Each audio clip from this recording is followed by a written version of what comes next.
Section 1 All together now. اکنون همه با هم. ضرب المثل اول Birds of a feather flock together. People of the same time seem to gather together. کبوتر با کبوتر، باز با باز. I haven't seen Mark lately. Do you know where he's been? As far as I know, he's still hanging around with those rock musicians. He's been attending their rehearsals, hoping to pick up a few pointers. Birds of a feather flock together. I know he wants to start his own group. So, I guess I shouldn't be surprised that he hasn't had much time for his buddies. Still, I'd like to hear from him just to see how it's going. People with the same interests do tend to associate with each other, but I agree with you. That's no excuse for not keeping in touch with old friends.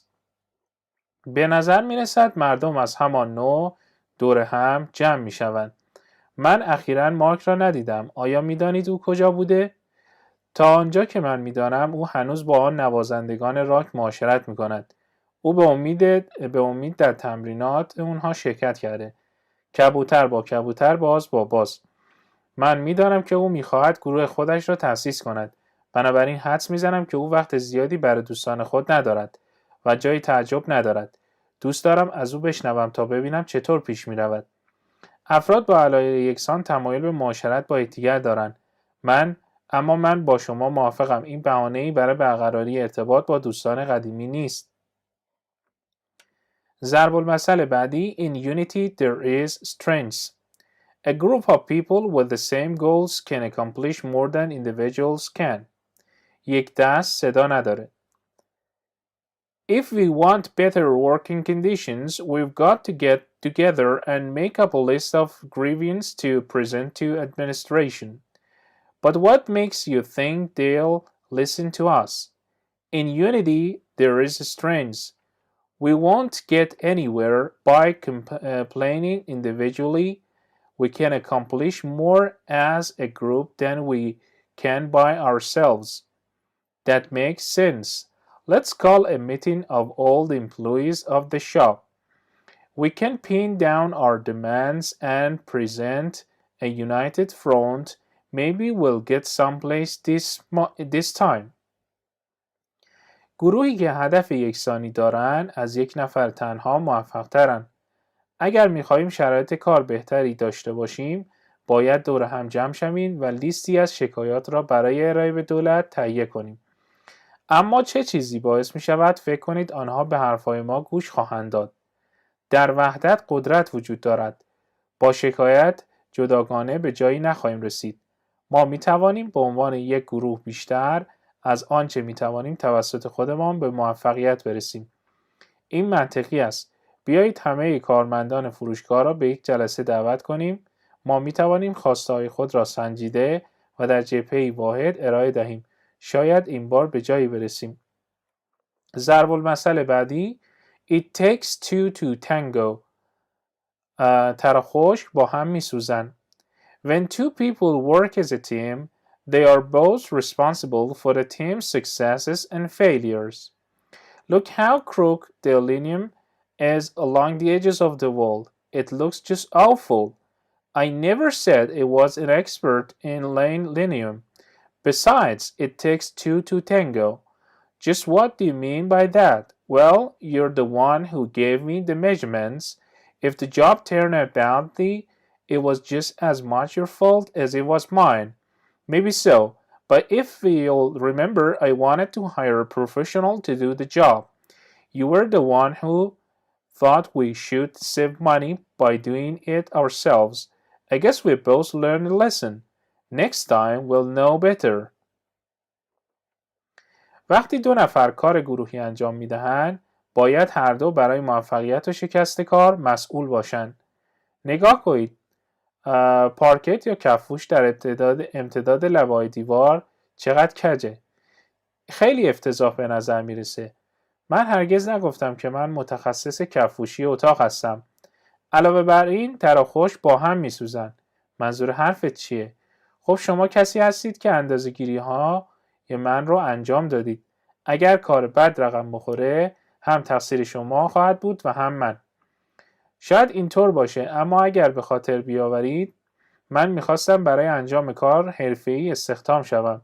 شما کسی بودید که فکر کردید باید با انجام این کار پسنداز کنیم. به خاطر پول این کار رو انجام دادید. حدس میزنم هر دو عبرت گرفتیم. دفعه بعدی ما بهتر میشویم.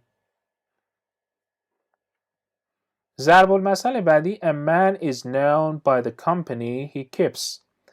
A person is believed to be like the people with whom he or she spends time. آدم رو از روی دوستاش میشناسن. Come here, Glenn.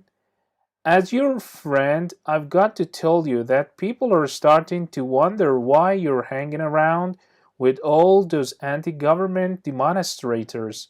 Look, we've been friends ever since our college days. I'm not doing anything wrong, maybe not, but since you work for a government agency, you've got to be more careful about who you associate with. A man is known by the company he keeps. Guilty by association, is that it? Unfortunately, yes. People often believe that the person is like his friends. Boy, what a hassle. Now what do I do? If I were you, I would cool it with those pals of yours for a while. اعتقاد بر این است که یک فرد مانند افرادی است که با آنها وقت می‌گذراند. بیا اینجا گلن، به عنوان دوست شما باید به شما بگویم که مردم تعجب میکنن که چرا شما با تظاهر کنندگان ضد دولت معاشرت میکنید. ببین، ما از زمان دانشگاه با هم دوست بودیم. من کار اشتباهی انجام نمیدهم. شاید نه، اما از آنجا که شما در یک سازمان دولتی کار میکنید باید بیشتر مراقب باشید که با چه کسانی معاشرت میکنید. یک انسان توسط کسانی که با او معاشرت میکنن شناخته میشه. جرایم مشارکتی، آره؟ متاسفانه بله. مردم غالباً معتقدند که یک فرد مانند دوستانش است. پسر چه دردسری، حالا من چیکار کنم؟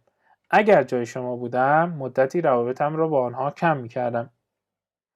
ضرب المثل بعدی: Misery loves company. خرمنسوخته همه را خرمنسوخته میخواهد. Unhappy people often get satisfaction from having others share their misery. Hey Misha, what's wrong? Oh, I just had a run-in with my math teacher over the grading of my last exam. Although I got the wrong answer on one of the problems, I did use a correct equation and he refused to give me even partial credit. Don't feel so blue. You're not alone. I'm kind of in the same boat myself. دقت کنید که same boat هم باز خودش یک اصطلاح هست در اینجا. Only with my history together. I got a really low grade because she didn't like my essay. Although misery loves company, I don't feel any better knowing that you're in the same predicament. At least I tried. I thought you might get some comfort from knowing that someone else shared my misery. افراد ناراضی اغلب از اینکه دیگران در بدبختی خود سهیم هستند خوشحال میشوند. سلام میشا، چه مشکلی وجود داره؟ او، من فقط با معلم ریاضی خودم در مورد نمره آخری امتحانم یک مجادله داشتم. اگرچه در مورد یکی از مسائل جواب اشتباهی گرفتم، اما یک معادله صحیح استفاده کردم. ناراحت نباش، تو تنها نیستی. من خودم به نوعی با تو همدرد هستم، ولی با معلم تاریخم. من واقعا نمره پایین گرفتم چون او مقاله من رو دوست نداشت. اگرچه بدبختی وقتی مال چند نفر باشه تحملش آسان‌تره، اما من نمیخوام که شما در شرایط سختی قرار بگیرید. فکر کردم ممکنه با دانستن این که شخصی دیگری در بدبختی شما شریکه کمی آرامش پیدا کنید. ضرب المثل بعدی: There's no place like home. A person is happiest with his or her family and friends. هیچ جا خونه خود آدم نمیشه. Pamela was fond of traveling and she always enjoys seeing exotic lands and peoples. However, after experiencing the thrill of cultures other than her own for a while, she would eventually begin to yearn for her native land and to think that there is no place like home. The museums, the architecture, the food, the music, and the culture of faraway places fascinated Pamela, but she never forgot that the place where she felt the happiest and most comfortable was in her own home with her family and friends. یک فرد با خانواده و دوستانش خوشبخت‌ترینه. پاملا عاشق سفر بود و همیشه از دیدن سرزمین‌ها و مردمان عجیب لذت می‌برد. با این حال پس از مدتی تجربه هیجان فرهنگ‌های غیر از فرهنگ خودش، دوست داره برگرده به سرزمین مادریش و جایی مانند خانه خودش وجود نداره. موزه‌ها، معماری، غذا، موسیقی و فرهنگ مکان‌های دوردست پاملا را مجذوب خود می‌کرد. اما او هرگز فراموش نمی‌کرد که مکانی که در آن احساس خوشبختی و راحتی می‌کنه در خانه خودش با خانواده و دوستانشه. ضرب المثل بعدی too many cooks spoil the broth. Too many people trying to take care of something can ruin it. با دو تا آشپز آشیا شور میشه یا بی‌نمک. What are you doing, Benito? I'm trying to fix the copy machine. I'll have it going again soon if everybody stops making suggestions. Well, you can blame the other employees for being impatient to run off their materials. They just want to help you. Yeah, but too many cooks spoil the broth. They really don't know what they're doing, and if I listen to their advice, this would never get fixed. I'm the guy with experience, and I don't want to have the machine ruined by too many people trying to fix it. Just let me be and I'll handle it on my own. بسیاری از افراد که سعی در مراقبت از چیزی دارند میتوانند آن را خراب کنند. چی کار میکنی بنیتو؟ سعی میکنم دستگاه کپی را درست کنم. خب اجازه بده که کارمندان با تو همکاری کنن. اونها فقط میخوان به تو کمک کنن. بله، اما آشپز که دوتا شد آش یا شور میشه یا بی‌نمک. اونها واقعا نمیدونن که چه کاری انجام میدن و اگر من به توصیه‌های آنها گوش میدادم این مشکل هیچ وقت برطرف نمیشد. من فردی با تجربه هستم و نمیخوام دستگاه زیادی خراب بشه که افراد زیادی در تلاش آن رو تامین کنن. فقط بگذار من باشم، من خودم اون رو اداره خواهم کرد.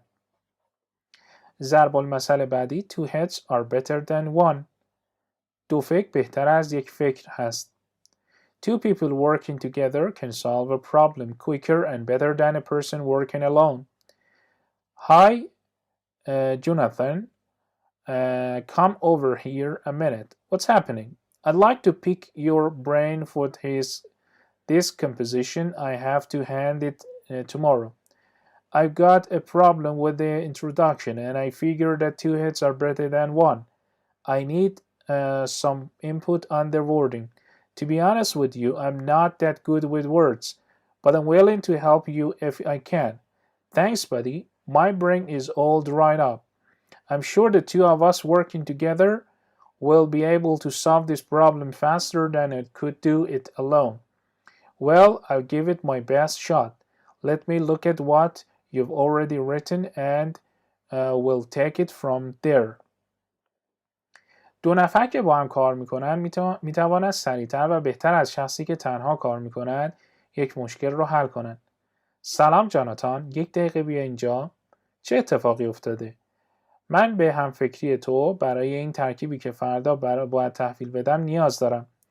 من در مقدمه مشکل دارم و میفهمم که دو نفر بهتر از یک نفره. من به جمله بندی نیاز دارم. صادقانه بگم به شما من با کلمات چندان رابطه خوبی ندارم. اما اگه بتونم مایلم به شما کمک کنم. دوست عزیزم، متشکرم. مغز من خوش شده. من مطمئن هستم که ما هر دو با هم کار خواهیم کرد و میتوانیم مشکل رو سریعتر حل کنیم. خب من نهایت سعیم رو میکنم. بگذارید به آنچه قبلا نوشته اید نگاه کنم. ضرب المثل بعدی two company but three is a crowd. Couples often enjoy their privacy and dislike having a third person around. دو نفر حال میده نفر سوم مزاحمه. زوجها دوست دارن که تنها باشن. How did your date with Neri go the other night? Everything started out okay, but just as we started to talk seriously about our plans for the future, Bob came barging it and interrupted our conversation. What a pain. Choose company, but there is a crowd. Yeah, you said it. I wanted to take him aside and tell him that Neri and I were having a serious conversation and that his presence was an intrusion on our privacy. But when I remember how few friends he has since he's new in town, I decided not to say anything. Did you ever get back to our conversation? Yeah, we were able to pick it up again after Bob left.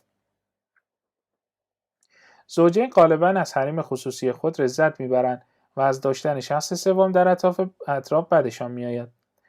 قرار شما و ناری شب گذشته چطور گذشت؟ همه چیز خوب شروع شد. اما درست همونطور که ما شروع به صحبت جدی در مورد برنامه‌های خود برای آینده کردیم، باب وارد شد و صحبت ما رو قطع کرد. چه بد. 2 نفر حال میده و نفر سوم مزاحمه. دقیقاً. میخواستم به او بگویم که من و ناری در حال گفتگوی جدی هستیم و حضور او به حریم خصوصی ما تجاوز کرده. اما وقتی یادم اومد که از زمان حضورش در شهر دوستان کمی داره، تصمیم گرفتم چیزی نگویم. آیا به مکالمه خود بازگشتید؟ آره، بعد از رفتن باب دوباره توانستیم آن را ادامه بدیم. There is strength in unity. There is strength in unity. Repeat after me. In unity, there is strength. Repeat after me. In unity, there is strength. In unity, there is strength. In unity, there is strength. Takes 2 to tango. Takes 2 to tango. And it takes 2 to tango. And it takes 2 to tango. Have you ever heard the expression, it takes 2 to tango? Have you ever heard the expression, it takes 2 to tango? Misery loves company. Misery loves company. Misery loves company. Misery loves company. Loves company. Loves company. Doesn't she also say, too many cooks spoil the broth? Doesn't she also say, too many cooks spoil the broth? No, I think 2 heads are better than 1. I suppose so. No, I think 2 heads are better than 1. I suppose so. Choose company, we's a crowd. Choose company, we's a crowd. Section 2. Try this. این امتحان کن. ضرب المثل اول. An apple a day keeps the doctor away. روزی 1 سیب بخور تا دکتر به سراغت نیاد. Eating an apple every day helps a person to stay healthy. Boy, do I ever feel lousy. I don't have any energy lately. Have you been eating a lot of junk food? Now that you mention it, I have, but I don't think that alone could account for my fatigue. It's got to be something else. I'm gonna see my doctor tomorrow and have her check me out. Fine, but in the future that might not be necessary if you watch that you eat. Don't you know that an apple a day keeps the doctor away? Sure, I've heard that proverb before, but I've never taken it seriously. I can't believe that just by eating 1 apple a day, I'll stay healthy and strong and won't ever need to see a doctor. Try it, you might like it. What do you have to lose? خوردن روزانه 1 عدد سیب شما را سالم نگه می‌داره. پسر، من احساس کسل بودن دارم. اخیراً انرژی ندارم. آیا زیاد فست فود خوردی؟ الان که شما به آن اشاره کردید یادم اومد. اما فکر نمی کنم این به تنهایی بتونه باعث خستگی من بشه.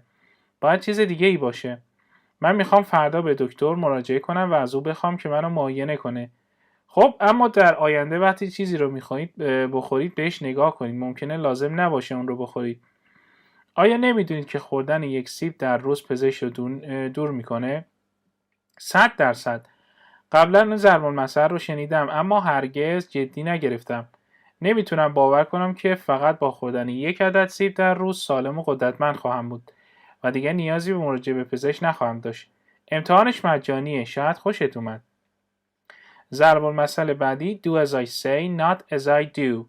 نبین که میگوید، ببین چه میگوید. Follow my advice but don't follow my Example. For heaven's sake, Dave, you smell like a chimney. How many times do I have to tell you that smoking is going to eat out your lungs and take years of your life? You can talk all you want, but look at you. Never mind me. Do as I say, not as I do. But you've been smoking ever since you were a teenager. Just because I made a mistake doesn't mean you have to repeat it. I'm telling you to follow my advice, not my example. Okay, you win. I'll try. But why don't we both try to stop? Maybe we can help each other out. You're on. I give you a will.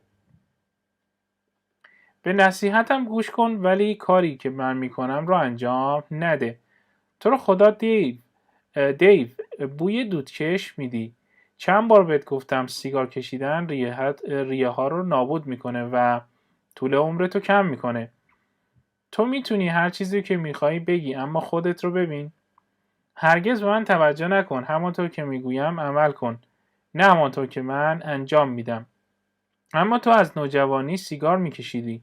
صرفاً اشتباه بودن کار من به این معنی نیست که تو مجبوری اون رو تکرار کنی. من بهت میگم از توصیه‌های من پیروی کن، نه اینکه از من الگو بگیری. خب حرفت درسته. من سعی خواهم کرد، اما چرا دوتایی سعی نکنیم جلوی این کار رو بگیریم؟ شاید بتوانیم به یکدیگر کمک کنیم. پایم امتحان کنیم. ضرب مسئله بعدی. If you can't beat them, join them. چون نتوان بر افلاک دست ساختن، ضروری است با گردشش ساختن. If you can't defeat your opponents, join forces with them. Mrs. Kowalski had never been much of a sports fan, unlike her husband and two children. On weekends, the others would take in either a baseball or a football game, while she stayed home alone. After a while, the situation became a source of great annoyance to her.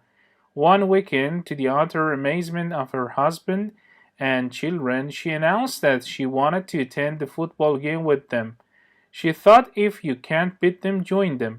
Mrs. Kowalski realized that since she could not talk her family out of attending the games, she might as well join them in one of their favorite pastimes. By joining her family in the weekends, she would alleviate her loneliness, and in time she might even come to like sports as much as her husband and the children did. اگر نتوانستید رقیبان خود را شکست دهید، با آنها متحد شوید. خانم کووالسکی هرگز علاقه زیادی به ورزش نداشت، برخلاف همسر و دو فرزندش. آخر هفته‌ها دیگران یا بیسبال یا فوتبال بازی می‌کردند، در حالی که او تنها در خانه می‌ماند. پس از مدت این شرایط باعث آزار و اذیت وی شد. یک هفته آخر در کمال تعجب خانواده‌اش اعلام کرد که می‌خواهد با آنها در بازی فوتبال شرکت کنه. او فکر کرد اکنون نمی‌توانم آنها را شکست بدم، بهتره به آنها بپیوندم.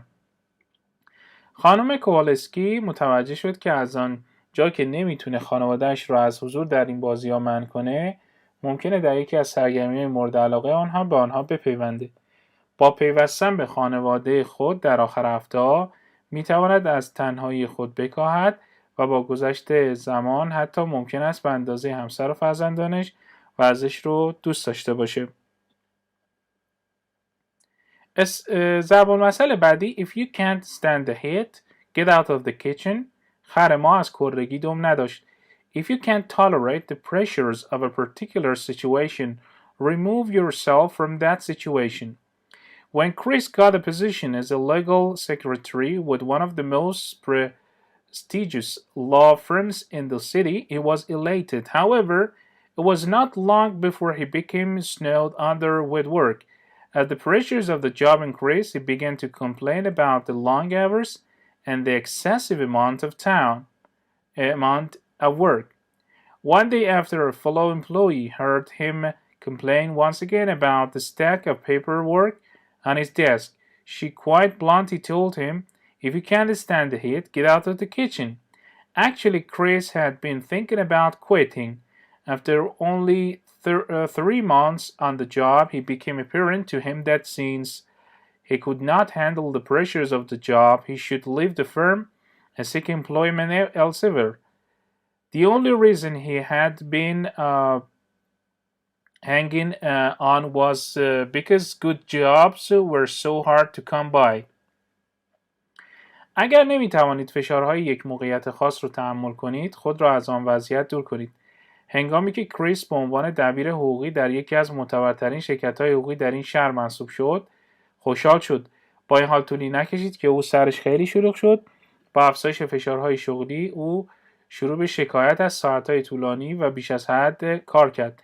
یک روز همکارش کاغذها و نامه‌های شکایت‌آمیز او را که روی میز انباشته شده بود دید.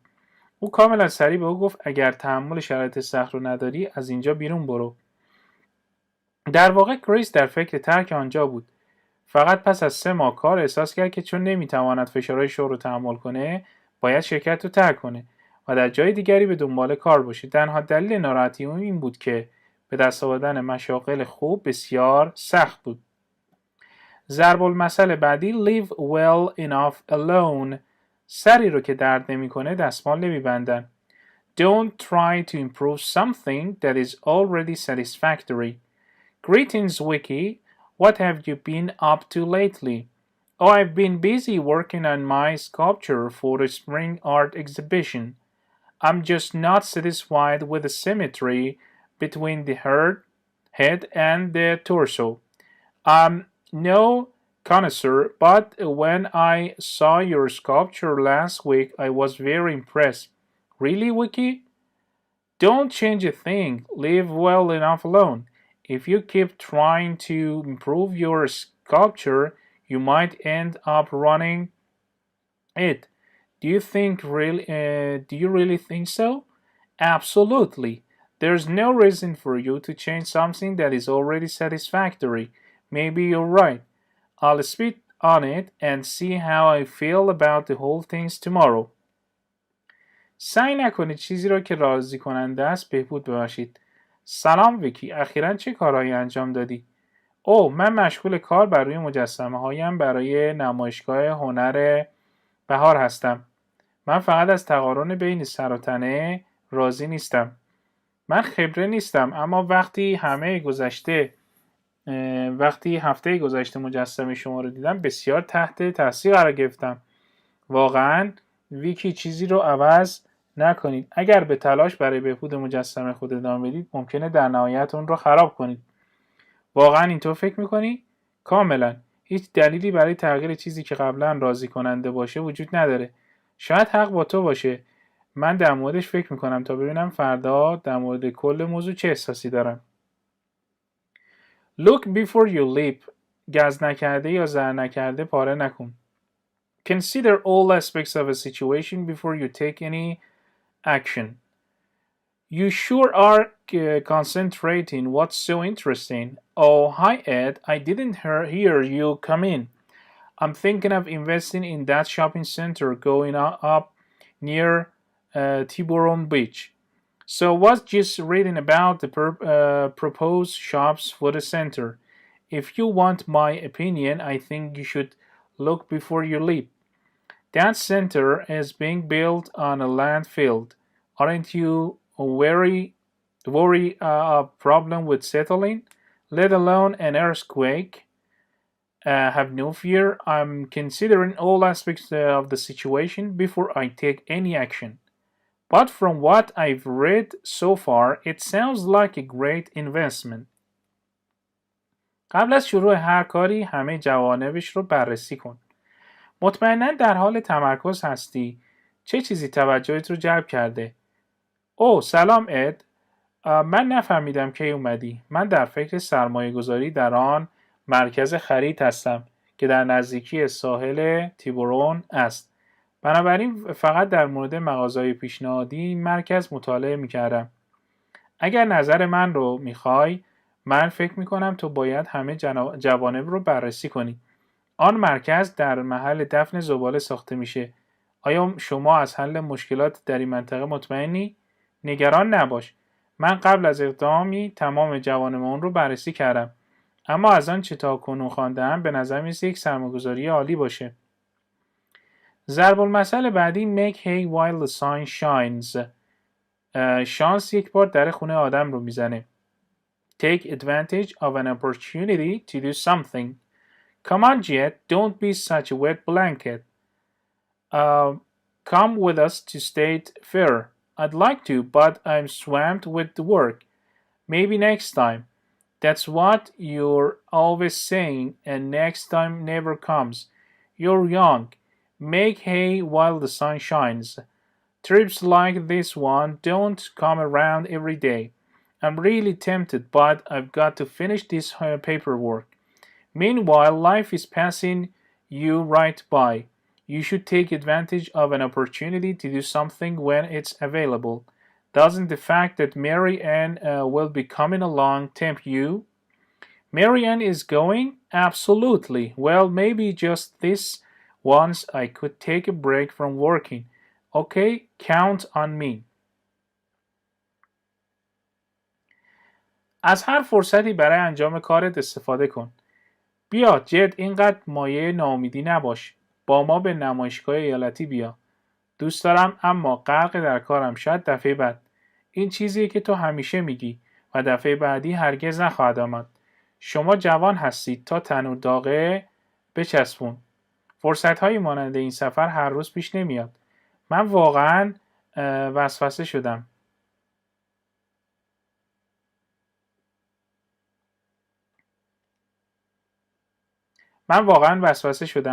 اما باید این مدارک رو تمام کنم.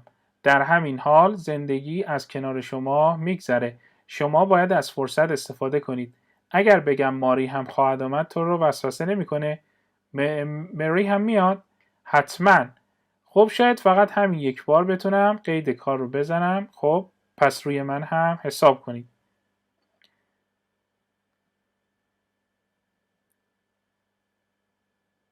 ضرب المثل بعدی strike while the iron is hot. Act at the best possible time. تا تنور داغه بچسبون. If you intend to make an offer on that house you were thinking of buying, now is the time to do it. But I can only offer considerably less than what the owner is asking. I don't know if she'll accept. I recommend that you strike while the iron is hot. It's a buyer's market right now. It's a good time to make an offer, even if it is low. I do like the house. I guess I'd give it a try, as you said. My chances for success are greater if I act at the best possible time. That's right. If you make an offer now, that's an excellent chance that it will be accepted. در بهترین زمان ممکن اقدام کنید. اگر می‌خواهی در آن خانه‌ای که قصد خرید آن را داشتی پیشنهاد ارائه دهی، اکنون زمان انجام آن هستش. اما من فقط میتوانم پول کمتری از آنچه مالک می‌خواهد پیشنهاد بدهم. نمیدانم قبول بکنه یا نه. من توصیه می‌کنم تا تنور داغه بچسبون. همکنون بازار خرید داغه. زمان خوبی برای ارائه پیشنهاده، حتی اگه کم باشه. من خانه رو دوست دارم. بهتره همانطور که گفتی یک بار امتحان کنم.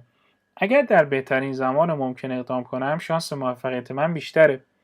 درسته، اگر اکنون پیشنهادی ارائه دهی احتمال پذیرش اون بسیار زیاده. ضرب المثل بعدی The way to a man's heart is through his stomach. مردها بنده شکمند. The way to gain a man's love is by preparing food that he enjoys. Wow, Ludmila, you look beautiful. What's the big occasion? I've got a date with Yuri. I hope that tonight he'll come out and tell me how much he cares for me. You've been going with Yuri for quite some time. If he still hasn't expressed his feeling, I think you ought to try another approach. Have you ever stopped to think that the way to a man's heart is through his stomach? You're a fantastic cook. Why not invite him to a nice home-cooked meal? Why didn't I think of that before? Tonight I'll invite him to have dinner at my place next weekend. There you go. Prepare a meal that he enjoys and he'll love you for sure. برای به دست آوردن عشق یک مرد باید براش غذای خوبی درست کنی. وای لودمیلا، خیلی زیبا شدی. چه مناسبت بزرگی هست. من با یوری قرار گذاشتم. امیدوارم امشب بیرون بیاد و به من نشون بده که چقدر به من اهمیت میده. تو مطمئن هستی که با یوری هستی؟ اگر او هنوز احساسات خود را ابراز نکرده، دلیلش اینه که فکر میکنم تو باید روش دیگری رو امتحان کنی. آیا تا به حال فکر نکردی که راه رسیدن به قلب یک مرد از طریق شکم اوه؟ تو یک آشپز خارق‌العاده هستی. چرا او را به یک وعده غذایی خانگی خوب دعوت نمی‌کنی؟ چرا به ذهن خودم نرسید؟ امشب او را برای آخر هفته دعوت می‌کنم که برای شام بیاد. برو و غذایی که او دوست داره رو درست کن. قطعاً او از تو خوشش خواهد آمد. When in Rome do as the Romans do. خواهی نشوی رسوا همرنگ جماعت شو. When traveling follow the customs of the local people. Jane and Ray had been homebodies most of their lives, but after the kids were grown and out of the nest, they decided to take a trip around the world. Of course, they were inexperienced travelers, and they had trouble accepting the customs of people in the countries they visited. To make them feel more comfortable during their travels, some members of the tour group recommended that when in Rome, do as the Romans do. They suggested that Jane and Ray should make an effort to follow the customs of the local inhabitants and not expect to behave in a foreign country as they would at home. Once they began to follow this advice, Jane and Ray enjoyed their trip much more. هنگام مسافرت آداب و رسوم مردم محلی رو دنبال کنید. جین و ری در بیشتر زندگی خودشون خانه نشین بودن، اما بعد از اینکه بچهای اونها بزرگ شدن تصمیم گرفتن به دور دنیا سفر کنن. البته آنها مسافران کم تجربه‌ای بودند و در پذیرش آداب و رسوم مردم در کشورهایی که بازدید می‌کردند مشکل داشتند. برای اینکه در سفرهایشان احساس راحتی بیشتری داشته باشند، برخی از اعضای گروه تور توصیه می‌کنند در روم مانند رومی‌ها رفتار کنند. آنها پیشنهاد کردند که جین و ری باید تلاش کنند تا آداب و رسوم ساکنان محلی را دنبال کنند و انتظار نداشته باشند که در یک کشور خارجی مانند خانهشان رفتار کنند. وقتی که آنها به این توصیه عمل کردند، از سفر خود لذت بیشتری بردند. Section 3 Watch out. مراقب باش. ضرب المثل اول All that glitters is not gold. هر چیزی که برق بزنه طلا نیست. Some things are not as valuable as they appear to be. Boy, Ahmed sure got taken the other day at the bazaar. What happened? You know, he collects all sorts and sabers. Well, he came across a neat shining simulator in one of the booths. The guy assured him that it dated from the 15th century and that it would never rust. Ahmed was so excited with his find that he really didn't examine it very carefully before he took it home. That's when he discovered that the simulator was coated to hide the rust and that was a copy, not an original. Just goes to prove that all the glitters is not gold. That's for sure. Ahmed learned the hard way that some things are not as valuable as they appear to be. بعضی چیزها به قدری که ظاهرشون نشون میده با ارزش نیستن. پسر احمد اخیراً در بازار حالش گرفته شد. چرا؟ میدونی که احمد شمشیرهای قدیمی رو جمع میکنه. او در یکی از غرفه‌ها به یکی شمشیر قدیمی براق میرسه که فروشنده بهش میگه قدمتش مربوط به قرن 15 و هرگز زنگ نمیزنه. احمد هم هیجان زده بود و قبل از اینکه به خانه برسه اصلا اونها رو نگاه نکرده بود. بعد فهمید که شمشیر رو برای پنهان کردن زنگ زدگیش رنگ کردن و تقلبیه و اصل نیست. به این نتیجه میرسیم که هر چیزی که برق بزنه طلا نیست. مطمئناً همینطوره. احمد به سختی فهمید که بعضی چیزها اونقدر هم که نشون میدن با ارزش نیستن. ضرب المثل بعدی curiosity killed the cat. فضولی موقوف. It is dangerous to be curious.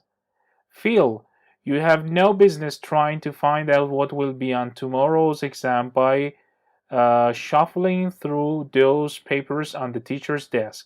Just because she is out of the room doesn't give you the right to go poking in her personal papers. What do you think will happen to you if she walks in and catches you? Don't you realize that curiosity killed the cat? If I don't pass this exam, I probably won't pass the course. I know I could be severely punished for going into her personal papers, but I'm desperate. Okay, but it's your funeral. Sooner or later, your curiosity will do you in. کنجکاو بودن خطرناک است. فیل، تو بیکاری که میخوایی با جمع کردن کاغذهای روی میز معلم بفهمی که سوالات امتحان فردا چیه؟ درسته که معلم بیرونه ولی تو حق نداری به وسایلش دست بزنی. هیچ میدونی اگر بیاد و تو رو بگیره چه اتفاقی میفته؟ مگه نمیدونی که کنجکاوی گربه رو به کشتن میده؟ اگه این امتحان رو قبول نشم احتمالاً دوره رو پاس نمی کنم. من میدونم که میتونم به شدت به دلیل کنجکاوی در وسایل شخصیش مجازات بشم، اما من ناامیدم. خب پس کلکت کنده است. دیر یا زود کنجکاوی کار دستت میده. ضرب المثل بعدی Don't bite off more than you can chew. لقمه گنده تر از دهنت بر ندار. Don't assume more responsibility than you can handle. Don't be overconfident. Hold on there, Sam. Where are you running off to? Oh, hi, Leo. Can't stop to chat. I'm really late for work. It seems like you're always busy lately. If it's not work, it's studies or something else. You don't have time for your friends anymore. When you took that full-time job, I warned you, don't bite off more than you can chew. I think you were right. Now I see that it was a mistake to take on too much responsibility all at once. My grades in school are already starting to go down. There you are. Why don't you cut down on your hours at work and maybe drop a course or two, at least for this semester? Maybe I'll do that. At this rate, my health is liable to suffer too.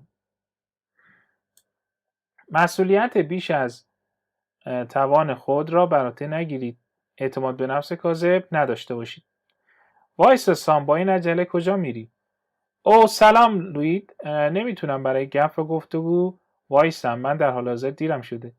به نظر میرسه که اخیراً همیشه مشغول هستید. اگر هم کار نباشه مطالعه یا چیز دیگری وجود داره. دیگه برای دوستانتان وقت ندارید. هنگامی که آن شغل تمام وقت رو بر عهده گرفتید به شما هشدار دادم بیشتر از آن چیزی که نمیتوانید به جوی در دهانت نگذار. فکر میکنم حق با شما بود. اکنون میبینم که یک بار مسئولیت بیش از حد پذیرفتن یک اشتباه بود. نمرات من در مدرسه در حال کاهشه. بفرما، چرا ساعت کار خود را کاهش نمیدی؟ میشه این دوره رو مرخصی بگیری؟ شاید من این کار رو بکنم. با این روند سلامتی من نیز ممکنه آسیب ببینه. ضرب المثل بعدی Don't bite the hand that feeds you. نمک خوردی نمکدان نشکن. Don't hurt someone who takes care of you. Julie, I simply can't understand you. I've worked my fingers to the bone and I've saved and screamed to pay for your college education. And here you go running off to get married without finishing school? Hasn't anyone ever told you don't bite the hand that feeds you? You must know how disappointed I am. I'm sorry, Dad. I don't mean to hurt you after all you've done for me. And I have every intention of going back to school after all. And I get settled. He's got a great job overseas and he wants me to go with him as his wife. Still, I find it difficult to approve of your decision to quit your school now. When you're about to get your degree, don't be hasty. Why don't you give this a little bit more thought? کسی که مراقبته رو اذیت نکن. جولی، من نمیتونم تو رو درک کنم. من جان کندم و پسنداز کردم و هزینه تحصیلات دانشگاهی شما رو پرداخت کردم و تو فرار میکنی تا ازدواج کنی بدون اینکه مدرسه رو تمام کنی. آیا کسی تا به حال به تو نگفته دستی که به شما غذا میده رو گاز نگیر؟ حتما میدونی که من چقدر ناامید شدم. ببخشید پدر، من قصدم این نیست که بعد از تمامی کارهایی که برای من انجام دادید به شما آسیب برسونم و تصمیم گرفتم به مدرسه برگردم و کارها رو حل و فصل کنم. کار فوق‌العاده‌ای در خارج از کشور پیدا کرده و میخواد من به عنوان همسرش با او بروم. هنوز هم تصمیم شما برای ترک تحصیل است، آن هم اکنون که میخوایی مدرکت رو بگیری. برای من سخته. عجول نباش. چرا کمی بیشتر به این مسئله فکر نمی‌کنی؟ ضرب مسئله بعدی Don't count your chickens before they are hatched. جوجه را آخر پاییز میشمارند. Don't plan on the successful result of something until those results actually occur. Hi Lydia, how are you doing with your book about the Indian tribes of the Amazon? I haven't found the publisher yet, but I know it will be a big success. I'm going to use the money from my advanced realities as a down payment on that condo I've been looking at. Don't count your chickens before they are hatched. What if you can't find a publisher? I guess you're right. I really should not count on getting any money until the book is actually accepted for publication. And even then the publishers may not advance you enough for a down payment on that condo. But don't despair. It's quite possible that someone out there will want to publish your book. I wish you all the best.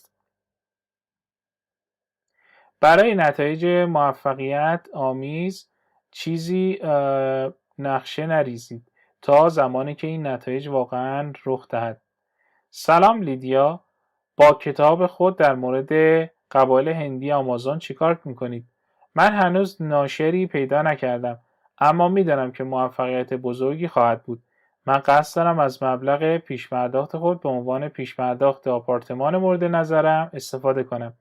جوجه را آخر پاییز میشمارند. اگر نتوانستید ناشری پیدا کنید چطور؟ حدس میزنم حق با شما باشه. من واقعا تا زمانی که کتاب برای چاپ پذیرفته نشده روی گرفتن پول حساب نمی کنم و حتی در این صورت ممکنه ناشران به اندازه کافی پولی ندهند که برای پیش پرداخت آن آپارتمان کافی باشه. اما ناامید نشو، ممکنه شخصی بخواد کتاب شما رو منتشر کنه. بهترین ها رو برای شما آرزو دارم. Don't judge a man until you walk in his boots. تا وقتی با کفش های کسی راه نرفتی او را قضاوت نکن. Don't criticize a person until you try to do things he or she does. Hi Josh, did you watch the gymnastic competitions on TV last night? I sure did. Those guys were phenomenal on the bars and rings. All except the short blonde guy. His performance was really weak. I don't think why he even bothered to compete. Look, don't judge a man until you walk in his boots. You probably never tried to do the things he was doing. I'll bet you couldn't even hold your balance in those rings. Okay, maybe I shouldn't go around criticizing another person's performance until I've tried it myself. But it seemed to me that the other athletes were vastly superior. Oh, come on now.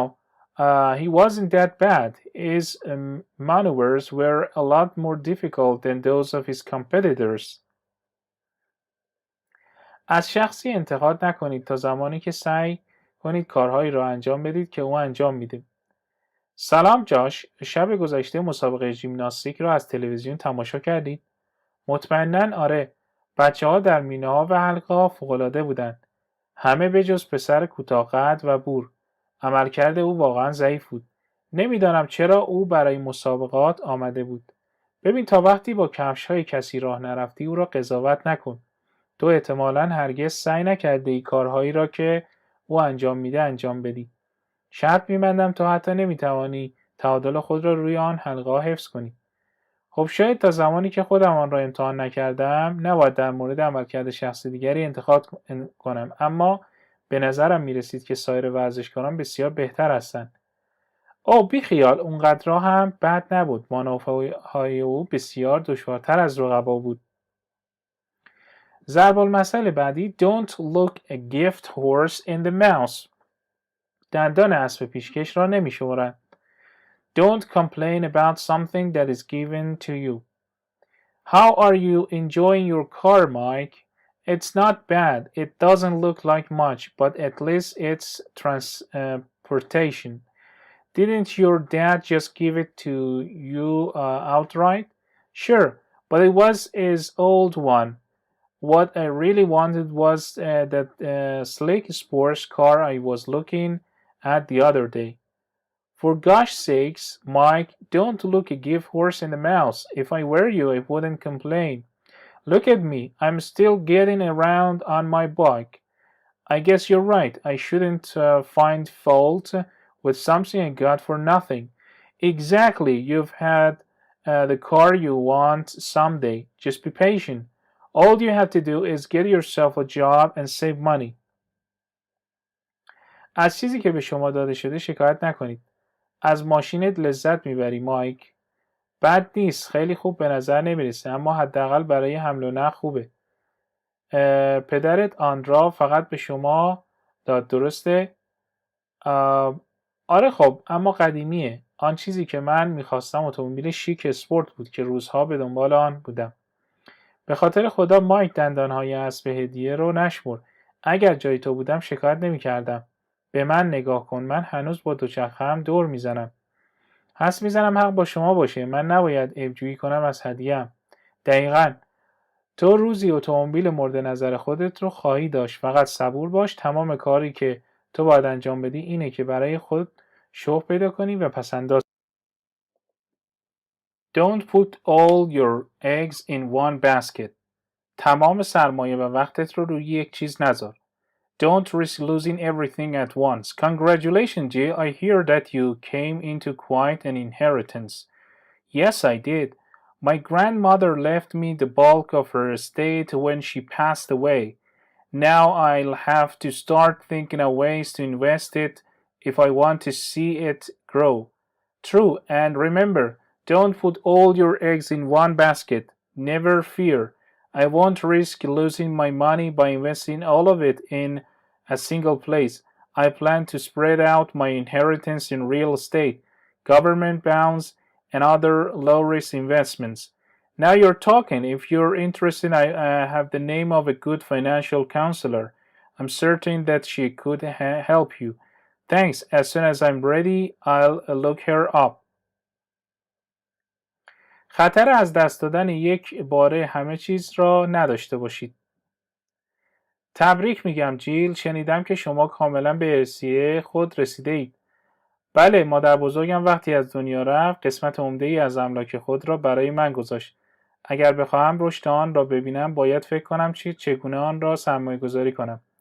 درسته، ولی یادت باشه همه تخم مرغات رو توی یک سبد قرار ندی. نترس، با سرمایه گذاری در یک مکان واحد ریسک از دست دادن پولم رو نمی کنم. من قصد دارم ارث خود را در املاک و مستقلات، اوراق، قرضه دولتی و سایر سرمایه گذاری ها یک کم خطر گسترش دهم. این شد یه چیزی. اگه علاقه‌مند هستی، من نام یک مشاور مالی خوب رو دارم. من مطمئنم که او میتواند به تو کمک کند. متشکرم. به محض آمادگی بررسی میکنم. ضرب المثل بعدی Don't put off for tomorrow what you can do today. کار امروز رو به فردا ننداز. Don't unnecessarily postpone doing something. My gosh, Kathy, why are you so late for work? Problems with my car again. The motor kept overheating. I just barely made it here. Your car has been acting up for some time now. Didn't you say you were going to have it served last week? Yes, I did. But I just didn't get to it. When will you ever learn? Don't put up for tomorrow what you can do today. You're right. I've got to realize that I should not delay in taking care of something that needs to be done. If I leave it until another time, I'll forget about it and I'll never get done.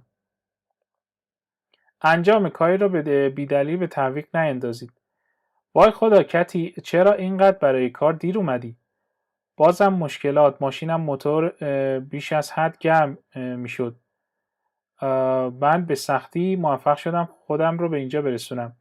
مدتیه که ماشین تو ادا در میاره. مگه نگفتی که هفته گذشته سرویسش میکنی؟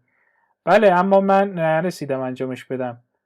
کی یاد میگیری؟ کاری رو که امروز میتونی انجام بدی به فردا موکول نکن. حق با شماست.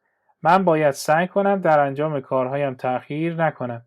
اگر آن را به زمان دیگری موکول کنم آن را فراموش میکنم و هرگز به اتمام نمیرسونم. Don't put the cart before the horse. سرنا را از ته نمیزنن. Don't do things in the wrong order. Come on, Stanley, let's go over to the stereo shop. I'd like to buy a big screen TV set and a pair of those tower speakers while they're on sale.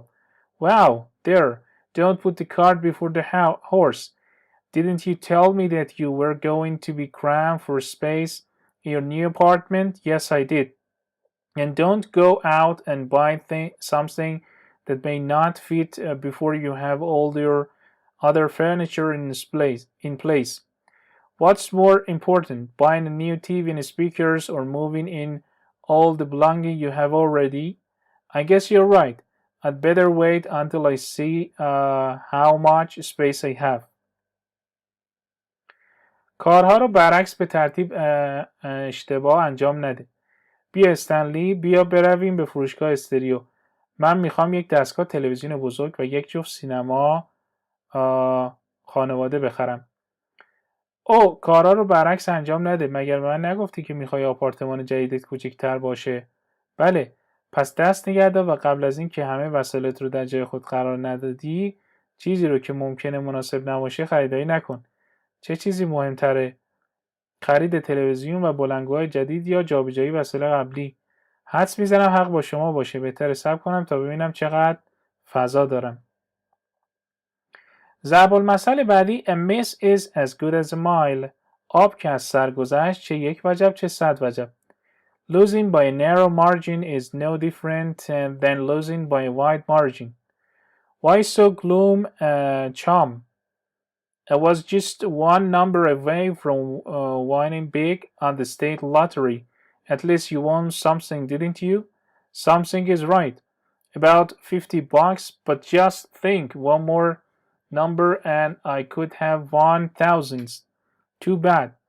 But a miss is as good as a mile. I understand that losing by a narrow margin is no different than losing by a wide margin. Still, it hurts to know that I was so close. Yeah, losing out by just one number is hard to take, but brighten up. Maybe you'll have better luck next time. باخت با اختلاف کم تفاوتی با باخت با اختلاف زیاد نداره. چرا اینقدر افسرده ای چام؟ من فقط یک شماره با پیروزی بزرگ در قرعه کشی ایالت فاصله داشتم. شما چیزی برنده شدید؟ نه. حدود $50 اما فکر کن فقط یک عدد دیگه مانده بود و من میتونستم $1000 برنده شم. چه بد. اما آب که از سرگذشت چه یک وجب چه 100 وجب. من درک میکنم که باخت با اختلاف کم تفاوتی با باخت با اختلاف زیاد نداره. هنوز هم فکر این که من خیلی بهش نزدیک بودم عذابم میده. آره از دست دادن تنها با یک عدد سخته، اما امیدوار باش شاید دفعه بعد شانس بهتری داشته باشی.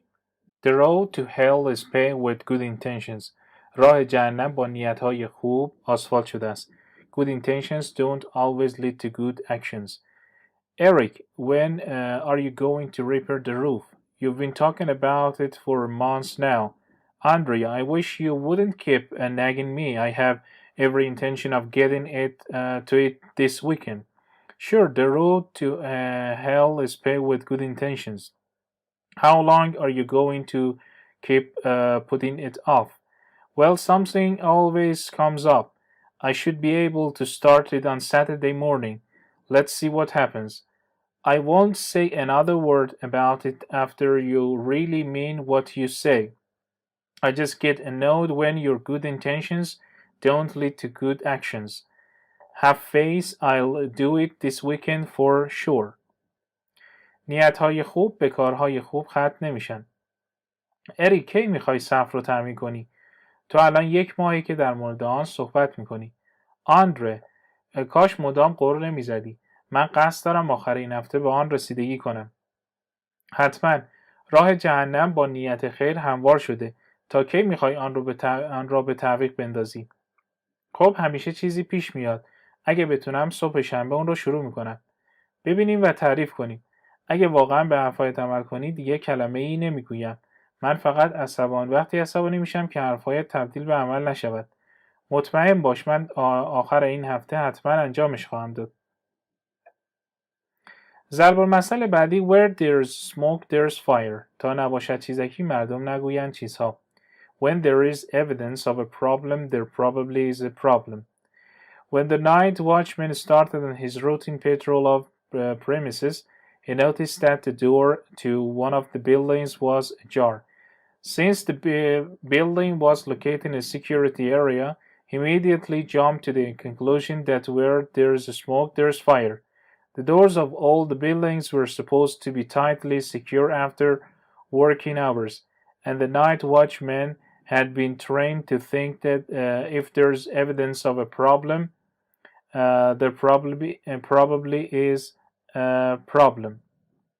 وقتی شواهدی از یک مشکل وجود داره، احتمالاً یک مشکل وجود داره. هنگامی که نگهبان شب شروع به گشتنی عادی خود در محل کرد، متوجه شد که در یکی از ساختمان‌ها نیمه بازه. از آنجا که ساختمان در یک منطقه امنیتی واقع شده بود، او بلافاصله به این نتیجه رسید که هر کجا دود باشه آتش نیز وجود داره. قرار بود بعد از ساعت کار درهای همه ساختمان‌ها محکم شود و نگهبان با خودش گفت که اگر شواهدی از مشکل وجود داشته باشه، احتمالاً Alcohol that glitters is gold. Alcohol that glitters is gold.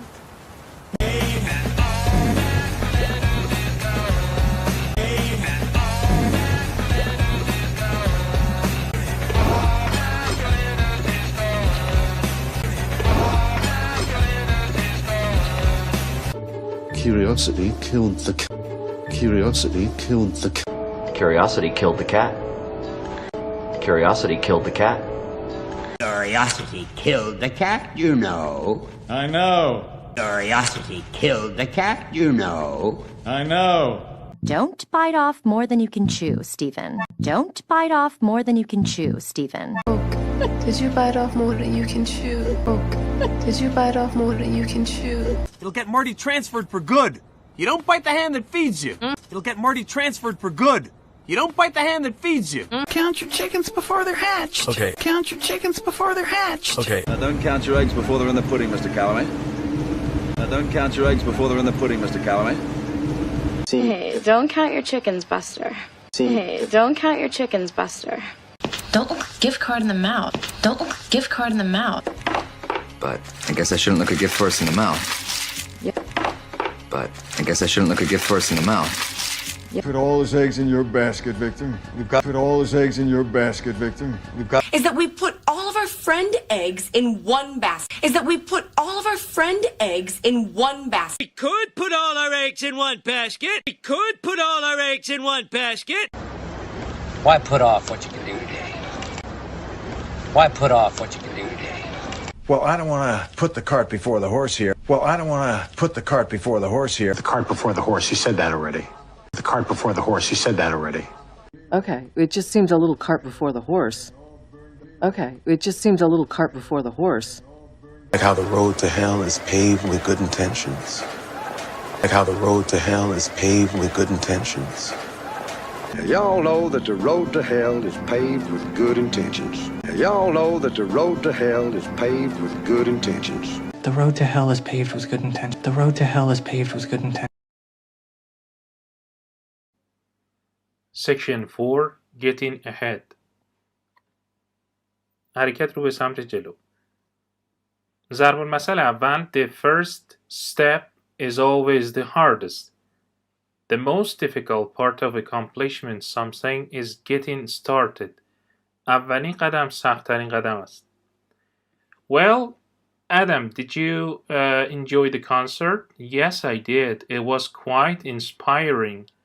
I sure wish I could play the violin like the concert artists who performed this evening. There's no reason why you can't. The first step is always the hardest. You're still young. All you have to do is make up your mind to work at it. Do you really think I'll ever be able to play like her? It's hard to say at this point, but if you have enough talent and if you work hard enough, you can realize your wish.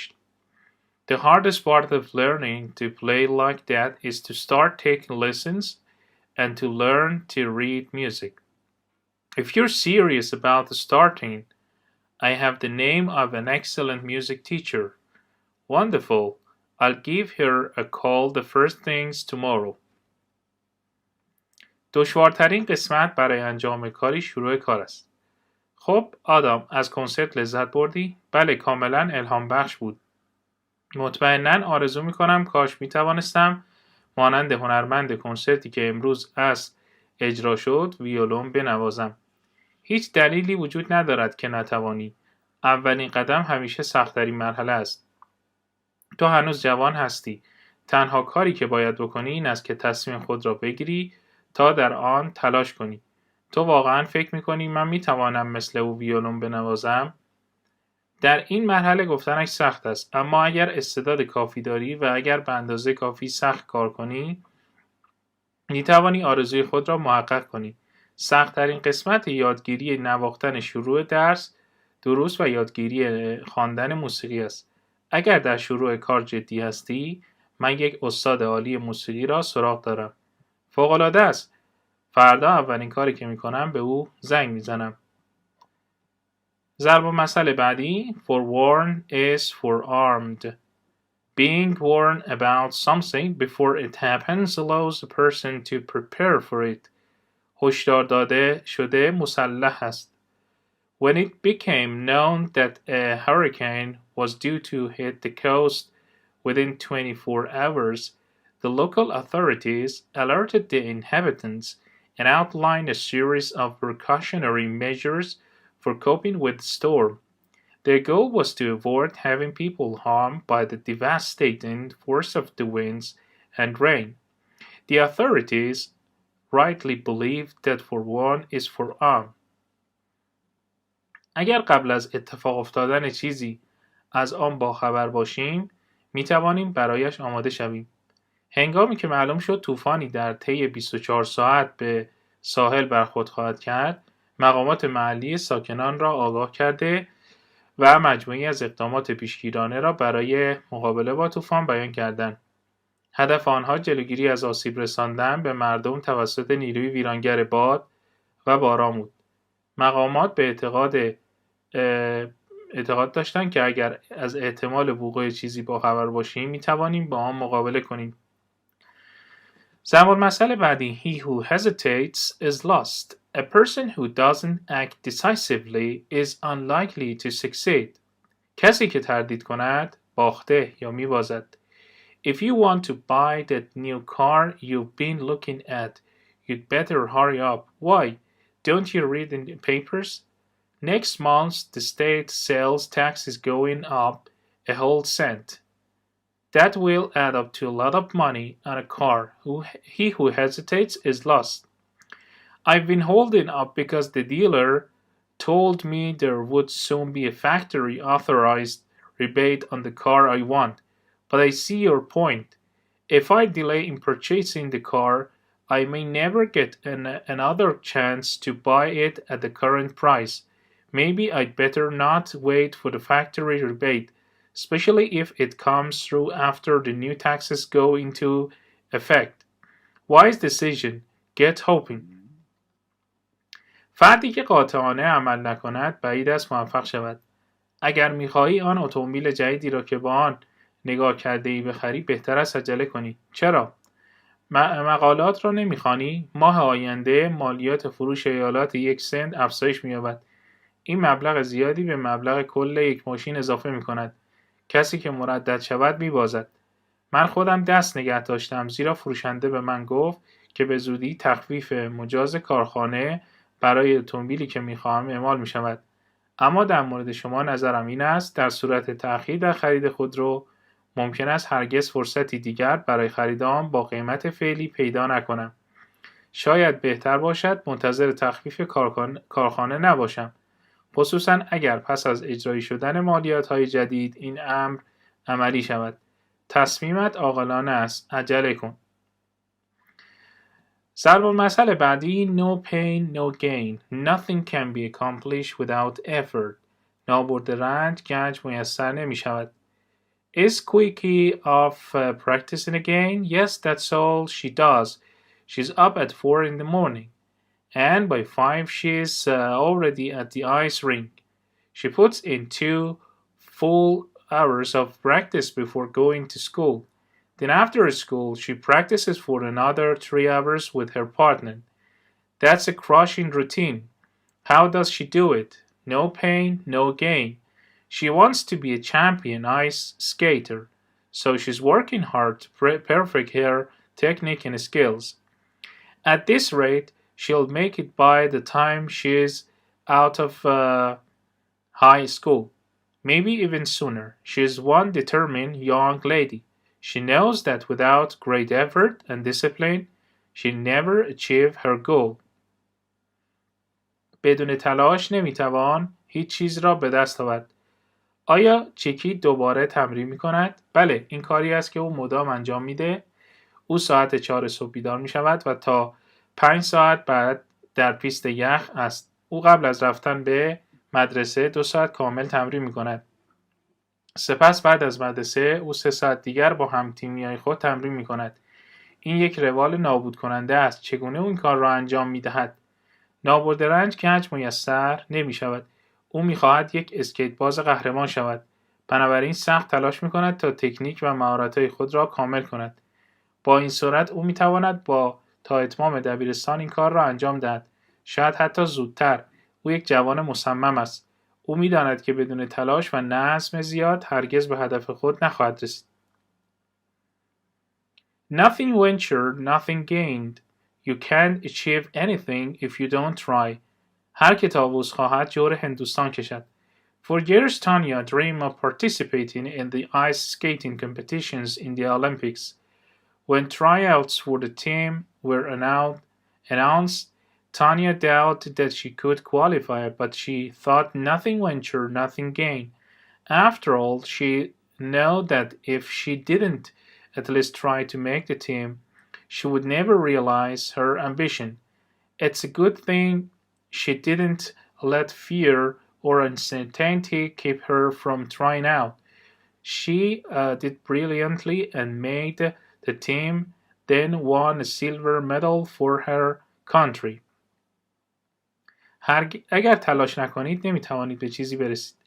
برای سالها تانیا آرزوی حضور در مسابقات اسکیت روی یخ در المپیک را داشت. هنگامی که مسابقات اعلام شد تانیا شک داشت که میتواند شرایط را به دست آورد، اما او فکر کرد نابرده رنج گنج میسر نمیشود. از این گذشته او میدانست که اگر در ساختن تیم تلاش نکنه هرگز به آرزوی خود نخواهد رسید. این چیزی است که به او اجازه نداد ترس یا عدم اطمینان مانع از تلاش او شود. او درخشان کار کرد و تیم را ساخت و سپس برای کشورش مدال نقره گرفت. The pen is mightier than the sword. The written word is more powerful than physical force. قلم از شمشیر برنده تر است. It's true, the pen is mightier than the sword. I just got a letter from the president of the corporation that made my car. I've been having trouble with the alignment and the steering column almost from the day I bought it. Did you take it back to the dealer? I sure did, but he kept claiming that everything seems okay. I got so angry that I almost came to blows with the guy, but I decided against force and instead I wrote a letter to the president of the company. As you can see, he wrote back, and not only did he apologize for the way I was treated, he offered to let me trade in the car for a brand new one at no additional cost. Congratulations, you've proven that the written word is more powerful than physical force. کلمه نوشتاری از نیروی فیزیکی قدرتمندتر است. درسته، قلم تواناتر از شمشیر است. من فقط نامه‌ای به رئیس شرکت زدم که کارم را حل کرد. تقریباً از روزی که خریدم با تراز و ستون فرمان مشکل داشتم. آیا آن را به نمایندگی بازگرداندید؟ مطمئنا این کار را کردم، اما او مدام ادعا می‌کرد که همه چیز خوب به نظر میرسه. من اونقدر عصبانی شدم که با او جر و بحث کردم، اما من تصمیم گرفتم که به جای بحث نامه‌ای به رئیس شرکت بزنم. همانطور که می‌بینی او جواب داد و نه تنها از نحوه برخورد با من عذرخواهی کرد، بلکه پیشنهاد داد بدون هیچ هزینه اضافی اجازه خرید و فروش اتومبیل با یک اتومبیل جدید را دارم. تبریک میگویم، تو ثابت کردی که کلمه نوشتاری قدرتمندتر از نیروی جسمی است. Practice makes perfect. Doing something many times improves one's skill at it. گر صبر کنی زغوره حلوا سازی. یا روم یک شبه ساخته نشده. You are now typing 30 words per minute. Good for you. That's a big improvement. Thank you. If only I could stop making mistakes on those numbers. That's something you've had to work on. But practice makes perfect. Eventually, you'll be able to type the numbers just as accurately as you do the letters. Now that you mention it, I have been concentrating more on the letters. I think I'll focus my practice on the numbers for a while. With constant drill and repetition, I should be able to type them perfectly. You'll increase your typing speed and proficiency too. Just keep practicing. You can only get better. انجام چندین بار کار باعث افزایش مهارت فرد در آن می شود. اکنون در هر دقیقه 30 کلمه تایپ می کنی. خوش به حالت. این پیشرفت بزرگی است. متشکرم. کاش فقط می توانستم در زمینه اعداد هم اشتباه نکنم. این چیزی است که باید روی آن کار کنید. تمرین آن را کامل می کند. در نهایت تو می توانی اعداد را به اندازه حروف دقیق تایپ کنی. حالا که تو با آن اشاره کردی، من بیشتر روی نامه ها تمرکز کردم. فکر می کنم باید مدتی تمرین خود را روی اعداد متمرکز کنم. با تمرین و تکرار مداوم باید بتوانم آنها را کاملا درست تایپ کنم. سرعت تایپ و مهارت خود را نیز افزایش خواهید داد. فقط به تمرین ادامه دهید. تو می توانی بهتر شوی. Rome wasn't built in a day. روم یک شبه ساخته نشده است. Important things do not happen overnight. Hi Judy, how's your word processing class coming along? Well, so far progress has been rather slow. I haven't learned the keyboard yet, and I have problems remembering all the commands for editing. I get really impatient because I want to master the technique as soon as possible. Just remember that Rome wasn't built in a day. Word processing can be a complicated procedure. You're right. Our teacher keeps telling us that it takes time to learn all the aspects of word processing and that we can't master everything in one day. That's absolutely true. But you'll catch on. Just be patient and practice whenever you can. اتفاقات مهم یک شبه رخ نمیدهد. سلام جودی. کلاس پردازش کلمات شما چگونه برگزار می شود؟ خب تاکنون پیشرفت نسبتاً کندی بوده. من هنوز صفحه کلید را یاد نگرفتم و در به خاطر سپردن تمام دستورات ویرایش مشکل دارم. من واقعاً بیتاب میشم زیرا میخواهم هر چه زودتر به این فن مسلط شوم. فقط به یاد داشته باشید که روم در یک روز ساخته نشده.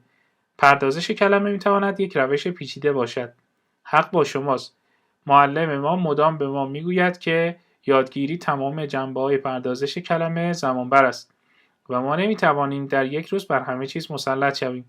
این کاملا درست است. اما شما یاد خواهید گرفت، فقط صبور باشید و هر زمان که می‌توانید تمرین کنید. The squeaking wheel gets the oil. Those who complain the loudest get the most attention. چرخ جیرجیر کن روغنکاری می شود. Highland, what have you been up to? Not much. Actually, I've been thinking of moving. Why is that? My apartment is a mess. The painting is chipping. There's a leak in the ceiling, and the linoleum in the kitchen is cracked. What annoys me the most is that all the other apartments in the building have been completely renovated, except mine. For heaven's sakes, haven't you learned that the squeaking wheel gets the oil? Well, I've mentioned the problem to the building manager, but so far nothing has been done. Maybe you haven't stated your complaints forcefully enough. Remember, those who complain the loudest get the most attention. کسانی که بیشترین شکایت دارن بیشترین توجه رو به خود جلب میکنن.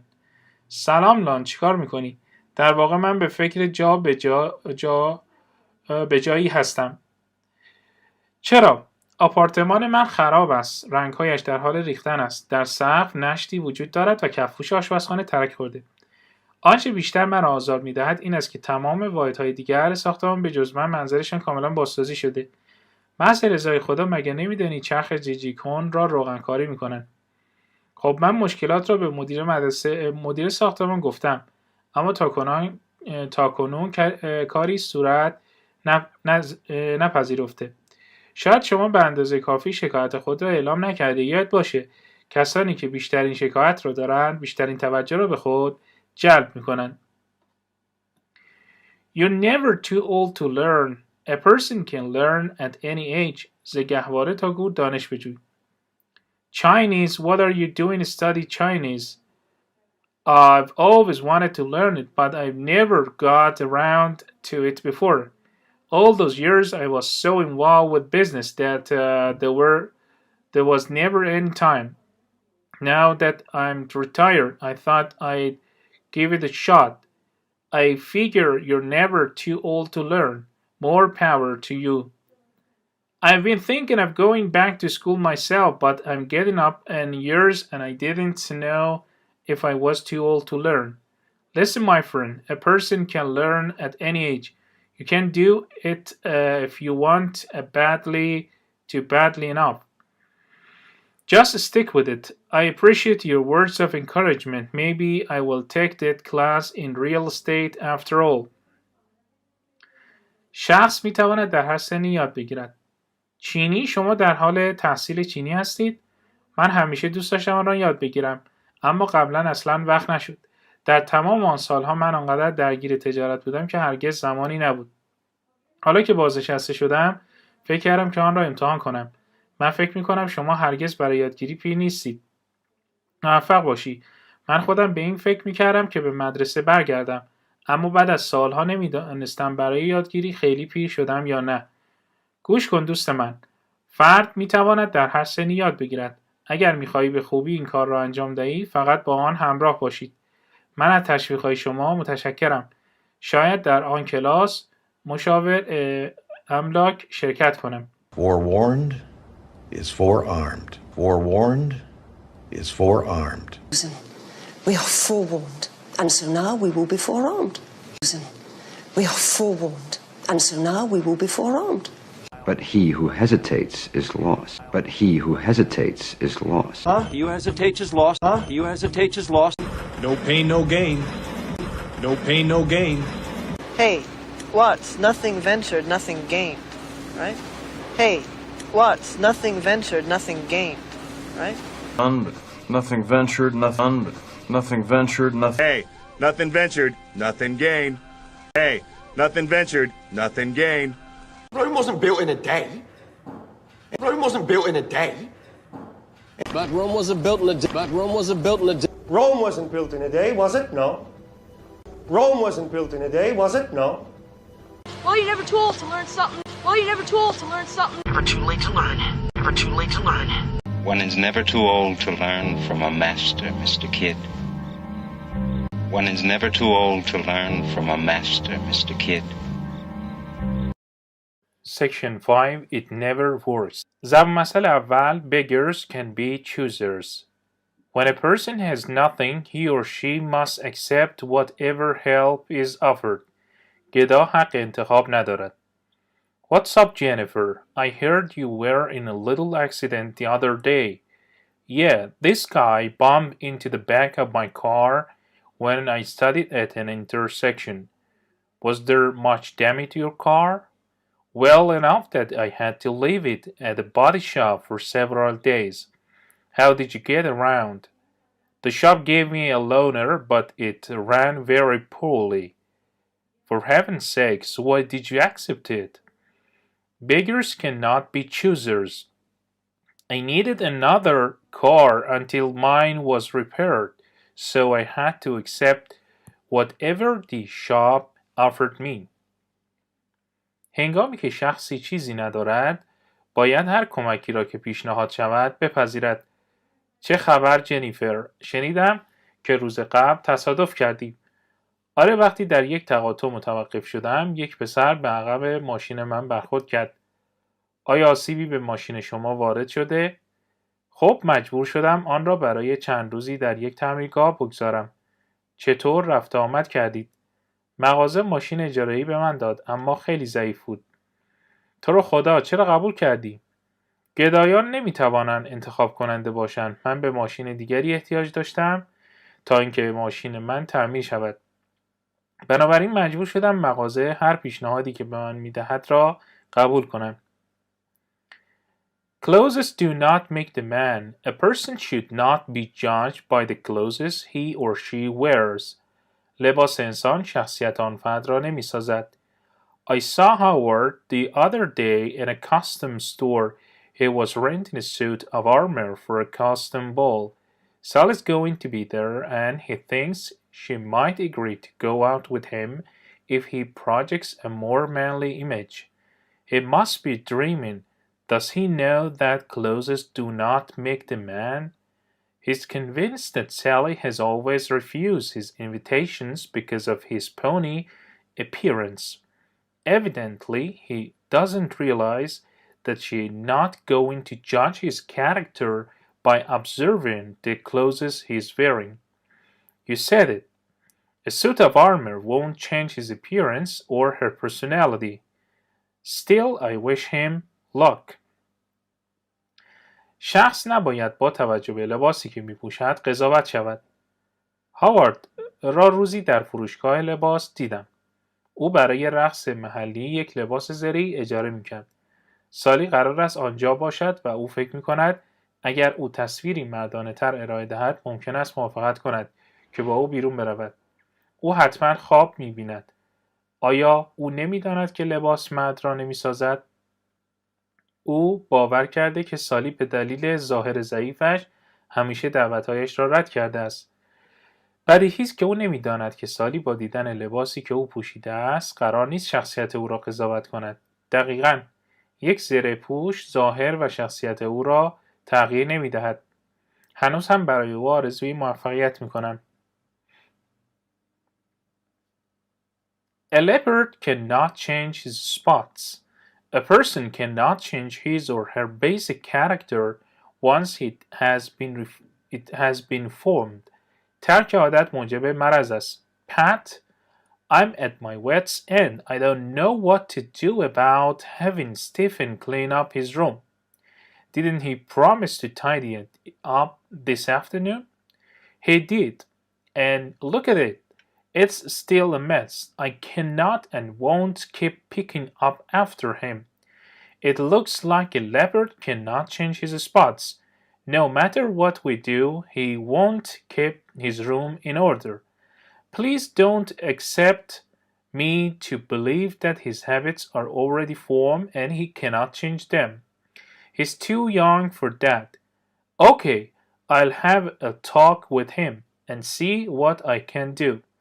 Good luck, but I bet you won't get to first base with him. شخص پس از شکل‌گیری نمیتواند شخصیت اصلی خود را تغییر دهد. پد، من دیگر خسته شدم. من نمیدانم باید چیکار کنم که استفان اتاق خود را تمیز کند. آیا او قول نداد که ظهر مرتب کند؟ آره، ولی نگاش کن، هنوز بیحال است.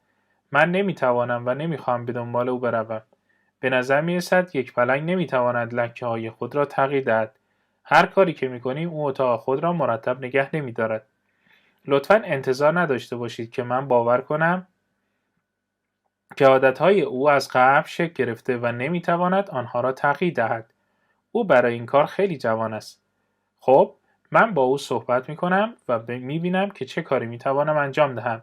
موفق باشی، اما شرط می‌بندم که شما با او به نتیجه‌ای نخواهید رسید. Man does not live by bread alone. People's psychological needs as well as their physical needs must be satisfied if they are to live. انسان به تنهایی نمیتواند در این دنیا زندگی کند. Holy cow, Pret, don't you think about anything but food? After all, man does not live by bread alone. Look, don't go around thinking that all I care about is food. I know that there's more to life than eating. After all, who but me is doing 20 hours a week of volunteer work at a community center? And who do you suppose spends his weekends as a big brother for underprivileged children? I've never doubted your dedication to helping others. I just think your dedication to food might be somewhat exaggerated. All that extra weight you're carrying around isn't doing your heart any good. نیازهای روحی و روانی مردم و همچنین نیازهای جسمی آنها برای تامین زندگی باید برآورده شود. وای پیت، آیا به چیزی به جز غذا فکر نمی کنی؟ از این گذشته انسان تنها با غذا زندگی نمی کنه. ببین، فکر نکن که فقط به غذا اهمیت میدم. من میدانم که زندگی بیشتر از غذا خوردن است. از این گذشته چه کسی به جز من هفته 20 ساعت کار داوطلبانه در مرکز اجتماع انجام میده؟ و فکر میکنید چه کسانی آخر هفته خود را به عنوان یک برادر بزرگ برای بچه‌های محروم سپری میکنند؟ من هرگز در وقت تو برای کمک به دیگران شک نکردم. من فقط فکر میکنم تعهد شما به غذا تا حدودی اغراق‌آمیز باشد. تمام آن اضافه وزنی که تحمل میکنید باعث بیماری قلبت است. Money does not grow on trees. Money is not easily obtained. پول روی درخت سبز نمی شود. I can't wait to show you the fabric I found for the drapes in the living room and dining room. I saw the perfect carpeting for the family room too. Now we just need to pick out some furniture. Hold it. We just paid a healthy sum of some money for the down payment on the house. The landscaping also cost a bundle. We'll have to take it easy for a while. After all, money does not grow on trees. I know that money is not easy to come by, but where will sit if we have no furniture? What's wrong with our old furniture? It won't match the new carpeting and drapes. Then we'll just have to sit on the floor. پول به راحتی به دست نمی آید. نمی توانم صبر کنم. باید پارچه ای را که برای اتاق نشیمن و اتاق ناهارخوری پیدا کردم به شما نشان دهم. من فرش مناسب اتاق خانواده را نیز دیدم. اکنون فقط باید مبلمان را انتخاب کنیم. دست نگهدار، ما مبلغ هنگفتی برای پیش پرداخت خانه پرداخت کردیم. باید مدتی به خودمان کمتر فشار بیاوریم. از این گذشته پول روی درختان رشد نمی کند. من می‌دانم که به دست آوردن پول آسان نیست، اما اگر مبلمان نداشته باشیم کجا بنشینیم؟ مبلمان قدیمی ما چه مشکلی دارند؟ با فرش و پارچه جدید مطابقت نخواهد داشت. پس ما فقط باید روی زمین بنشینیم. زبان مسئله بعدی one swallow does not make a summer or does not a summer make. One piece of evidence is not enough to prove something. با یک گل بها نمی شود. Hey Rebecca, how was your tennis match the other day? Great. I beat out Gracia and made the final playoffs. I've got the championship in the bag. Hold on there. I can understand your excitement, but remember that one swallow does not make a summer. The final outcome won't be known until the last game is played. You're right. I know I shouldn't form my opinion based on a single victory, but I've got a good feeling about this tournament. More power to you. I hope you don't end up by being disappointed. یک مدرک برای اثبات چیزی کافی نیست. سلام ربکا، مسابقه تنیس شما روز گذشته چطور بود؟ عالی، من گارسیا را شکست دادم و به پلی آف نهایی رسیدم. من قهرمانی را در کیف گذاشتم. تند نرو. من می توانم هیجان شما را درک کنم، اما به یاد داشته باشید که با یک گل بها نمی شود. نتیجه نهایی تا زمان انجام آخرین بازی مشخص نخواهد بود. حق با شماست. من میدانم که نباید نظر خود را بر اساس یک پیروزی شکل دهم، اما احساس خوبی نسبت به این مسابقات دارم.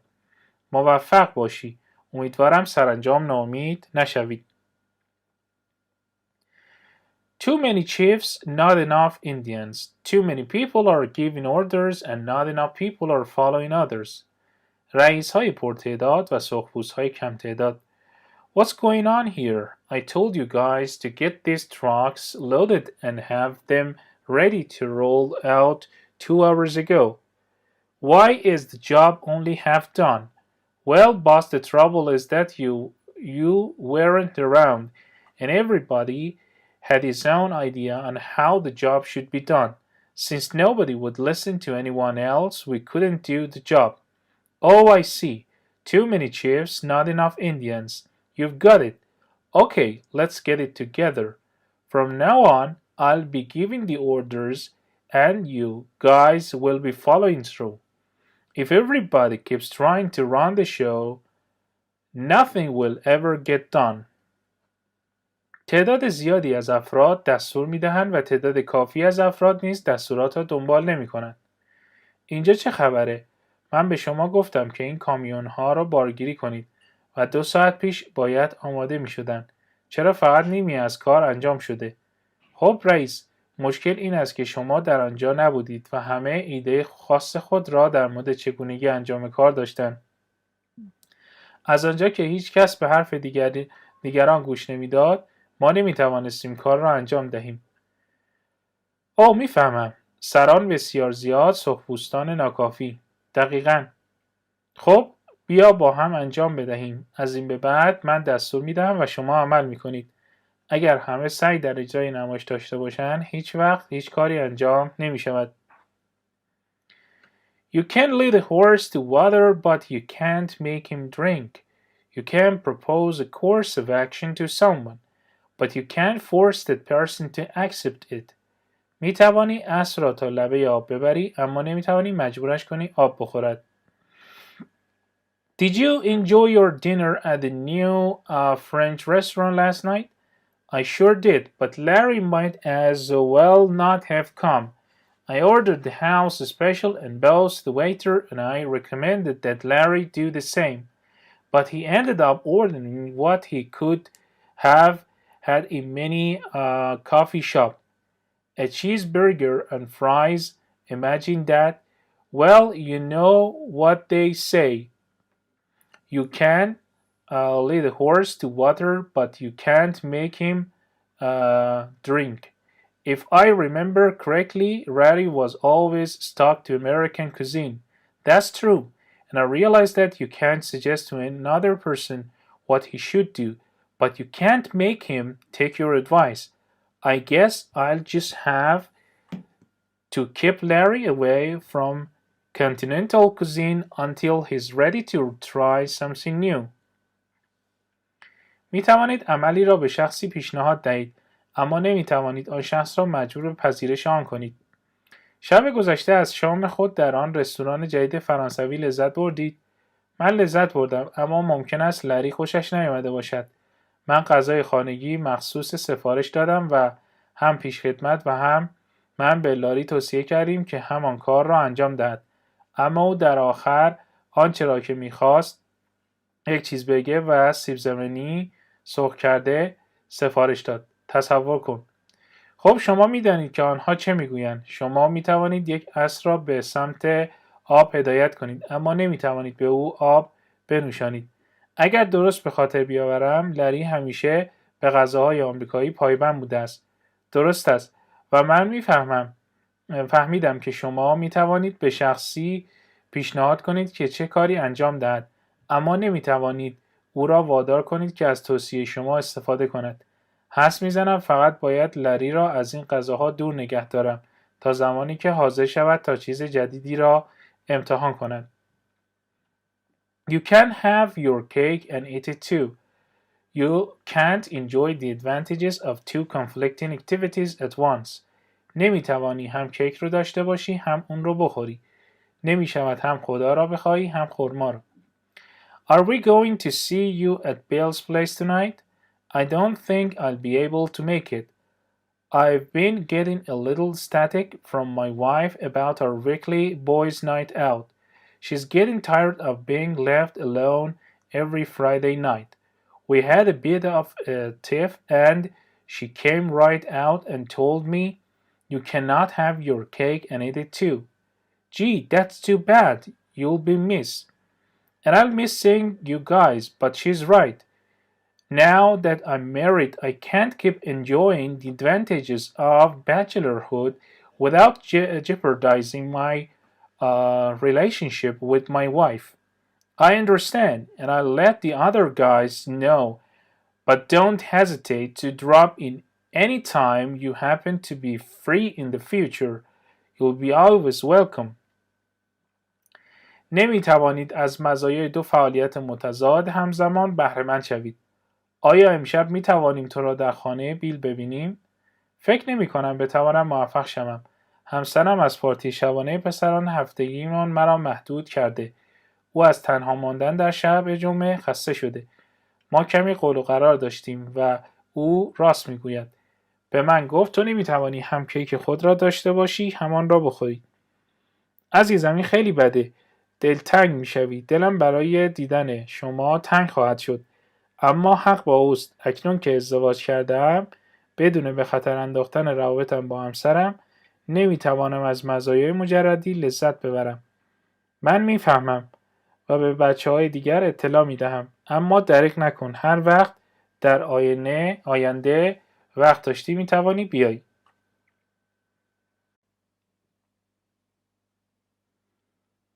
You cannot teach an old dog new tricks.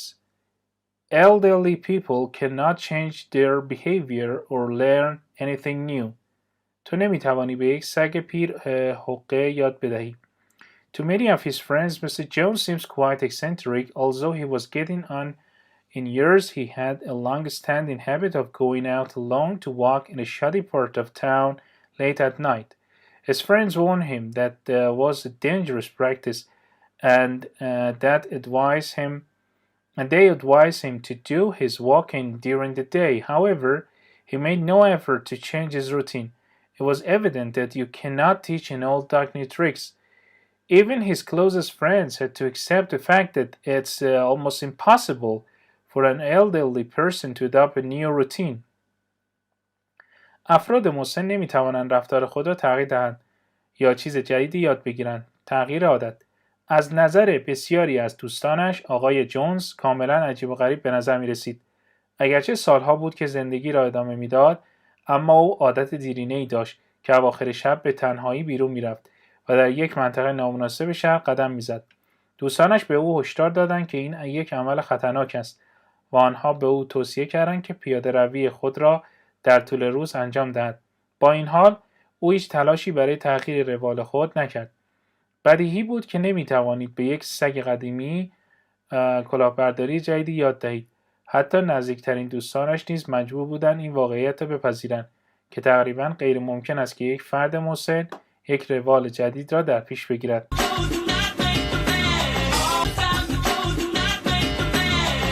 realize the clothes don't make the man, huh?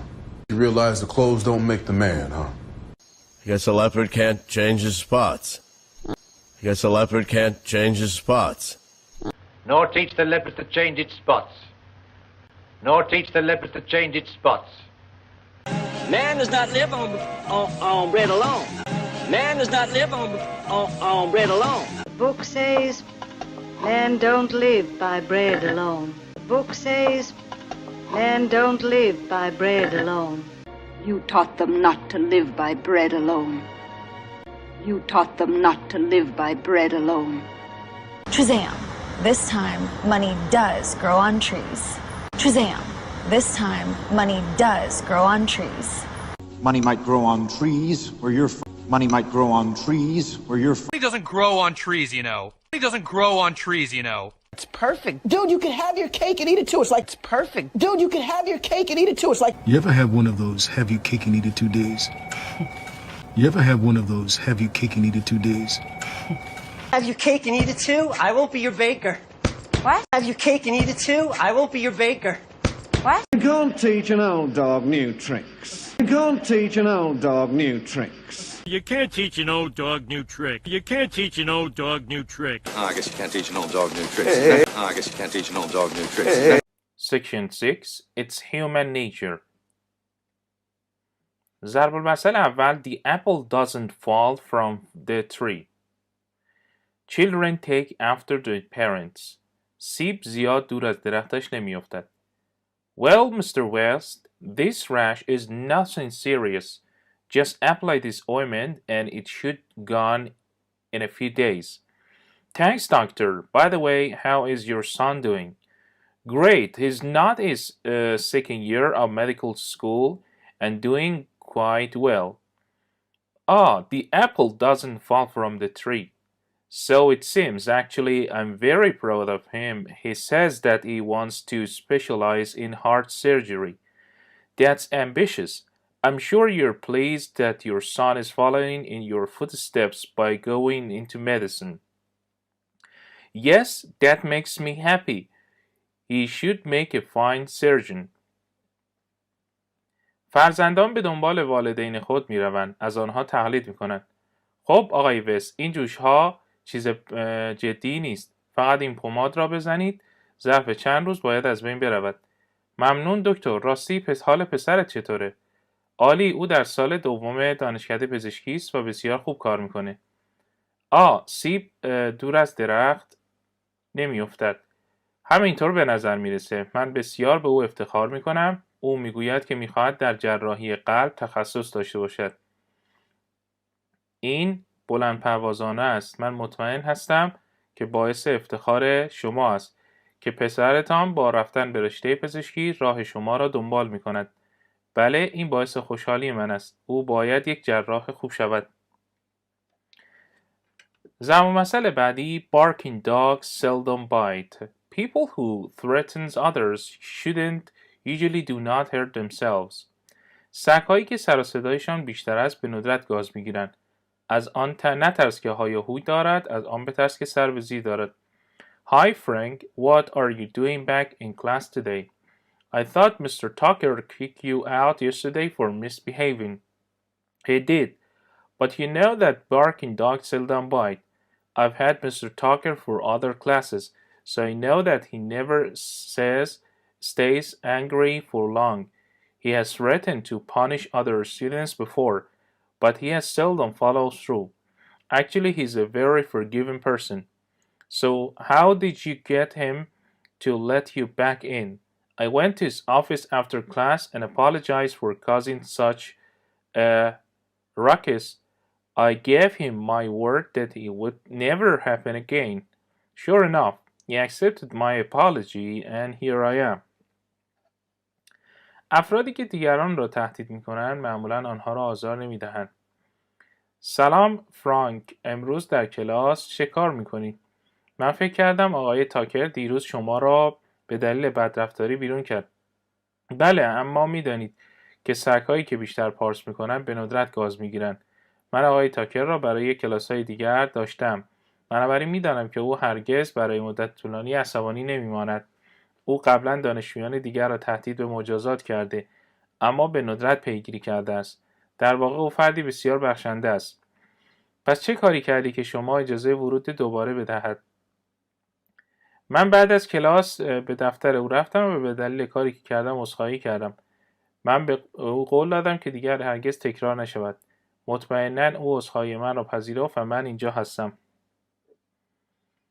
Better a live coward than a dead hero. It's better to run from a life-threatening situation than to fight and risk being killed. یک ترسوی زنده از یک قهرمان مرده بهتر است. Matthew had made a career of the army, and over 2 years he had seen battle numerous times. He had never distinguished himself in any particular way, but he had managed to come out alive from some truly life-threatening situations.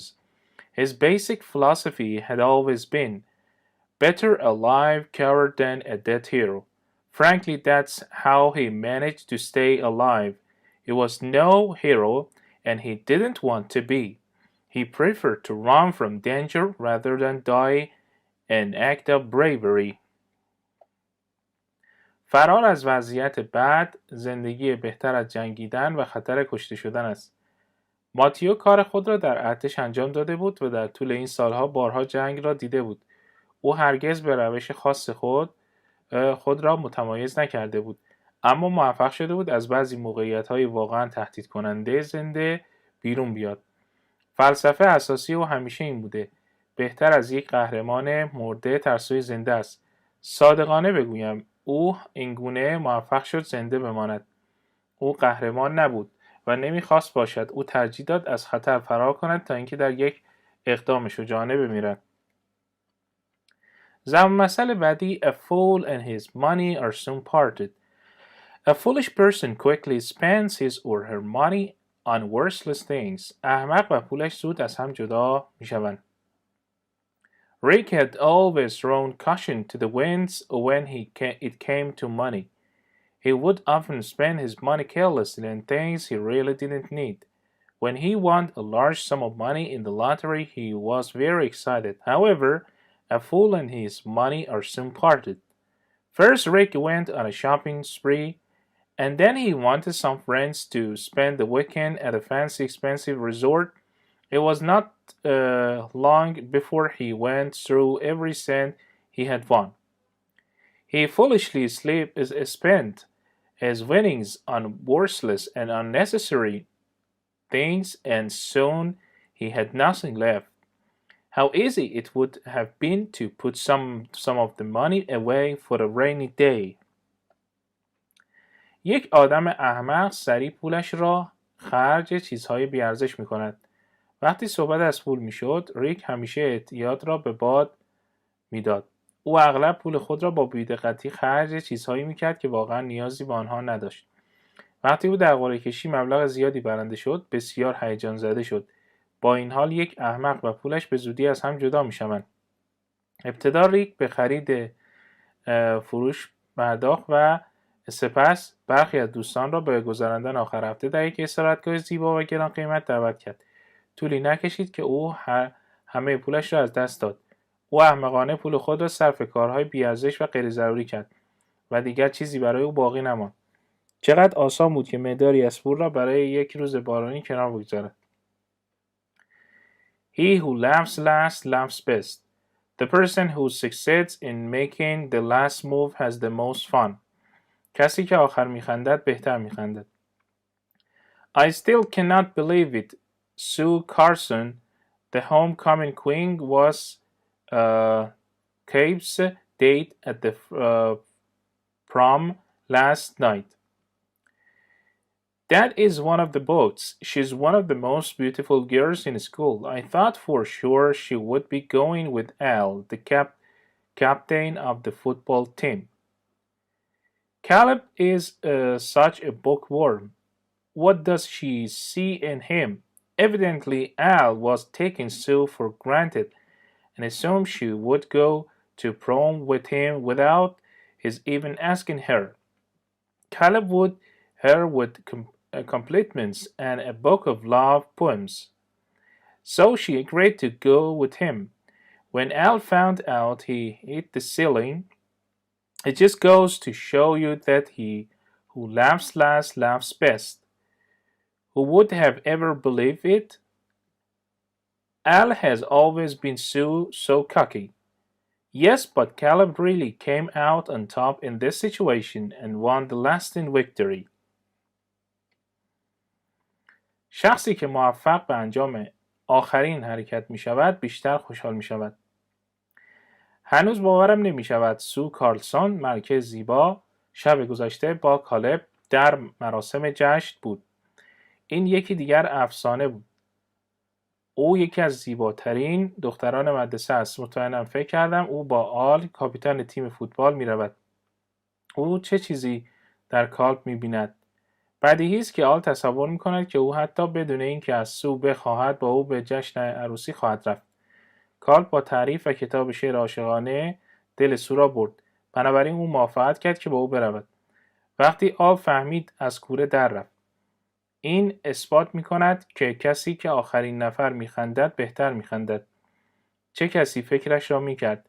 آل همیشه خیلی لوس بوده است.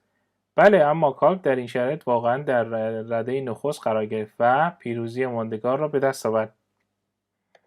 ضرب مسئله بعدی old habits die hard. It is very difficult to change an established pattern of behavior. ترک عادت موجب مرض است. When I ran into Neil the other day, he was coughing up a storm. Is he okay? Who knows? He's as okay as he's ever be. I don't get it. He's taken up smoking again. You know he had quit for about a year, but I guess old habits die hard. The doctor even warned him that he would have health problems if he continued to smoke. What made him start again? As I said, it's very difficult to change his sad habits. He was doing quite well until he had some personal problems. He must have started smoking again to alleviate the strain of dealing with them. That's too bad. His health is bound to suffer.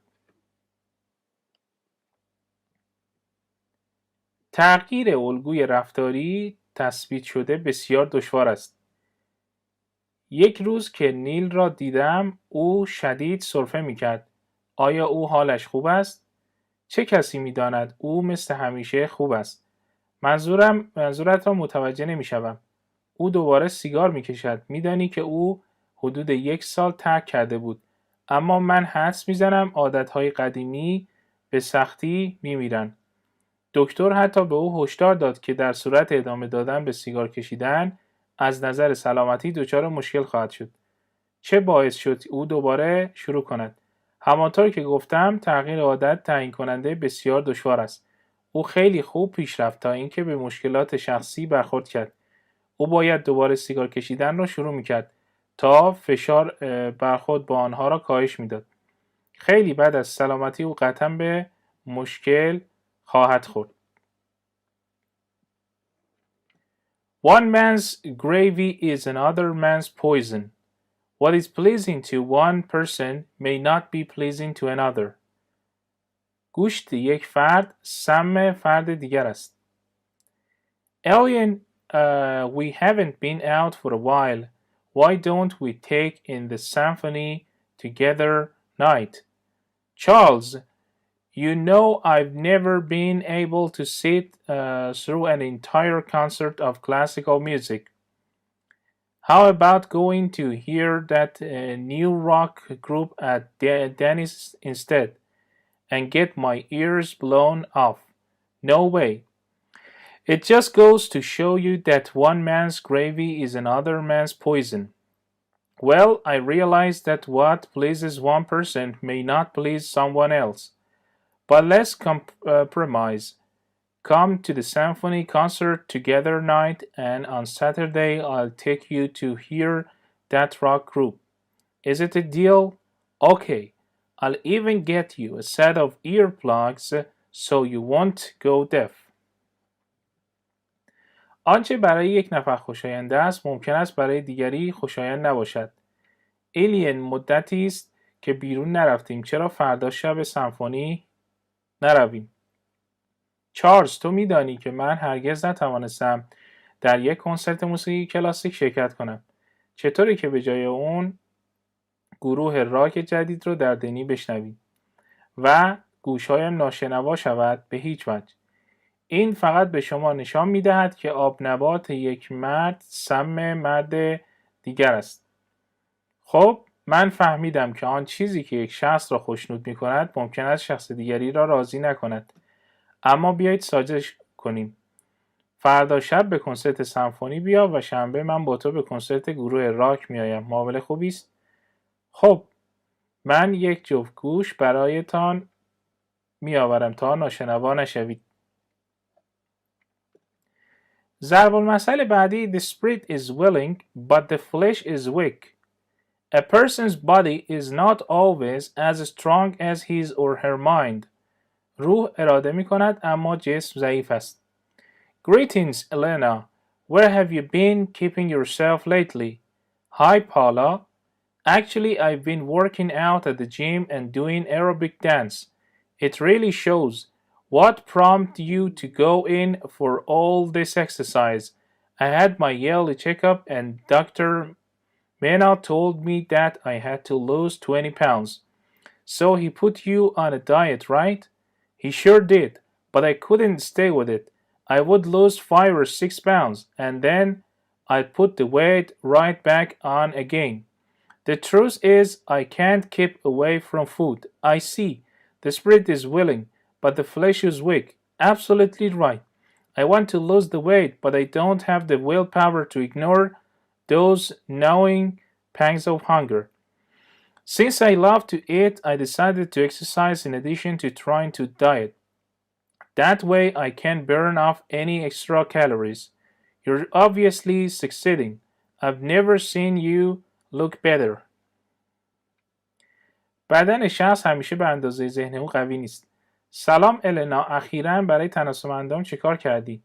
سلام پاولا، در واقع من در باشگاه ورزش و رقص هوازی می کردم. واقعاً مشخصه. چه باعث شد شما برای انجام این همه تمرین اراده کنید؟ من چکاپ سالانه خود را انجام می دادم و دکتر منا به من گفت که باید 20 پوند وزن کم کنم. بنابراین او شما را تحت رژیم قرار داد، درسته؟ بله، اما نمی توانستم فقط با رژیم وزن کم کنم.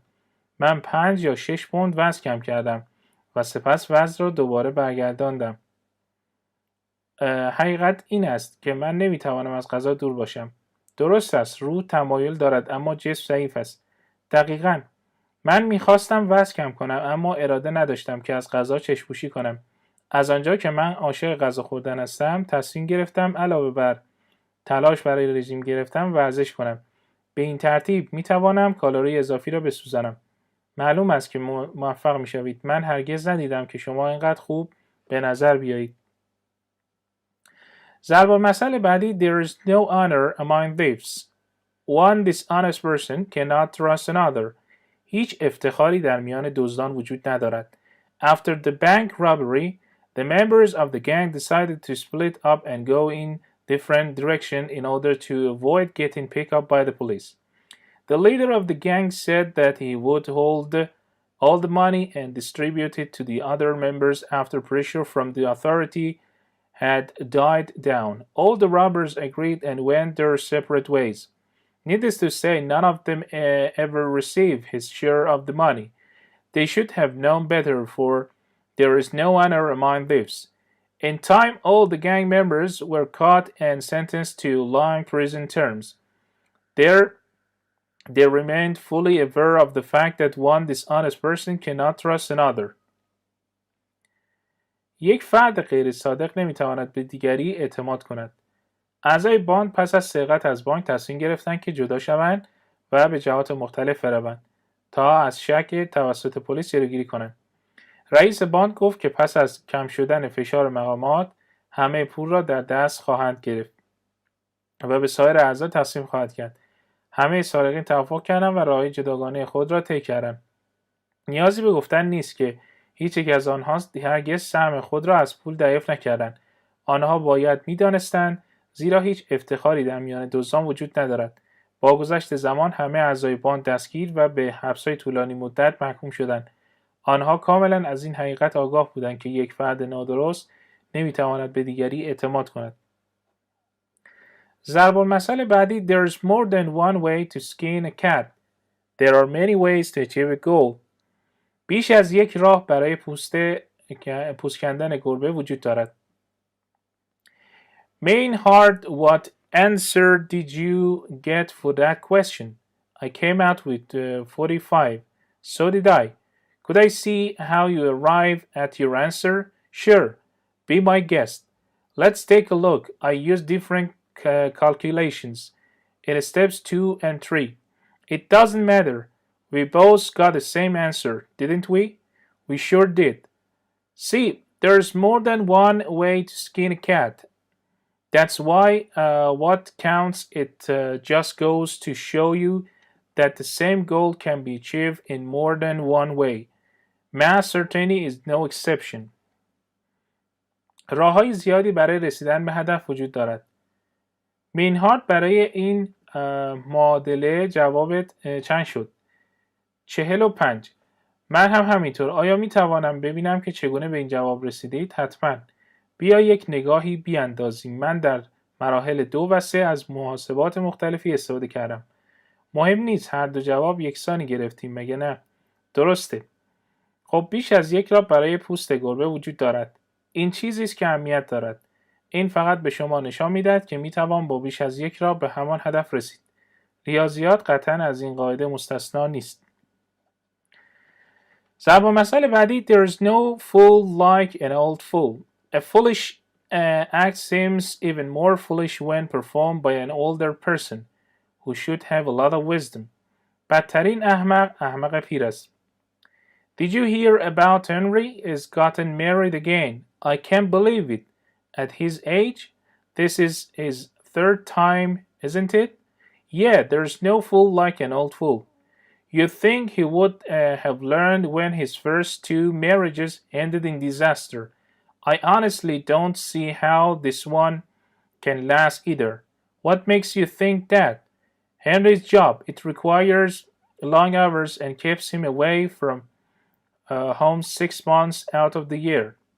It seems that Henry hasn't learned anything from his previous relationships. He's already got 2 strikes against him, his age and his job. And there's nothing more ridiculous than the foolish behavior of a person who should have learned something from his previous experiences. یک عمل احمقانه هنگامی که توسط یک فرد مسن انجام شود که از او انتظار احمقانه تر به نظر میرسد. آیا در مورد هنری چیزی شنیده‌ای؟ او دوباره ازدواج کرده. باورم نمیشه در این سن این 3مین بار است مگه نه؟ آره هیچ احمقی مثل یک احمق پیر وجود نداره. وقتی 2 ازدواج اولش واجب به پایان رسید باید برایش درس عبرت میشد. واقعا نمیدانم که این یکی چگونه میتواند دوام بیاورد. چه چیز باعث شد اینطور فکر بکنی؟ شغل هنری. این کار به ساعتهای طولانی نیاز دارد و او را 6 ماه از سال از خانه دور میکند.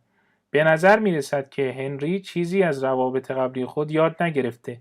سن و شغلش 2 عامل شکست او در تجربیات قبلی اوست و هیچ چیز مضحک‌تری از رفتار احمقانه شخصی وجود ندارد که باید چیزی را از تجربیات قبلی خود یاد میگرفت. ضرب‌المثل بعدی Variety is the spice of life. Differences and changes make life enjoyable. چاشنی زندگی تنوع است. How was your trip to New York? We had a marvelous time. New York really has a lot to offer. We took in a couple of Broadway shows, a dinner at some fancy restaurant, met all kinds of interesting people, shopped on 5th Avenue, and visited the Metropolitan Museum of Art. Sounds great. You saw and did a great deal on your vacation. It must have been quite enjoyable. It sure was. It is true that variety is the spice of life. We hadn't had a vacation for a long time, so we took great pleasure in doing many different things to make our stay as enjoyable as possible. We remember this vacation for a long time. تفاوت‌ها و تغییرات زندگی را لذت بخش می‌کند. سفر شما به نیویورک چگونه بود؟ خیلی خوش گذشت. نیویورک واقعاً چیزهای زیادی برای ارائه دارد. ما در برخی از رستوران‌های شیک شام خوردیم. با انواع افراد جالب ملاقات کردیم. در خیابان پنجم خرید کردیم و از موزه هنر متروپولیتن بازدید کردیم. عالیه. شما تعطیلات خود را به بهترین نحو گذراندید. حتما بسیار لذت بخش بوده است. مطمئناً همینطور بود. درست است که تنوع چاشنی زندگی است. مدت‌ها بود که تعطیلات نداشتیم. بنابراین از انجام کارهای مختلف دریغ نکردیم تا از اقامت خود تا آنجا که ممکن است لذت ببریم. این تعطیلات را مدت‌ها به یاد خواهیم آورد.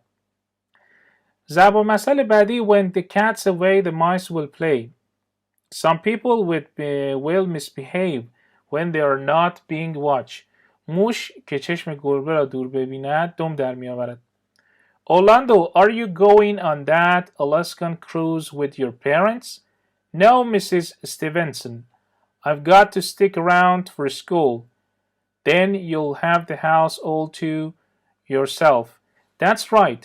My folks be gone for 10 days. I was thinking of having a party this weekend to celebrate Susanna's birthday. Oh, I see. When the cat's away, the mice will play. Not exactly. Mom might have said okay. She likes Susanna anyway since my folks won't be around to say no. I see no reason for us not to have a little fun. It looks like your mind is made up. You want to have the party even if it might go against your parents' wishes. Don't worry, we'll be extra careful, and I'll tell Mom and Dad about the party as soon as they get back. بعضی از افراد وقتی تحت مراقبت قرار نمیگیرند رفتار بدی دارند.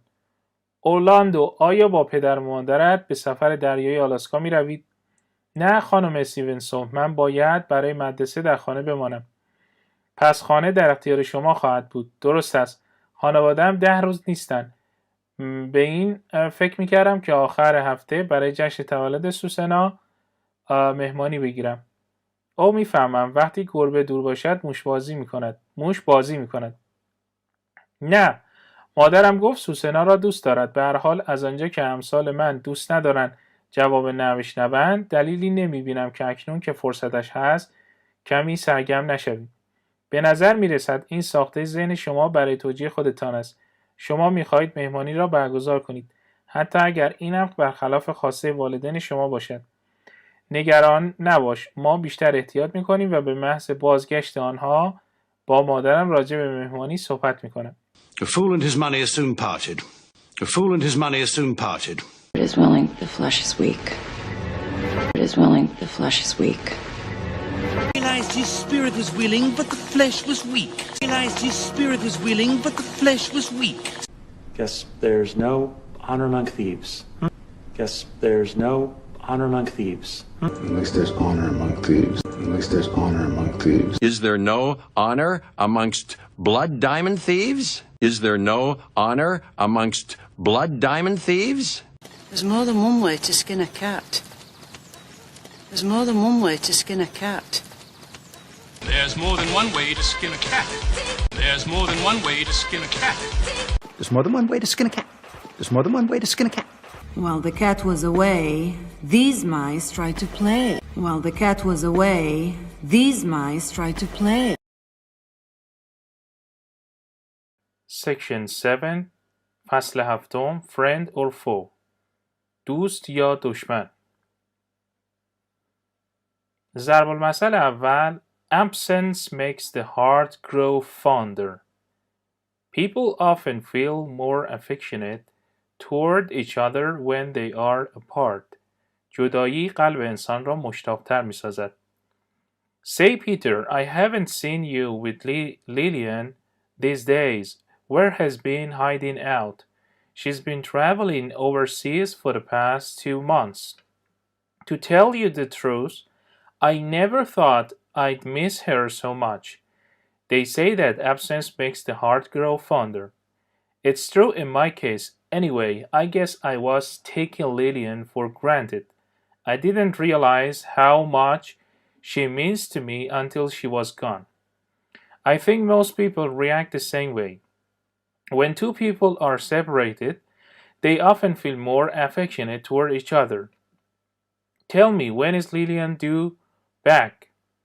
In a couple of weeks. I can hardly wait. مردم وقتی از هم جدا می شوند بیشتر احساس محبت می کنند. بگو پیتر، من این روزها تو را با لیلیان ندیدم. کجا مخفی شده است؟ او از 2 ماه گذشته به خارج از کشور سفر کرده. راستش رو بخواید من هرگز فکر نمی کردم دلم اینقدر تنگ بشود. میگویند غیبت قلب را مشتاق می کند. به هر حال در مورد من درست است. حدس میزنم من قدر لیلیان را نمیدانستم تا اینکه او رفت. من فکر میکنم بیشتر مردم واکنش یکسانی نشان میدهند. وقتی 2 نفر از هم جدا میشوند اغلب احساس محبت بیشتری نسبت به یکدیگر دارند. به من بگو چه موقع لیلیان برمیگردد؟ چند هفته دیگر. به سختی میتوانم صبر کنم. ضرب المثل بعدی Beauty is in the eye of the beholder. What seems ordinary or ugly to one person might seem beautiful to another. زیبایی بستگی به سلیقه دارد. علف باید به دهن بزی شیرین بیاید. I still can't figure out how Janet could have fallen for Paul. He's no prize at all. When you come right down to it, she's nothing to rave about either. Clearly, beauty is in the eye of the beholder. I'll second that. What appears attractive to one person might seem ugly or ordinary to someone else. I guess we should remember that looks aren't anything. You're right. Janet and Paul are very nice people. آنچه برای یک شخص عادی یا زشت به نظر می‌رسد ممکن است برای دیگری زیبا باشد. من هنوز نمی‌توانم بفهمم چگونه جنت عاشق پول شده است. او اصلا زیبا نیست. واضح است که زیبایی در چشم بیننده است. درست است آنچه برای یک شخص جذاب به نظر می‌رسد ممکن است برای شخص دیگری زشت یا معمولی به نظر برسد. حدس می‌زنم باید به یاد داشته باشیم که ظاهر همه چیز نیست. حق با شماست. جانت و پال هر دو افراد بسیار خوبی هستند. Blood is thicker than water. Members of the same family share stronger ties with each other than they do with others. روابط فامیلی از روابط دیگر پایبندتر است. Hi Gina, I'm here to pick up your truck. Remember, you promised to let me borrow it for the day. That I did, but I'm going to have to disappoint you. My brother took the truck this morning to pick up some furniture at the warehouse. He needed it right away, so I gave it to him. Boy, that really leaves me high and dry. But I guess blood is thicker than water. Don't take it personally. This was a very pressing matter. Besides, he should be back in a couple of hours. Then the truck is yours. By the way, I gave my brother the truck because he needed it right away. Not because family members share stronger ties with each other than they do with others. I would have done the same for you if you had been in his position. اعضای یک خانواده نسبت دیگران با یکدیگر رابطه قوی تری دارند. سلام جینا، من آمدم تا کامیون شما را تحویل بگیرم. یادت آمد؟ قول دادی به من اجازه بدی تا اون رو قرض بگیرم. درسته، اما من مجبورم شما را ناامید کنم. برادرم امروز صبح کامیون رو گرفت تا وسایل یک انبار را تحویل بگیرد. او فوراً به آن احتیاج داشت. بنابراین من آن را به او دادم. پسر، این واقعاً من را ناراحت کرد. اما حدس میزنم خون مهمتر از آب باشد. ناراحت نشو. این یک مسئله بسیار فوری بود. علاوه بر این او باید چند ساعت دیگر برگردد. سپس کامیون مال شماست. من به برادرم کامیون رو دادم زیرا او بلافاصله به آن نیاز داشت. نه به این دلیل که اعضای خانواده روابط قوی‌تری با یکدیگر نسبت به دیگران دارند. اگر تو در جایگاه او بودی همین کار را برای تو می‌کردم. Familiarity breeds contempt. When you know people well, you will discover their weaknesses and you may come to scorn them. آشنایی زیاد با کسی موجب کوچکپنداری او می شود. Miss Carruthers was appointed head librarian because of her organizational abilities and her plans for improving the library's services. At first, the other staff members appreciated her ideas and enthusiasm, but after several weeks of working with her, they began to resent her frequent memos and meetings. The more they learn about her management style, the less they like it. As one librarian said to another, familiarity breeds contempt. The library staff welcomed Miss Carruthers and her ideas at first, but after they got to know her better, their respect for her changed to dislike and scorn. وقتی مردم را به خوبی بشناسید، نقاط ضعف آنها را کشف خواهید کرد و ممکن است بی‌احترامی کنید. خانم کاروترز به دلیل توانایی‌های سازمانی و برنامه خود برای بهبود خدمات کتابخانه به عنوان مسئول کتابخانه منصوب شد. در ابتدا سایر کارکنان از ایده‌های او قدردانی کردند و مشتاق بودند، اما بعد از چندین هفته کار با او، آنها از یادداشت‌ها و جلسات مکرر او ناراحت شدند.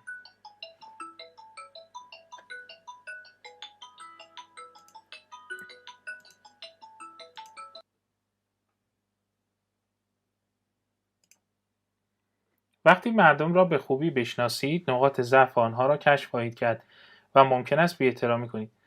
خانم کاروترز به دلیل توانایی‌های سازمانی و برنامه‌های خود برای بهبود خدمات کتابخانه به عنوان مسئول کتابخانه منصوب شد. در ابتدا سایر کارکنان از ایده‌های او قدردانی کردند و مشتاق بودند، اما بعد از چندین هفته کار با او، آنها از یادداشت‌ها و جلسات مکرر او ناراحت شدند.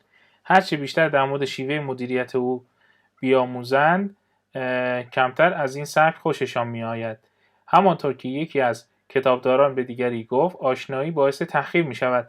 کارمندان کتابخانه در ابتدا از خانم کاروترز و ایده‌های او استقبال کردند، اما بعد از اینکه او را بیشتر شناختند، احترام آنها نسبت به او کمتر شد.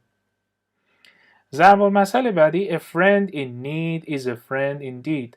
A true friend will help you in a time of trouble. به هنگام نیاز دوست واقعی شناخته می شود. Serge, I hear you're having some trouble with American Life. I've already taken that course. Maybe I can help you out. No kidding. Do you have the time? Sure. My time is your time. A friend in need is a friend indeed. Come on, I wouldn't let you down.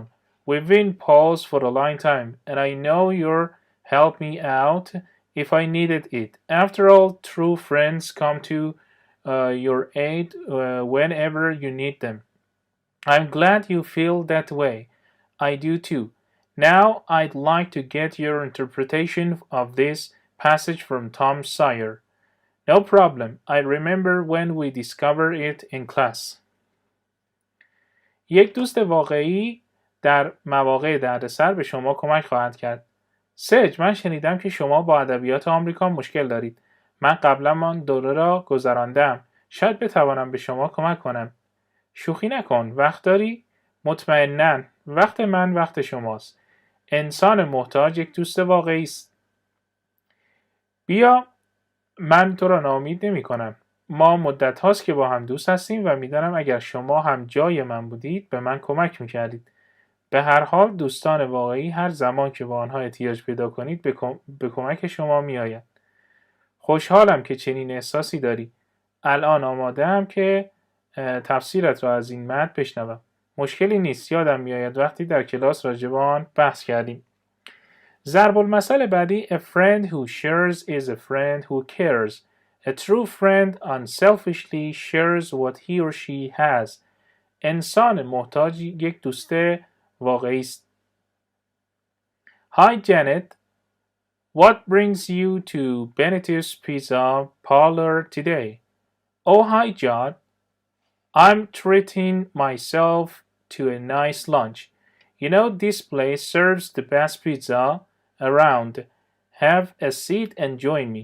I've got more than enough for the both of us. If you insist, I suppose I could take that small piece there off your hands. Be my guest. After all, a friend who shares is a friend who cares. Thanks. The feeling is mutual. True friends show that they really care about you by unselfishly sharing what they have. Don't give it a second thought. I know you would do the same for me. یک دوست واقعی با میل خود آنچه را در اختیار دارد به اشتراک می‌گذارد. سلام جانت، چه شده که امروز تو پیتزا فروشی بنیتو آمدی؟ او سلام. جود، من خودم را با یک ناهار خوب پذیرایی می‌کنم. می‌دانی این مکان بهترین پیتزای اطراف را سرو می‌کند.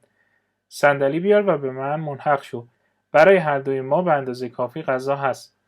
اگر اصرار داری باشه. من فکر می‌کنم میتوانم آن قطع کوچک را از دست تو بگیرم. مهمان من باش. بالاخره دوستی که شریکت دوستی است که اهمیت میدهد. با تشکر. احساس متقابل است. دوستان واقعی نشان میدهند که آنها واقعا با تقسیم غیر خودخواهانه آنچه دارند به شما اهمیت میدهند. من میدانم که تو نیز برای من همین کار را خواهی کرد. ضرب المثل بعدی imitation is the sincerest form of flattery. Trying to be like someone is the most genuine way of praising that person. تقلید ساده قانع ترین شکل چاپلوسی است. Well, Cindy, what do you want to be when you grow up? I want to be a baseball player, just like Ron Fox. He's my hero. Look at the number of home runs he has hit. And look at how the fans cheer when he comes out on the field. He certainly is popular and well-liked. I can understand why you would want to be like him. After all, imitation is the sincerest form of flattery. I'd give anything to meet him in person and give his autograph. Perhaps that can be arranged. A team is playing here this Saturday. Maybe we can talk to him and get his autograph after the game. If you tell him that you want to be a baseball player just like him, he will feel very complimented. Gee, Uncle Joe, that would be great. Let's go. تلاش برای شبیه شدن به شخصی اصیل‌ترین روش صدایش آن شخص است. خب سیندی، وقتی بزرگ شدی می‌خواهی چیکاره بشوی؟ من میخواهم یک بازیکن بیسبال باشم، دقیقاً مثل رون فاکس. اون قهرمان من است. به بازی‌های او نگاه کنید و ببینید که هواداران هنگام بیرون آمدنش از زمین چگونه تشویقش میکنند. او مطمئناً محبوب است. من میتوانم درک کنم که چرا شما میخواهید مانند او باشید. از این گذشته تقلید صادقانه ترین تملق چاپلوسی است. من حاضر بودم همه چیزم را بدهم تا شخصاً با او ملاقات کنم و امضای او را بگیرم. شاید بتوان آن را ترتیب داد. این تیم امروز شنبه در اینجا بازی می‌کند. شاید بعد از بازی بتوانیم با او صحبت کنیم و امضا کنیم. اگر به او بگویی که می‌خواهی درست مثل او بازیکن بیسبال شوی، بسیار احساس خوشحالی می‌کند. اما جو عالی خواهد بود. بیا بریم. ضرب المثل بعدی Love is blind. One sees no faults in the person one loves. عشق آدم را کور می‌کند. I just don't know how Caroline has stuck it with the math for so many years. They've been married for over 30 years, haven't they? True, in spite of the fact that he's such a rude and selfish person. He has been far from the ideal husband, and yet she puts up with him and completely ignores his shortcomings. No doubt about it, love is blind. You're right. Apparently she loves him so much that she doesn't see his faults. Well, I can't see the same about my husband. I'm not blind to his faults, and he's not blind to mine. But I think we have a good marriage anyway. انسان در شخصی که دوستش دارد هیچ عیبی نمی‌بیند. من فقط نمی‌دانم که کارولین چگونه این همه سال را با مت مدارا کرده. آنها بیش از 30 سال ازدواج کردند، مگر نه؟ درست است. از این گذشته او فردی بی‌ادب و خودخواه است. او از شوهر ایدئال دور بوده و با این وجود او باز متن را تحمل می‌کند و کمبودهای او را کاملا نادیده می‌گیرد. در این شکی نیست، عشق انسان را کور می‌کند. حق با شماست. ظاهراً آنقدر او را دوست دارد که عیب‌های او را نمی‌بیند. خب من نمی‌توانم در مورد شوهرم همین حرف را بزنم. من کوتاهی‌های او را می‌بینم و او نیز از کوتاهی‌های من مرا می‌بیند، اما به نظر من به هر حال ازدواج خوبی داریم. Grow fonder makes the heart grow fonder. Absence makes the heart grow fonder. Absence makes the heart grow fonder. They say absence makes the heart grow fonder. They say absence makes the heart grow fonder. Beauty is in the eye of the beholder. Beauty is in the eye of the beholder. That beauty is in the eye of the beholder. That beauty is in the eye of the beholder. Well, after all, beauty is in the eye of the beholder, right? Well, after all, beauty is in the eye of the beholder, right? Blood is thicker than water.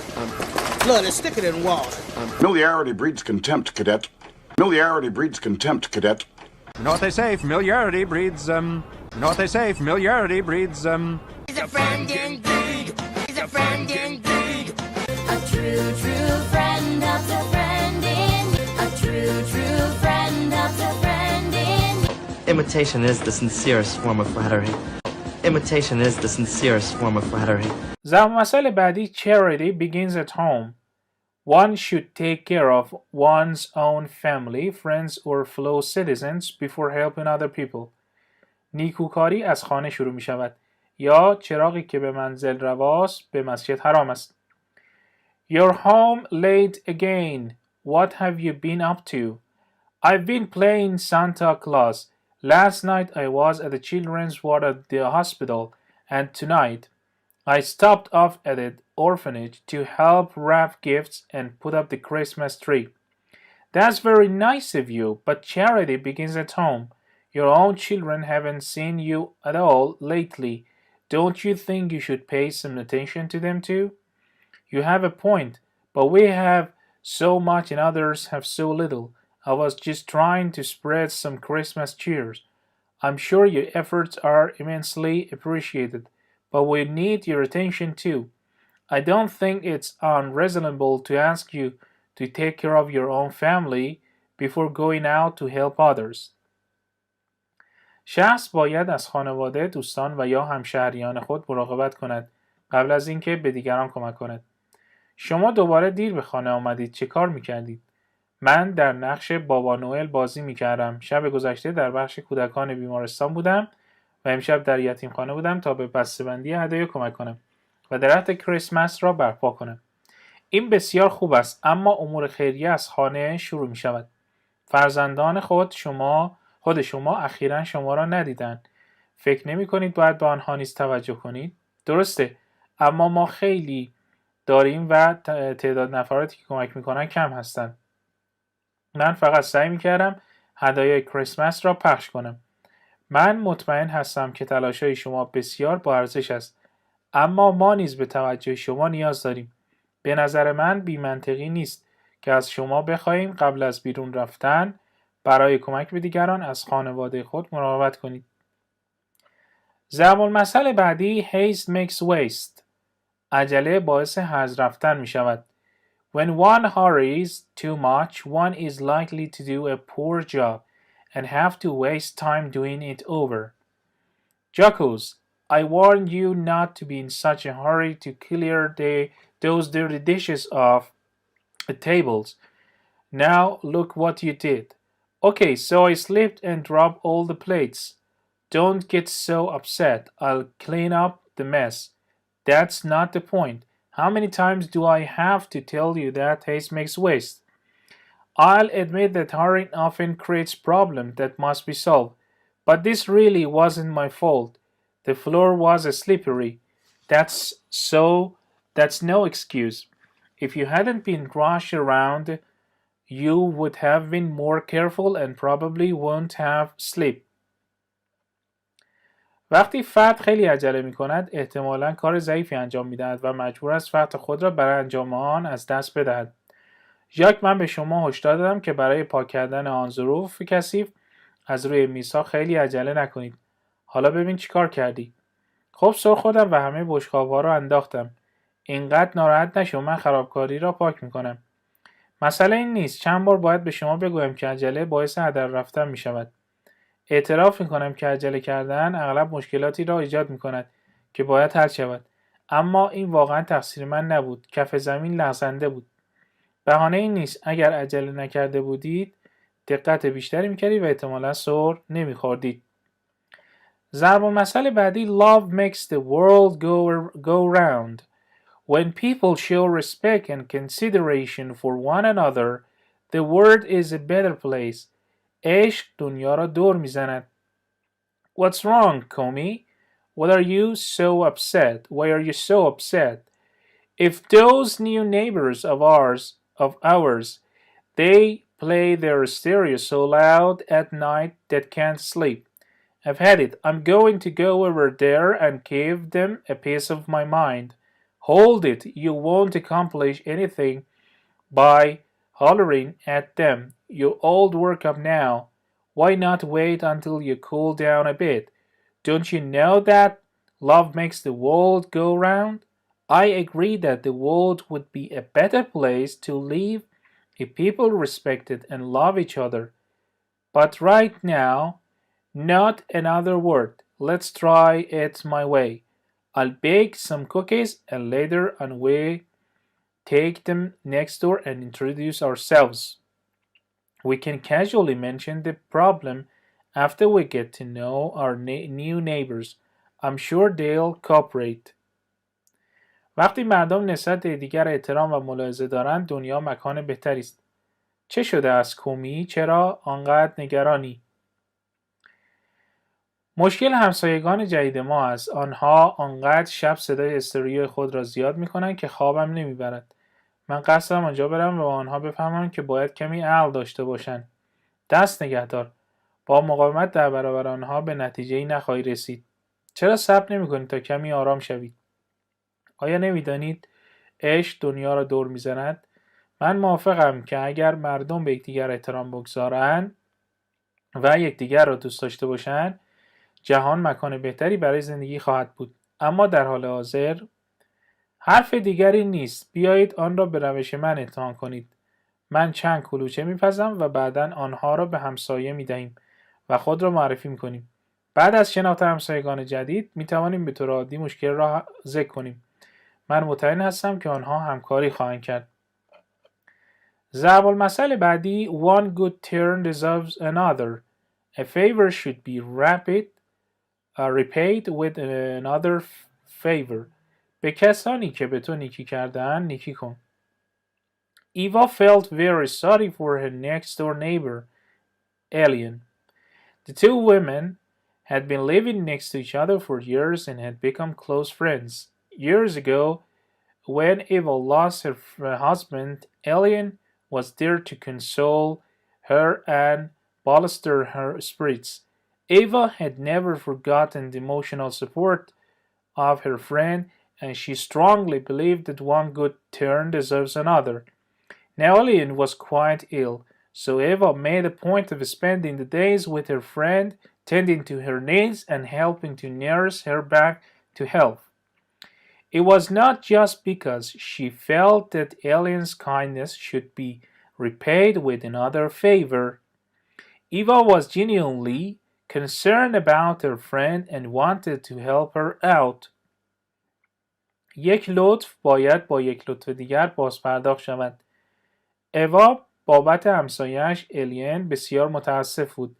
این دو زن سالها در کنار هم زندگی می‌کردند و با هم دوست صمیمی شده بودند. سالها پیش وقتی اوا شوهرش را از دست داد، الین آنجا بود تا به او قوت قلب بدهد و رویه‌اش را تقویت کند. اوا هرگز حمایت عاطفی دوست خود را فراموش نکرده بود و به شدت اعتقاد داشت که جواب خوبی را باید با خوبی داد. اکنون الین کاملا بیمار بود، بنابراین اوا یادش آمد که الین چه کارهایی برایش کرده. او اکنون کنار دوستش است به نیازهای او توجه و به او کمک میکند تا به سلامتی خود برگردد. این فقط به این دلیل نبود که او احساس کرد لطف الین باید با لطف دیگری جبران شود. اوا واقعا نگران دوست خود بود و میخواست به او کمک کند. Section 9 Some things never change. برخی چیزا هرگز تغییر نمیکنه. After the feast comes the reckoning. People must always pay the price of their excesses. ضرب المثل اول به معنای بعد از جشن نوبت حساب کتاب است. Hey Bill, is that another new jacket you're wearing? Yeah, just got it the other day. Like it? I sure do. But tell me, lately you've been spending like a madman. Where is all this money coming from? No problem. I've been buying everything on credit. Easy there, Paul. Aren't you getting in over your head? Remember, after the feast comes the reckoning. I know I've been spending a lot, but so far I've been able to make my monthly payments.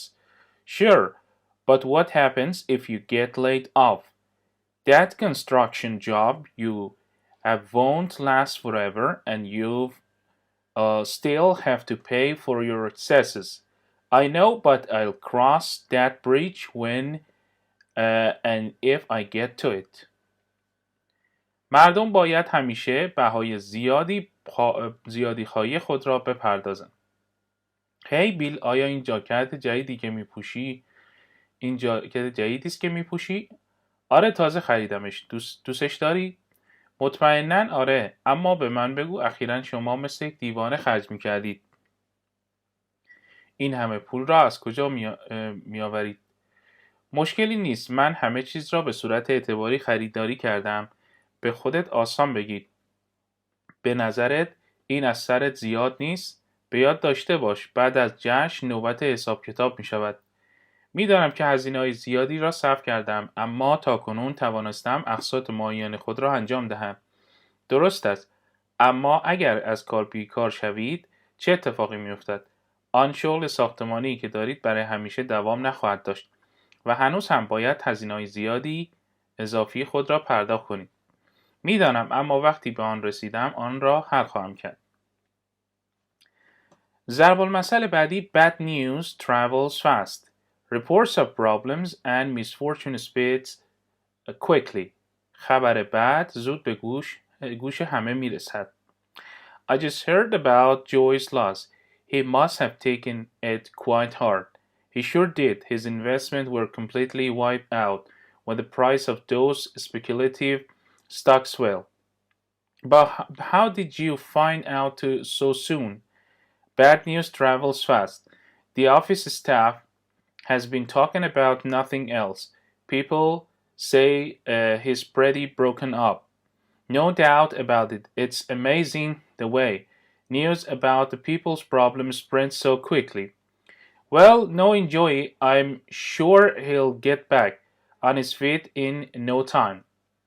He has a knack for making money. He won't let this bad break keep him down. گزارش مشکلات و بدبختی ها به سرعت پخش می شود. من در مورد ورشکستگی جو شنیدم. حتما این اتفاق خیلی به او فشار آورده است. قطعا سرمایه گذاری های وی با کاهش قیمت سهام کاملا از بین رفت. اما چگونه اینقدر زود فهمیدید؟ خبرهای بد به سرعت پخش می شوند. کارمندان دفتر مدام در این باره حرف میزنند. مردم میگویند او کاملا نابود شده است. همینطور است. شگفت‌آور است که چگونه اخبار در مورد مشکلات مردم به سرعت منتشر می شود. خب، با شناختی که از جوی دارم مطمئن هستم که او در کمترین زمان روی پاهای خود قرار می گیرد. او تبحر در کسب درآمد دارد. او اجازه نمی دهد که این اتفاق ناگوار او را پایین نگه دارد. ضرب المثل بعدی The best things in life are free. The things that give a person the most happiness don't cost anything. بهترین چیزها در زندگی رایگانند. Good afternoon, Mrs. Thompson. It's nice seeing you again. How did you enjoy the holidays? They were really special for me. We had a big family reunion with all my children and grandchildren. I can't tell you the joy that their visit brought to our home. I can certainly understand how you must have felt to have your family around you. After all, the best things in life are free. Absolutely. We spent many happy hours doing things as a family and playing with the grandchildren. Just think those hours that gave us such satisfaction and joy didn't cost a penny. How wonderful. It sure would be hard to top that. چیزهایی که بیشترین سعادت را به فرد میدهند هزینه‌ای ندارند. عصر بخیر خانم تامسون. خوشحالم که دوباره میبینمت. از تعطیلات لذت بردی؟ آن واقعا برای من خاص بود. ما با همه فرزندان و نوه‌هایم یک دیدار بزرگ خانوادگی داشتیم. من نمیتوانم شادی را که دیدار آنها به خانه ما آورد به شما بگویم. من مطمئنا میتوانم درک کنم که شما باید احساس خوبی داشته باشید که خانواده خود را در اطراف خود داشتید. از این گذشته بهترین چیزهای زندگی رایگان است. کاملا. ما ساعت خوش زیادی را به صورت خانوادگی و انجام کارها با نوه ها سپری کردیم. فقط فکر کن آن ساعتی که چنین رضایت و خوشی را برای ما به ارمغان آورد یک پنی هم هزینه نداشت. چه عالی. همینطور است. ضرب المثل بعدی The bigger they are, the harder they fall. The most important someone is, the more severe are the consequences of his or her failure. افراد هرچه بزرگتر باشند سخت‌تر می‌افتند. Say, Raymond, I heard that Phil Jacobson is moving out to the West Coast. What's going on? I heard that he was dismissed from that big corporation he directed for the past 15 years. Boy, that's quite a blow. It sure is. The bigger they are, the harder they fall. Rumor has it that he led the corporation into insolvency by approving high-risk loans and bad investment. I guess he deserved what he got. Even so, I feel kind of sorry for the guy. The more important you are, the worse it must be to fail. Phil's a tough young man, though. He'll get back on his feet soon. هر کسی مهمتر باشد پیامدهای شکست او شدیدتر است. رامون، شنیدم که فیل جکوبسون در حال حرکت به سمت ساحل غربی است. چه خبره؟ من شنیدم که او از آن شرکت بزرگ که در 15 سال گذشته کارگردانی کرده بود اخراج شد. پسر، این ضربه بدی است. مطمئنا همینطوره. هرچه آدم بزرگتری باشی سخت‌تر میشوند. شایعات این را میگوید که وی با تصویب وام‌های پرخطر و سرمایه‌گذاری‌های بد شرکت را به ورشکستگی سوق داد. حدس میزنم او لیاقت آنچه را به دست آورده دارد. حتی در این صورت من به نوعی برای آن مرد متاسفم. هر چقدر مهمتر باشید شکست هم باید بدتر باشد. هرچند فیل یک جوان سرسخت است، او به زودی دوباره روی پای خود می‌ایستد. Good things come in small packages. Small containers can hold objects of great value. چیزهای خوب در بسته‌بندی‌های کوچک ارائه می‌شوند. I was truly surprised on my birthday. I didn't expect such a lovely gift. Your gold bracelet is gorgeous. Did you get many other gifts? Yes, and most of them came in big boxes with fancy wrapping paper. Of course, I couldn't resist opening them first. I got some sweaters and shoes that I wanted, but the bracelet came in the smallest box, which I opened last. There you go. Good things come in small packages. How true. Not only did I get the bracelet, but I got 2 small charms to put on it as well. Wonderful objects can indeed be found in small containers. This has been the best birthday ever for me. I hope you have many more just as nice as this one. ظروف کوچک می توانند اشیا با ارزش زیادی را در خود جای دهند. من واقعا در روز تولدم تعجب کردم. انتظار چنین هدیه دوست داشتنی را نداشتم. دستبند طلای شما زرق و برق دار است. آیا هدایای زیادی دریافت کردید؟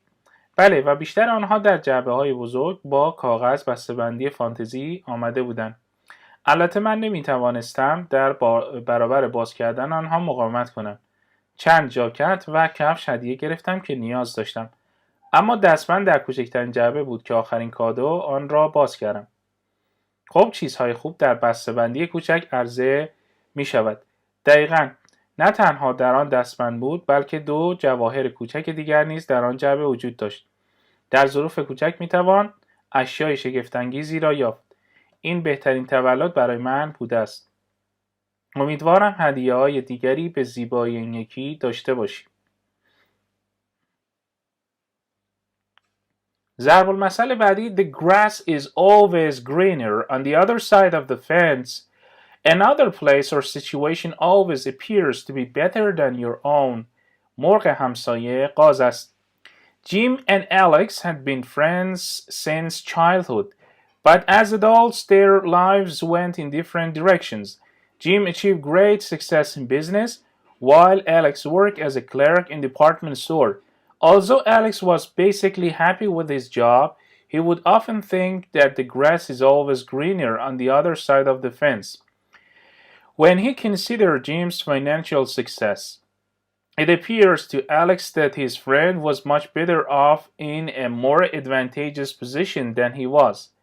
What Alex did not know was that Jim was not happy with his job and that his health was suffering because of the constant stress. به نظر می رسد مکان یا موقعیت دیگری همیشه بهتر از موقعیت شما باشد. جیم و الکس از کودکی دوست بودند، اما در بزرگسالی زندگی آنها به جهات مختلفی می رفت.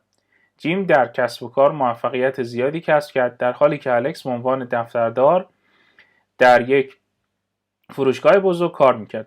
اگرچه الکس اساساً از کار خود راضی بود، اما هنگامی که موفقیت مالی جیم را در نظر گرفت، فکر کرد که شرایط او بهتر از خودش است. به نظر الکس رسید که دوستش از وضعیت بسیار بهتری برخوردار است. چیزی که الکس نمیدانست این بود که جیم از کارش راضی نیست و به دلیل استرس مداوم سلامتی او به خطر افتاده است. ضرب المثل بعدی Hindsight is better than foresight. People see and understand things more clearly after they have happened than before they've happened. ادراک بهتر از پیش‌بینی است. Say Boris, how's the import-export business these days? Generally booming, but I'm losing out on a lot of business with Japanese firms because of my inability to communicate in Japanese. I really regret not studying the language years ago when I had the chance. Unfortunately, hindsight is better than foresight. True enough, but now that I realized what I should have done, I'm sorry that I didn't have the foresight to do it before. Oh well, it's never too late to learn. Why not check out the language program at City College? They usually offer classes in Japanese. I just might do that. Thanks for the info. مردم بعد از اتفاق افتادن چیزها را واضح‌تر از قبل می‌بینند و می‌فهمند. بگو بوریس، این روزها تجارت صادرات و واردات چگونه است؟ به طور کلی پر رونق است، اما به خاطر خودم تجارت با شرکت‌های ژاپنی را خیلی از دست می‌دهم. ناتوانی در برقراری ارتباط به زبان ژاپنی. من واقعا متاسفم که سالها پیش این زبان را مطالعه نکردم. من شانس داشتم. متاسفانه عبرتگیری بهتر از آینده نگری است. درست است، اما اکنون فهمیدم چه کاری باید انجام میدادم. متاسفم که چنین کاری نکردم. آینده نگری برای قبل از انجام کار است. اوه، خب هرگز برای یادگیری دیر نیست. چرا برنامه زبان در کالج سیتی را بررسی نمی کنید؟ آنها معمولا کلاسایی را به زبان ژاپنی برگزار می کنند. من فقط ممکن است این کار را انجام دهم. سپاسگزارم برای اطلاعاتی که دادید. ضرب المثل بعدی It never rains but it pours. Good and bad things tend to happen in groups. بدبیاری هرگز تنها نمی آید. Wow, I've had it. Thank heavens they're finally gone. If they had stayed one more day, I would have gone out of my mind. I'll admit our guests overstayed their welcome, but don't worry, we'll rest up this weekend. Have you forgotten that your folks are scheduled to arrive tomorrow? Holy smokes, it never rains but it pours. And they said they wanted to stay through the holidays. Why is it that troublesome situations never come up one at a time? They always seem to happen all at once. I'll call Mom and Dad and ask them if they can put off their visit for a week. I'm sure they'll understand. We need some time by ourselves. اتفاقات خوب و بد با هم اتفاق میافتند. وای خسته شدم. خدا رو شکر که آنها رفتن. اگر آنها یک روز بیشتر میماندن من طاقتم تمام میشد. قبول دارم که مهمانی هایمان زیاد ماندن. اما نگران نباشید. آخر هفته استراحت خواهیم کرد. آیا فراموش کرده ای که فامیل تو قرار است فردا برسن؟ وای بدبیاری پشت بدبیاری. با آنها گفتن که میخوان تعطیلات را بمانند. چرا هرگز موقعیت‌های دردسرساز یک بار پیش نمی‌آیند؟ به نظر می‌رسد که آنها همیشه یک بار اتفاق می‌افتند. من با مامان و بابا تماس می‌گیرم و از آنها می‌پرسم که آیا می‌توانند دیدار خود را به مدت یک هفته به تعویق بندازند؟ مطمئنم که آنها خواهند فهمید که ما خودمان به کمی زمان نیاز داریم. ضرب المثل بعدی lighting never strikes twice in the same place. The same misfortune won't happen twice to the same person. رعد و برق هیچگاه به یک جا دو بار برخورد نمی کند. Hi Gus, I'm glad to see you're up and about. Thanks after that truck blow in my car last month. I thought it was all over for me. I'm really lucky to be alive. That's for sure. It must have been quite a traumatic experience for you. Has your car been repaired yet? Yeah, it has, but I won't be driving it anymore. I'm not taking any chances on being hit again. Come on now, you can't let one unfortunate incident keep you from ever driving again. Lightning never strikes twice in the same place. That's what people say. But it's hard for me to believe that the person can't encounter the same type of misfortune twice. For the time being, I'll be taking public transportation to work. همان بدبختی دو بار برای یک شخص اتفاق نخواهد افتاد. سلام گاز، خوشحالم که میبینم شما سالم هستید. متشکرم. ماه گذشته بعد از تصادف با آن کامیون با ماشینم فکر کردم همه چیز برای من تمام شده است. من واقعا خوش شانس هستم که زنده‌ام. مطمئناً همینطوره. این یک تجربه کاملا آسیبزا برای شما بوده. آیا ماشین شما تعمیر شده؟ بله، اما من دیگر رانندگی نمی کنم. من ریسک نمی کنم. حالا بیا، نمی توانید اجازه دهید یک اتفاق ناخوشایند شما را از رانندگی مجدد دور کند. رعد و برق هرگز دو بار در همان مکان اصابت نمی کند. این چیزی است که مردم می گویند. اما برای من سخت است که باور کنم یک شخص نمیتواند دوباره با همان نوع بدبختی روبرو شود. در حال حاضر من با حمل و نقل عمومی به محل کار خود میروم. ضرب المثل بعدی might makes right. The stronger of two opponents will always control the situation. حق با کسی است که زور دارد. Hi Maya, I see you're studying for the history exam tomorrow. I'm trying, but I get so distressed reading about all the people and countries that have been taken over by superior armed forces. Why is it so hard for people to live and let live? Haven't you heard? Might makes right. All through the course of history, the stronger of two opponents has always won out over the weaker one. Sure, I guess it's human nature. But that doesn't excuse all the violence that takes place when one nation subdues another one. Don't let it get you down now. You need to go into that exam with a clear head. What was, was. What will be, will be. ببین دو نفر آن کسی که قوی تر است همیشه شرایط را کنترل می کند. سلام مایا، می بینم که شما برای آزمون تاریخ فردا می خوانید.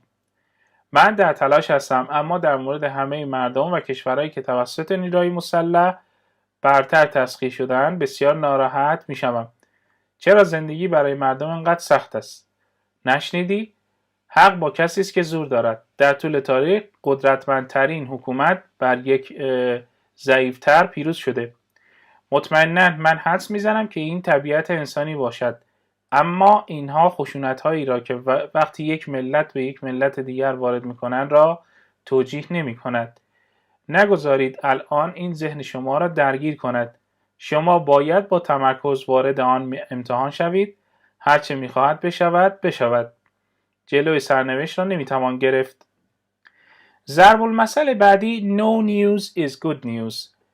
If one does not hear the outcome of a situation, that outcome must be positive. بیخبری خوشخبری است. Hello Louis. Where have you been keeping yourself lately? Oh, I've been busy fixing up the condo. No wonder I haven't seen you around. By the way, what do you hear from your roommate?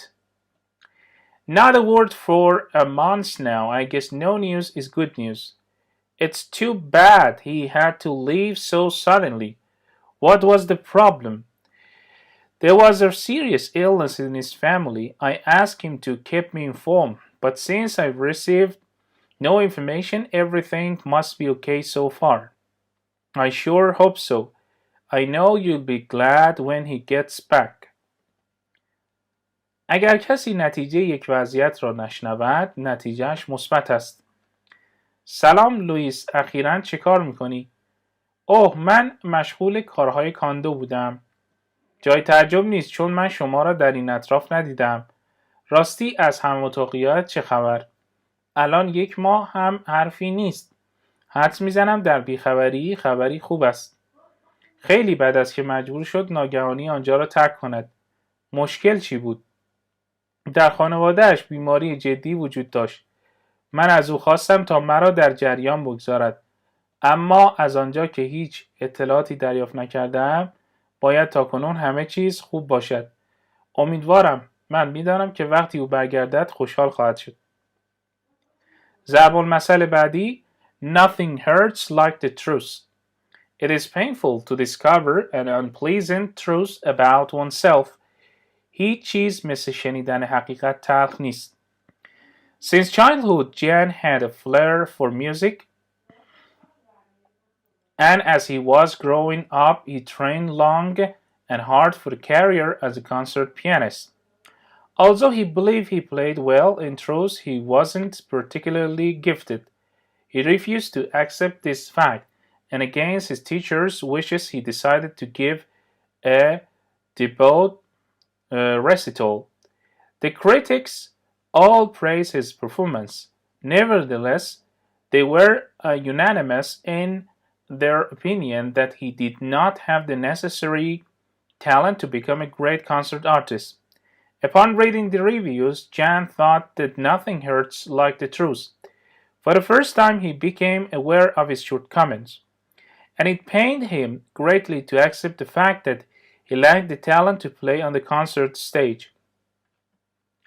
کشف یک حقیقت ناخوشایند دردناک است. جان از کودکی به موسیقی علاقه داشت و وقتی بزرگ شد برای مدت طولانی به عنوان یک پیانیست کنسرت آموزش سخت و طولانی را تجربه کرد. اگرچه او معتقد بود که خوب می‌نوازد، اما در حقیقت او استعداد خاصی نداشت. او از پذیرفتن این واقعیت امتناع ورزید و برخلاف میل معلمش تصمیم گرفت برای اولین بار مراسم اجرا کند.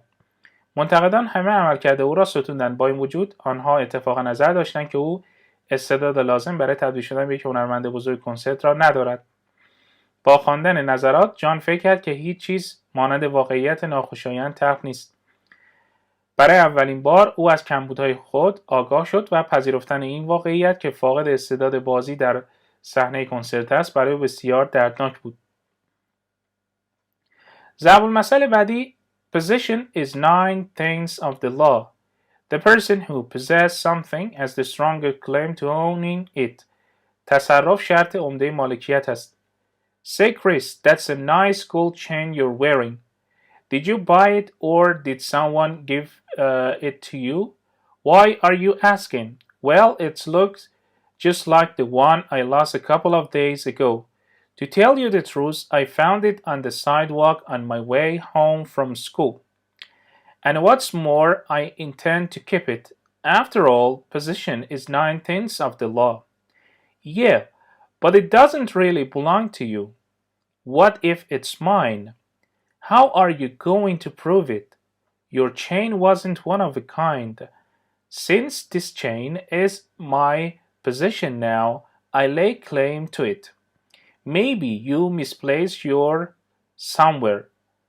Why not look around? It could very well turn up.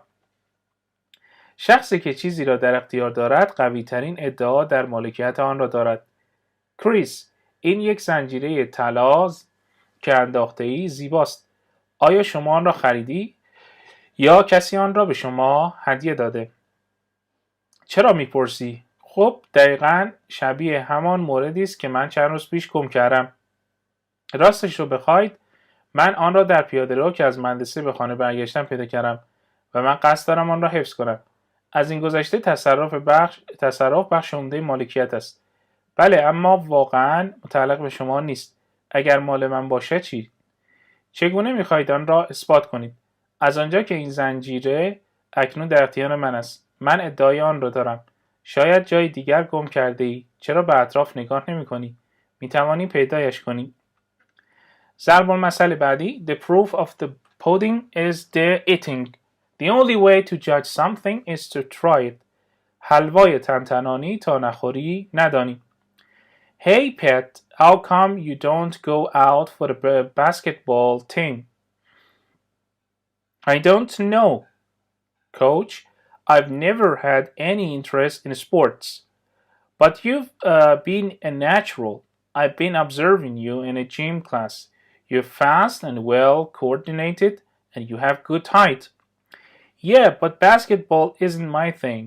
At least you could give it a try. What do you have to lose? The proof of the pudding is in the eating. I never really thought about it. Maybe it would be fun. Now you're talking. Give it a try so you can find out if you really like it or not. Okay, coach. You talk me into it.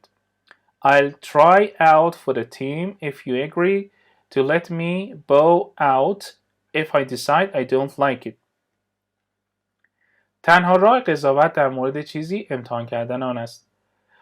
سلام پیت، چرا برای تیم بسکتبال ثبت نام نمی‌کنی؟ اوه، من نمیدانم مربی. من هرگز علاقه به ورزش نداشتم. اما شما خیلی خوب هستید. من شما را در کلاس ورزش تماشا کردم. شما سریع و هماهنگ هستید و قد و قامت خوبی دارید. بله، اما بسکتبال رشته من نیست. حداقل می توانید آن را امتحان کنید. چه چیزی را از دست می دهید؟ تنها با امتحان کردنش می توانید نظرت را بگویید. من تا به حال در موردش فکر نکرده بودم. شاید جالب باشد. شما الان دارید راجبش صحبت می کنید. یک بار امتحان کنید تا بتوانید بفهمید که واقعا آن را دوست دارید یا نه. باشه مربی. اگر اجازه دهید راجبش فکر می کنم و بعد نظرم را می گویم. I guess bad news travels fast. I guess bad news travels fast. Bad news travels fast. Bad news travels fast. Bad news travels fast. Hours after Shiganshina fell. Bad news travels fast. Hours after Shiganshina fell.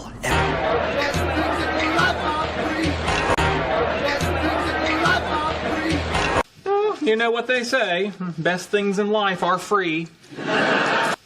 You know what they say, best things in life are free. The best things in life are supposed to be free. The best things in life are supposed to be free. Bigger they are, the harder they... Bigger they are, the harder they... I wouldn't mention the bigger they are, the harder they fall. I wouldn't mention the bigger they are, the harder they fall. The bigger they come, the harder they hit. The bigger they come, the harder they hit. Well, Cindy, I guess it's true that big things come in small packages. Well, Cindy, I guess it's true that big things come in small packages. It looks greener on the other side. It looks greener on the other side. Grass. Exactly, grass. It's always greener on the other side. Grass. Exactly, grass. It's always greener on the other side. One rains is as good as another. It never rains, but it pours. One rains is as good as another. It never rains, but it pours. When it rains, it pours. When it rains, it pours. Lightning never strikes the same place twice. Lightning never strikes the same place twice. Lightning can strike twice in the same place. Lightning can strike twice in the same place. Because lightning doesn't strike twice in the same place. Because lightning doesn't strike twice in the same place. In a society, might makes right, winner takes all. Show me a good loser, I'll show you a loser. In a society, might makes right, winner takes all. Show me a good loser, I'll show you a loser. Might as well be a guy that makes them, right? Might as well be a guy that makes them, right? I know what they say, no news is good news. I know what they say, no news is good news. Our motto is No news is good news. Our motto is No news is good news. Possession is 9/10 of the law. Possession is 9/10 of the law. Possession is 9/10 of the law, Pierce. Possession is 9/10 of the law, Pierce. Possession is 8/10 of the law. I'm pretty sure. Possession is 8/10 of the law. I'm pretty با کتاب 101 اصطلاح آمریکایی در خدمتون هستیم. چپتر 1 It's a zoo out there. آنجا یک باغ وحش است. اصطلاح اول smell a rat, feel that something is wrong. رایحه یک موش صحرایی، معنی تحت لفظیش است. احساس کنید که یک مشکلی وجود دارد. How come the front door is open? Didn't you close it before we went shopping? چطور درب جلویی باز است؟ قبل از رفتن به خرید آن را نبستید؟ I'm sure I did. I can't understand it. مطمئنم که بستم. نمیتوانم آن را درک کنم. نمیفهمم چرا. Frankly, I smell a rat. صادقانه بگویم حس میکنم مشکلی وجود داره. Me too. I'm convinced that something is definitely wrong here. من هم همینطور متقاعد شدم که در اینجا مسلماً مشکلی وجود دارد. We'd better call the police. بهتره که با پلیس تماس بگیریم. اصطلاح بعدی go to the dogs. Become run down. یعنی مخروبه شدن، خراب شدن، از بین رفتن. Have you seen their house lately? It's really gone to the dogs. آیا اخیراً خانه آنها را دیده اید؟ واقعاً مخروبه شده است. It's true that it has become run down and in serious need of repair. But I'm sure that it can be fixed up to look like new. درست است که فرسوده شده و نیاز به تعمیر جدی دارد. اما من مطمئن هستم که میتوان آن را تعمیر کرد تا جدید به نظر برسد. I guess with a little carpentry work and some paint, it could look pretty decent. من حدس میزنم با کمی کار نجاری و برخی از رنگ‌ها میتواند بسیار مناسب به نظر برسد. اصطلاح بعدی fishy, strange and suspicious, عجیب غریب و مشکوک. When the security guard saw a light in the store after closing hours, it seemed to him that there were something fishy going on. He called the central office and explained to his superior that he thought something strange and suspicious was occurring. وقتی نگهبان پس از ساعتهای بسته شدن نور چراغی را در فروشگاه دید، به نظر او رسید که چیزی مشکوک در جریان است. او با دفتر مرکزی تماس گرفت و برای رئیس خود توضیح داد که فکر می‌کند اتفاق عجیب و مشکوکی در حال رخ دادن است. اصطلاح بعدی take the bull by the horns. Take the bull by the horns. Take decisive action in a difficult situation. در یک wضعیت دشوار اقدام قاطع انجام دادن. Julie had always felt that she was missing out on a lot of fun because of her clumsiness. Clumsy به معنای دستپاچلفتی بودن. On the dance floor, she had been putting off taking lessons, but she finally took the bull by the horns and went to a professional dance studio for help. She was tired of feeling left out and acted decisively to correct the situation. جولی همیشه احساس کرده بود که به دلیل دست و پا جلفتی بودنش در زمین رقص لذت زیادی رو از دست میده. او در حال گذراندن دوره آموزشی بود، اما سرانجام تصمیم قاطعانه گرفت و برای کمک به بهبود رقص به یک استودیوی رقص حرفه‌ای رفت. او از احساس گوشه‌گیری و کنار گذاشته شدن خسته شده بود و برای اصلاح اوضاع قاطعانه عمل کرد. خب، اصطلاح بعدی horse of a different color. Horse of a different color. Quite a different matter. موضوع کاملا متفاوت. Eric likes to play jokes on his friends, but he makes sure that nobody is hurt by any of his pranks. A prank that hurts someone is a horse of different color. Being playful is one thing, but hurting someone by one's prank is quite a different matter. اریک دوست دارد با دوستانش شوخی کند، اما اطمینان حاصل می کند که هیچ کس از شوخی‌های او آسیب نبیند. شوخی که کسی را آزار دهد موضوع کاملا متفاوت است. بازیگوش بودن یک چیز است، اما صدمه زدن به احساسات کسی توسط شوخی یک مسئله کاملا متفاوت است. اصطلاح بعدی let the cat out of the bag. Let the cat out of the bag. Inform beforehand. اجازه بدید که در واقع گربه از کیسه خارج شود. به چه معنا؟ به معنای از قبل اطلاع دادن. Inform beforehand. Bob was going to retire from teaching in June and the foreign language department was planning on presenting him with some luggage at his retirement dinner. He wasn't supposed to know about it, but someone let the cat out of the bag. At dinner, Bob acted surprised, even though someone had told him what he was getting before the official presentation. باب قصد داشت در ماه ژوئن از تدریس بازنشسته شود و گروه زبانهای خارجی قصد داشتند در شام بازنشستگی چند بسته به او تحویل دهند. او قرار نبود از این موضوع باخبر شود، اما شخصی از قبل او را مطلع کرد.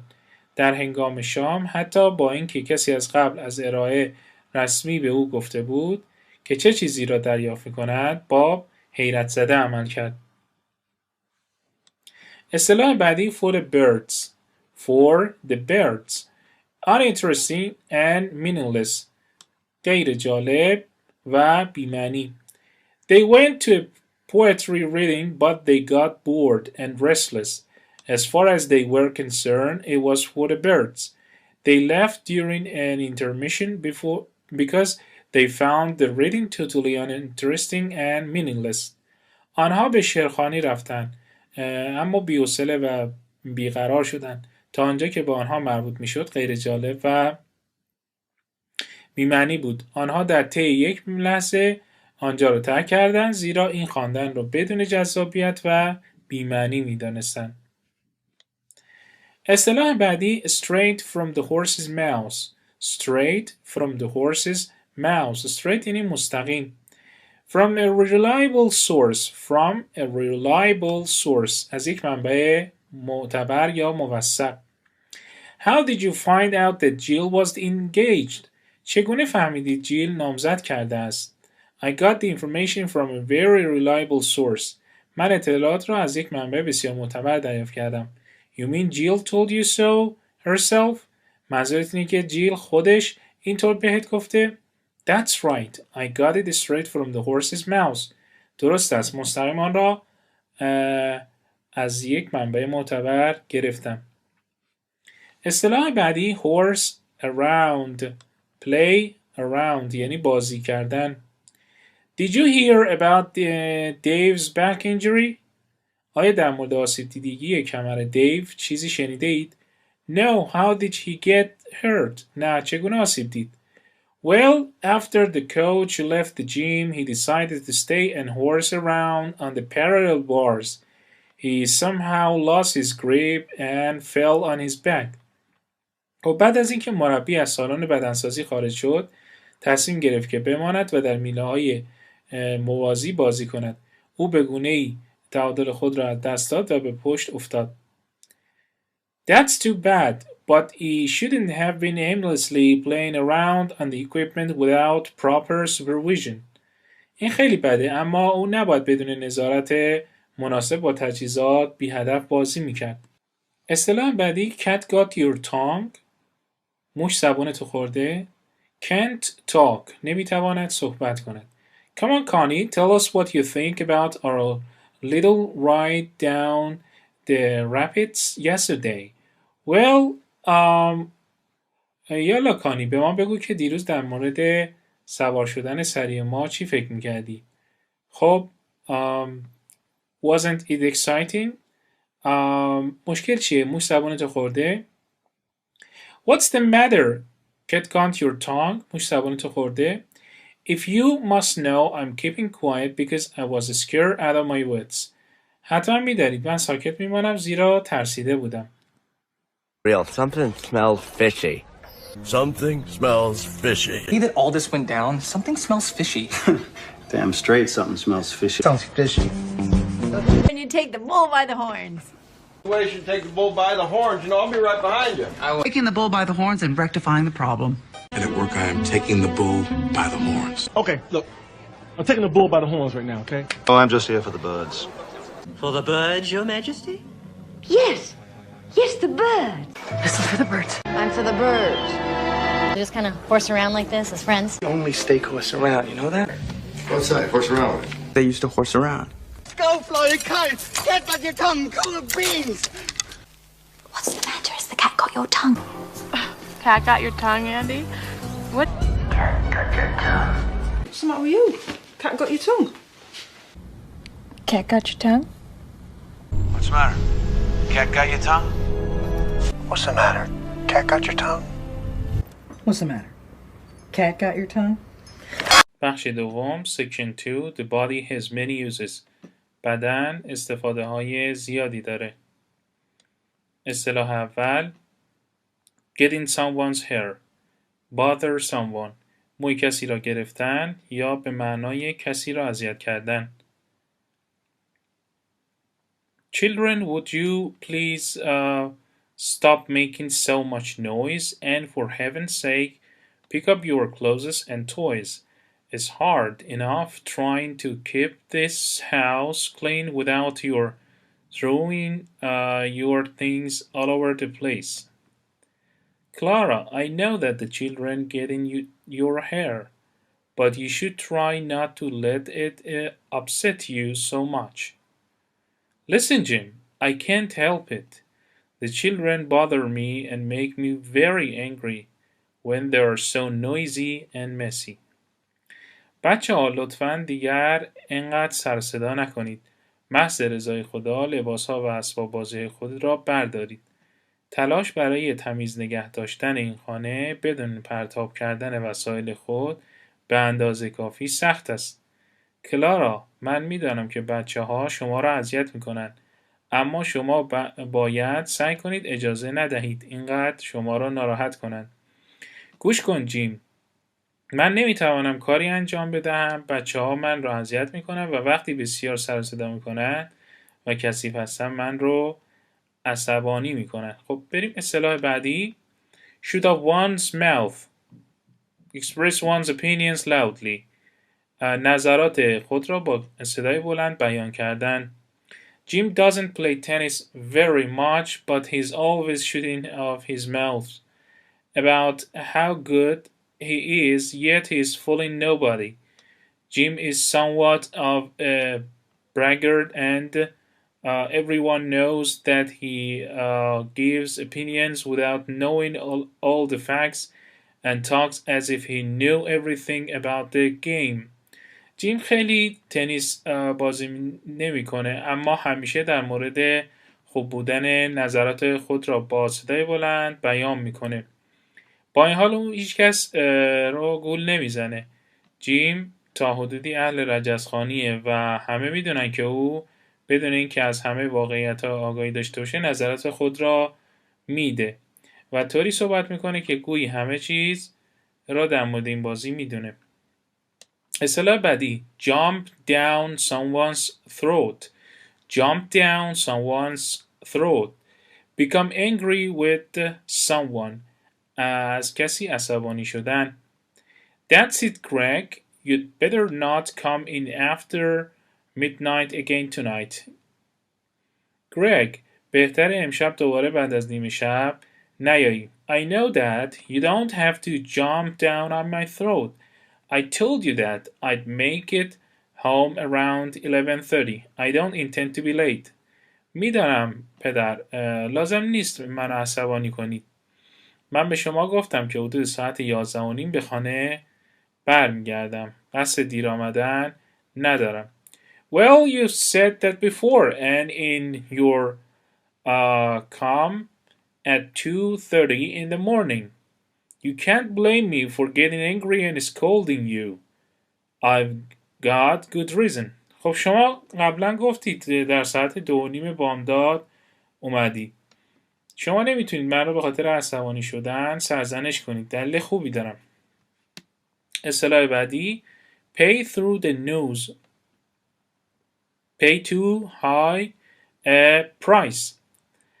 خیلی گران بپردازید. At last Mr. Smith came upon the rare stamp he had been seeking at an auction. Since many other stamp collectors would also be bidding for it, he realized that he would have to pay through the nose in order to have it. After considering the increasing value of the stamp, he decided that he would not mind paying such a high price for something so rare. سرانجام آقای اسمیت با تمبر نادری که در حراجی به دنبال آن بود برخورد کرد. از آنجا که بسیاری از جمع کنندگان تمبر نیز در مناقصه شرکت کرده بودند، او متوجه شد که برای داشتن آن مجبور پول خیلی زیادی رو بپردازه. ولی پس از در نظر گرفتن ارزش روزافزون تمبر تصمیم گرفت که برای چنین چیز نادری چنین پول گزافی رو پرداخت بکنه. اصطلاح بعدی tongue in cheek. زبان در گونه به معنای جدی نیست. Why were you teasing Sonia about her new hairdo? She really took offense at what you said. I didn't mean to offend her. I was simply making a tongue-in-cheek remark when I said that it was too elaborate for a girl of her young, tender age. چرا به سونیا در مورد مدل موی جدیدش طعنه می‌زدی؟ او واقعاً از آنچه شما گفتی عصبانی شد. قصد نداشتم اون رو دلخور کنم. من به سادگی داشتم میگفتم که این مدل مو برای دختری در سن سال او خیلی پرزرق و برق است. Well, she thought you were serious. She had no idea that you were just saying that as a joke. خب او فکر میکرد شما جدی هستید. او هیچ تصوری نداشت که شما فقط این رو به عنوان یک شوخی میگید. I'm really sorry. I suppose I owe her an apology. واقعا متاسفم. گمان میکنم یک معذرت‌خواهی بهش بدهکارم. اصطلاح بعدی pull someone's leg. Fool someone. با کسی شوخی کردن یا کسی را گول زدن. Hey Elle, I was invited to be a judge for the Miss America beauty pageant. Oh really? Come on, you're pulling my leg. سلام آل، من برای قضاوت در مسابقه زن زیبای آمریکا دعوت شدم. Oh really? Come on, you're pulling my leg. واقعا داری با من شوخی میکنی؟ No, honesty, do you really think that I'm trying to fool you with a ridiculous story? نه صادقانه. آیا واقعا فکر میکنید که میخوام با یک داستان مسخره شما رو گول بزنم؟ Well, you've told me foolish stories before. I can assure you that this one is for real. خب شما قبلا داستانهای احمقانه‌ای برای من تعریف کردید. میتونم به شما اطمینان بدم این یکی واقعی است. اصطلاح بعدی play by ear. بداهه سازی هر طور که میرود. Improvise as one goes along. بداهه سازی. Let's go to the movies. Agreed. اجازه بریم به سینما برویم. موافقی؟ Sure. باشه. And what we'll do after that. و بعد از اون چه خواهیم کرد؟ Oh, I don't know. Let's play by the ear. نمیدونم. بیا فعل‌بداهی کاری بکنیم. Well, I would like to have a more definite plan of action.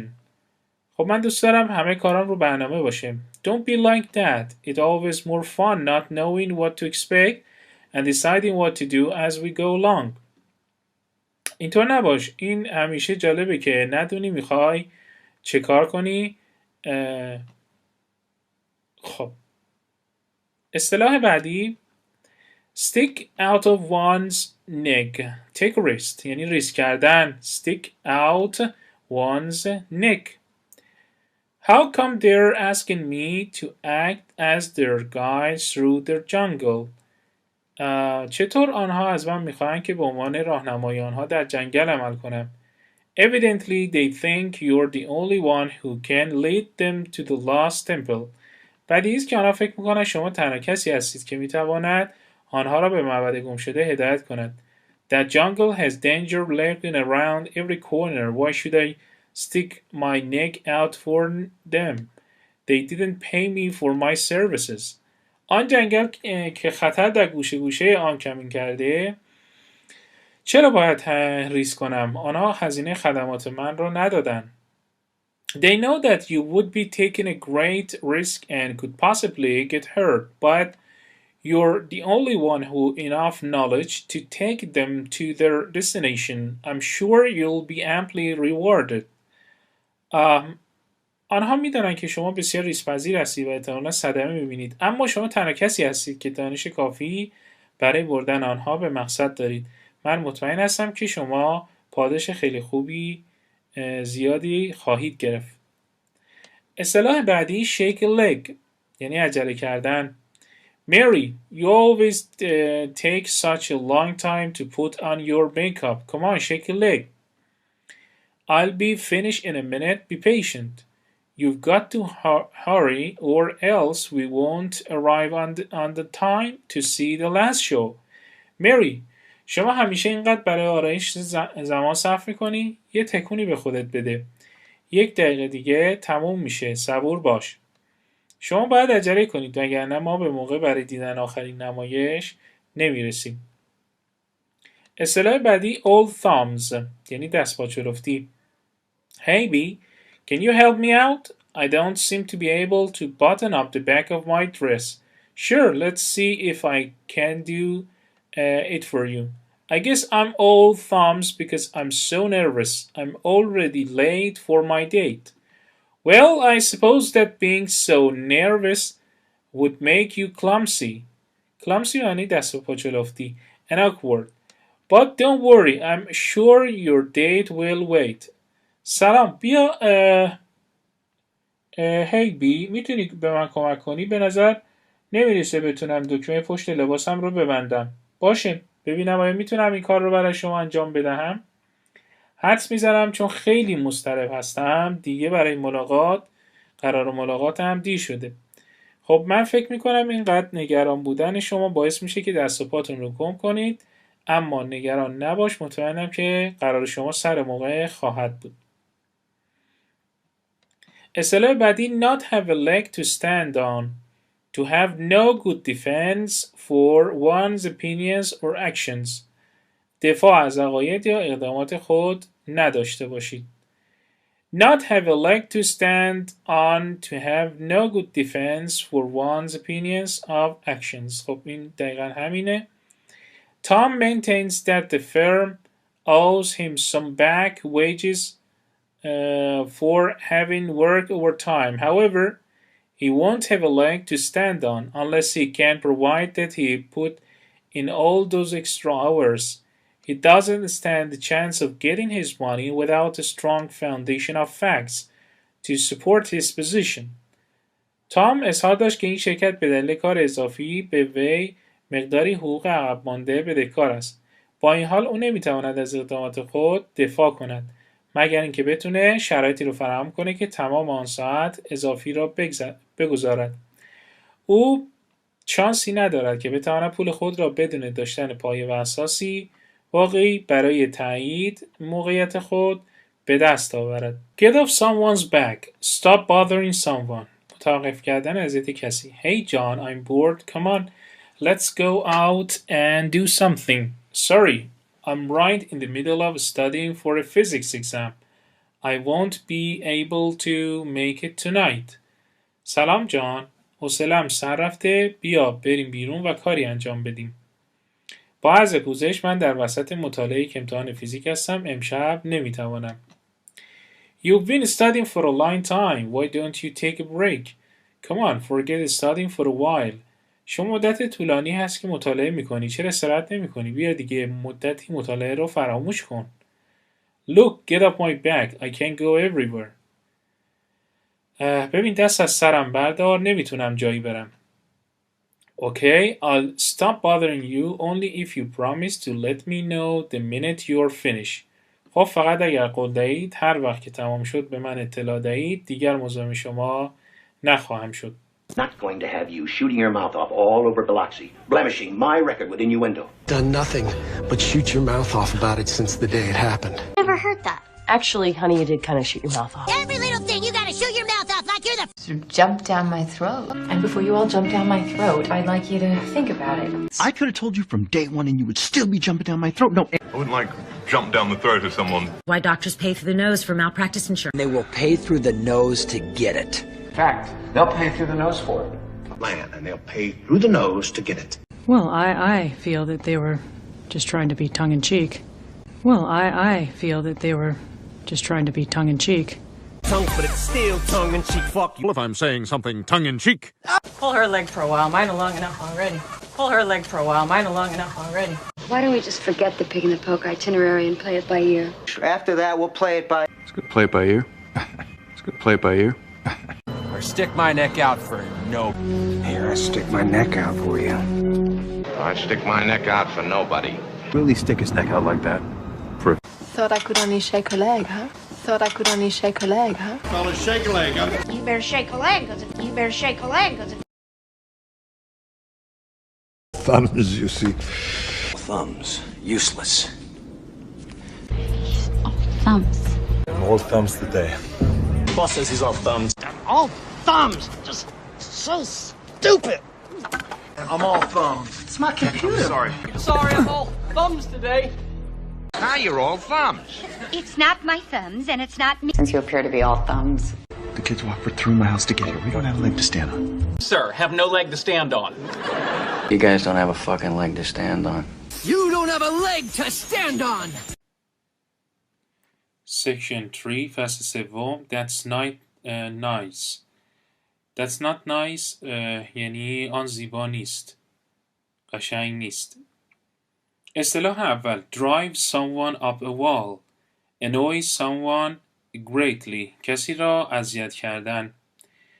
Wow, what a great set of drums. چه مجموعه عالی از طبل‌های اینجاست. Yeah, they're great, but I can't play on them when my folks are at home. They say I drive them up a wall with all the loud banging. بله آنها عالی هستند، اما وقتی افرادم در خانه هستند، اعضای گروه در خانه هستند، نمیتوانم روی آنها تب بزنم. آنها میگن که اونا را خیلی اذیت میکنم. I get the same thing at home. My folks tell me that I annoy them and I get them really angry whenever I turn up the volume on my stereo. من مشابه همین رو در خانه انجام میدم و گروه من به من میگن که هر وقت صدای استریو رو زیاد میکنم من اونا رو آزار میدم و واقعا اونها رو عصبانی میکنم. اصطلاح بعدی string someone alone. lead someone on dishonesty. سر کار گذاشتن یا فریب دادن کسی. Liz had high hopes of marrying Dean. When he ran off with another woman, she realized that he was just stringing her along. She had felt very strongly about him and was really hurt to see that he was deceiving her and had no intentions of ever marrying her. لیز امید زیادی به ازدواج با دین داشت و وقتی او را با زن دیگری فرار کرد او فهمید که او را فریب داده. بسیار احساس بسیار شدید نسبت به او داشت و از اینکه میدید او رو فریب میده و قصد نداره که هرگز باشه ازدواج کنه واقعا صدمه دیده بود. اصطلاح بعدی sell someone down the river. sell someone down the river. betray someone یعنی به کسی خیانت کردن. I heard that poor Jude landed up in jail. شنیدم که جود بیچاره در زندان افتاده.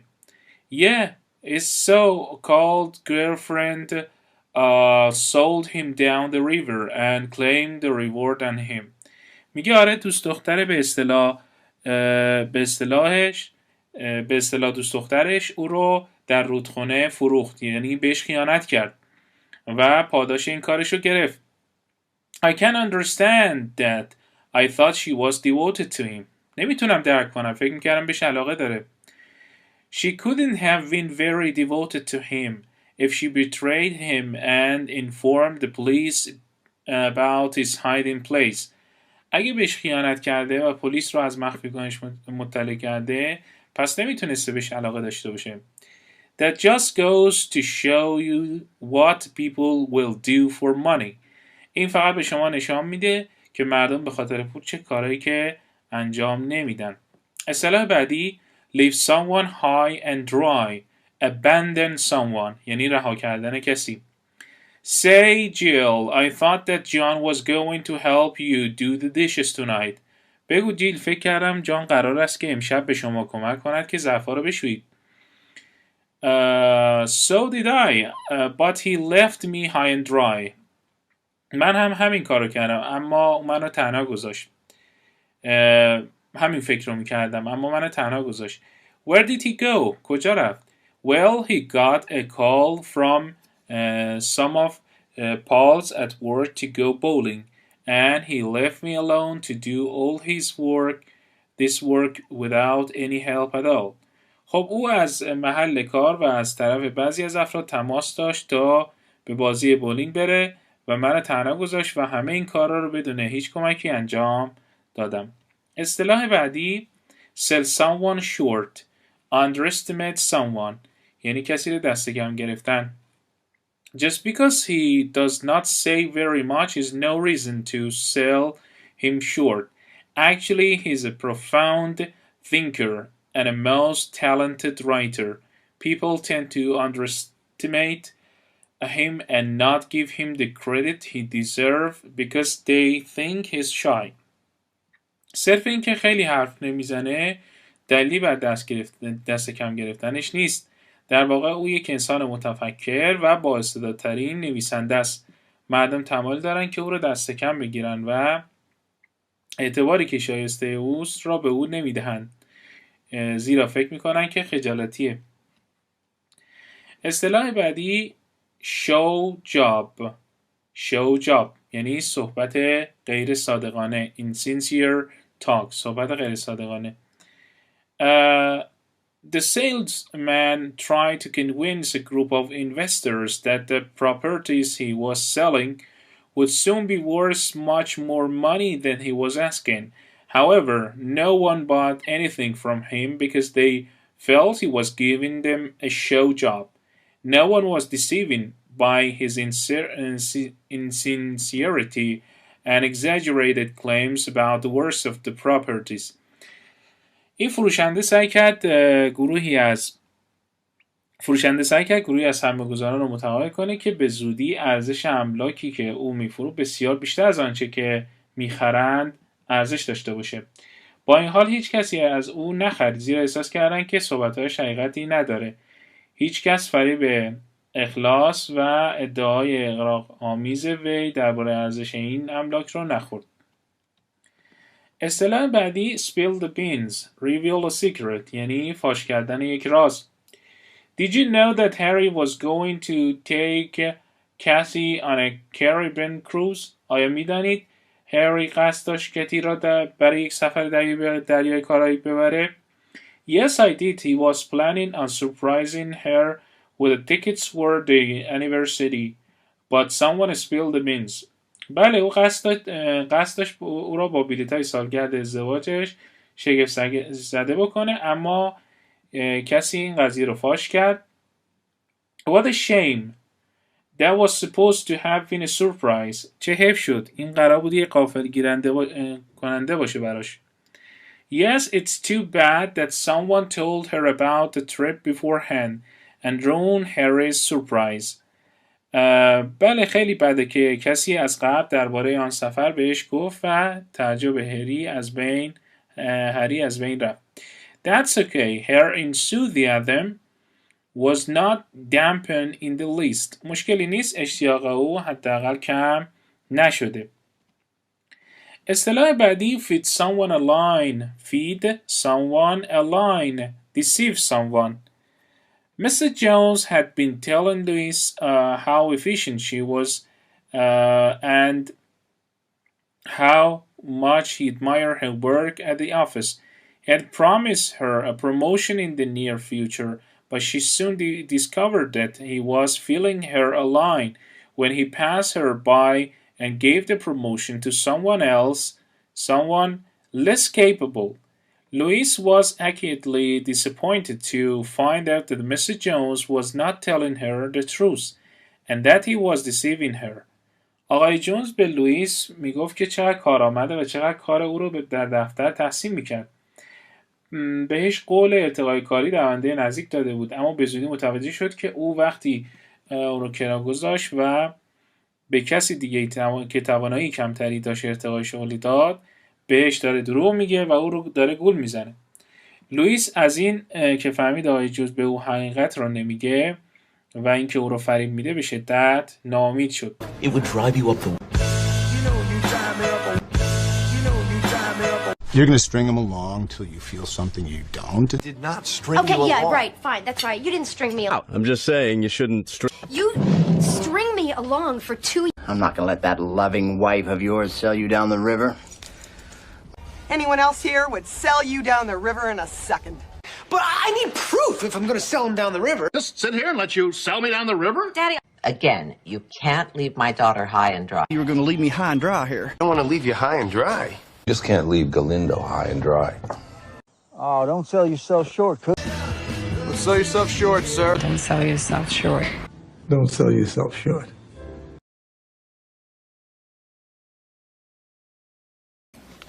They're bullshitting you. They're giving you stuff. They're bullshitting you. They're giving you stuff. Well, we better put our overshoes on. We're in for a big snow job. Well, we better put our overshoes on. We're in for a big snow job. Brody was hoping you'd do a snow job. Brody was hoping you'd do a snow job. She could come back from the dead, you see, and testify, spill the beans, and it would mean nothing. I bet Polly would spill the beans to that reporter. So that she can spill the beans inside the department. Feed me a line. Okay, all right. Feed me a line. Well, Feed me a line. Well, I mean, I can see, though, where, well, maybe if a guy feels he's been underpaid and, maybe falls in with the wrong kind of people and they feed him a line, how he could... Section 4. People do the strangest things. فصل 4. مردم عجیب ترین کارها رو انجام میدن. اصطلاح اول on ice set aside for future use. کنار گذاشتن برای روز مبادا. We've been working on the sales report for some time now. Don't you think we should take a break for some dinner? مدتی است که روی گزارش فروش کار میکنیم. فکر نمی کنید برای خوردن شام کمی استراحت کنیم؟ Now that you mention it, I am kind of hungry. Let's put a report on ice a while and grab a bit to eat. حالا که شما بهش اشاره کردید به نوعی گرسنه شدم.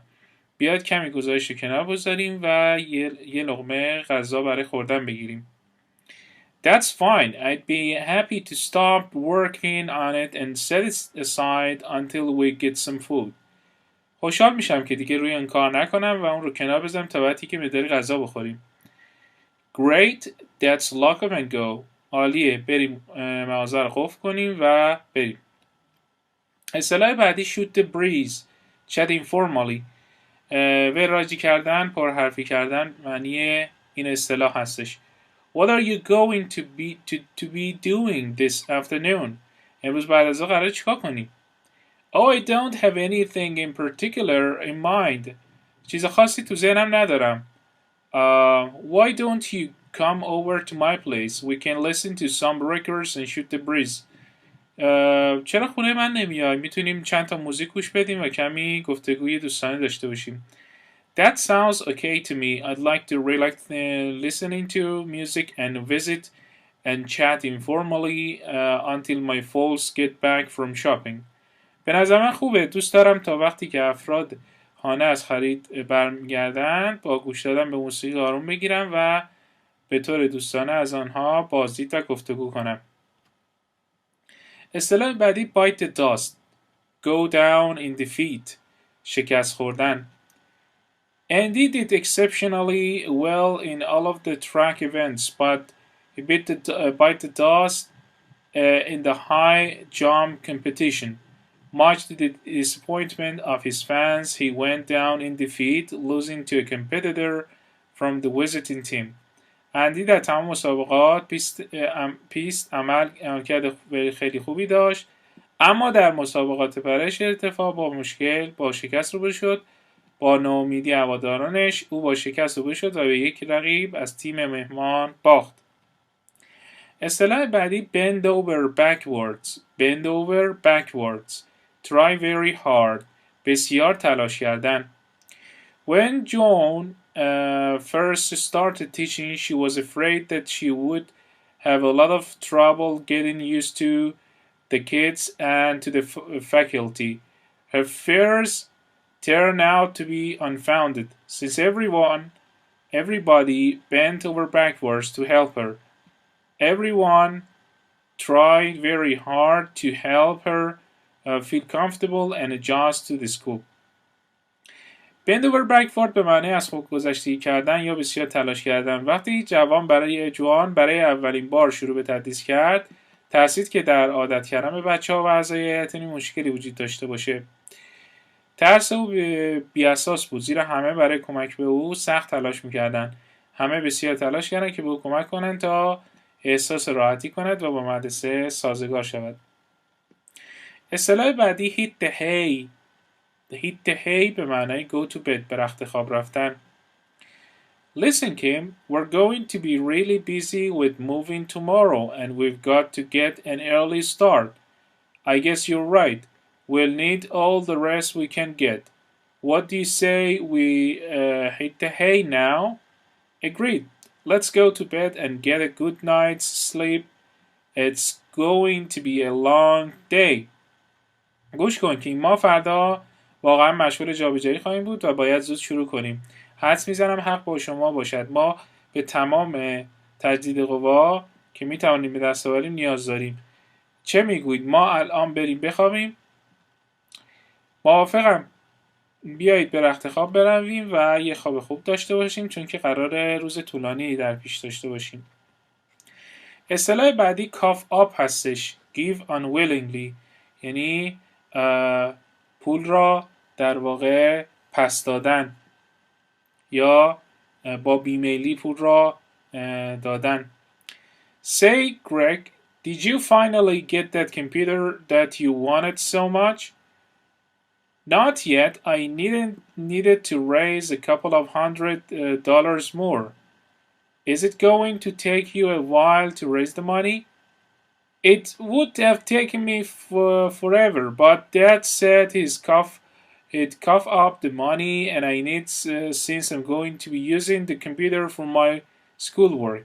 Maybe it was difficult for your dad to give the money, but then he knows that it's for a good cause. بگو گرگ، آیا بالاخره آن رایانه‌ای که خیلی خواهانم بودی رو گرفتی؟ نه هنوز. من باید چند صد دلار بیشتر جمع کنم. آیا قراره برای جمع کردن پول مدتی طول بکشه؟ این کار برای همیشه وقت منو میگیره. اما پدرم گفت که من میخوام پول مورد نیاز رو بهم بده، زیرا من برای کار در مدرسه از کامپیوتر استفاده خواهم کرد. شاید برای پدرم سخت باشه که این پول رو به من بده، به شما بده، اما پس از آن او میداند که این برای یک هدف خوب است. اصطلاح بعدی jump the gun to be hasty. عجله کن، بجنب، زود باش. Dennis was planning on telling her grandparents that the doctor said she was going to have twins. But when her dad found that he jumped the gun and told them before Dennis could say a word, he was so excited that they became hasty and revealed the news before Dennis had a chance to tell them. دنیس خواست داشت به پدر بزرگ و مادر بزرگش بگه که دکتر گفته که اونا دوقلو دارن، اما وقتی پدرش فهمید عجله کرد و قبل از اینکه دنیس کلمه بگوید به آنها گفت. او چنان هیجان زده بود که هول شد و قبل از اینکه دنیس فرصتی برای گفتن با آنها بگیرد خبر رو فاش کرد. Scratch someone's back. کمک کردن به کسی. Return a favor یعنی بازگرداندن کمک اصطلاحاً یعنی کمک کردن به کسی. Hey B, I need some help stacking these boxes. Would you please give me a hand? Okay, and I need some help tidying up the house. How about you helping me out after that? Okay, if you scratch my back, I'll scratch yours.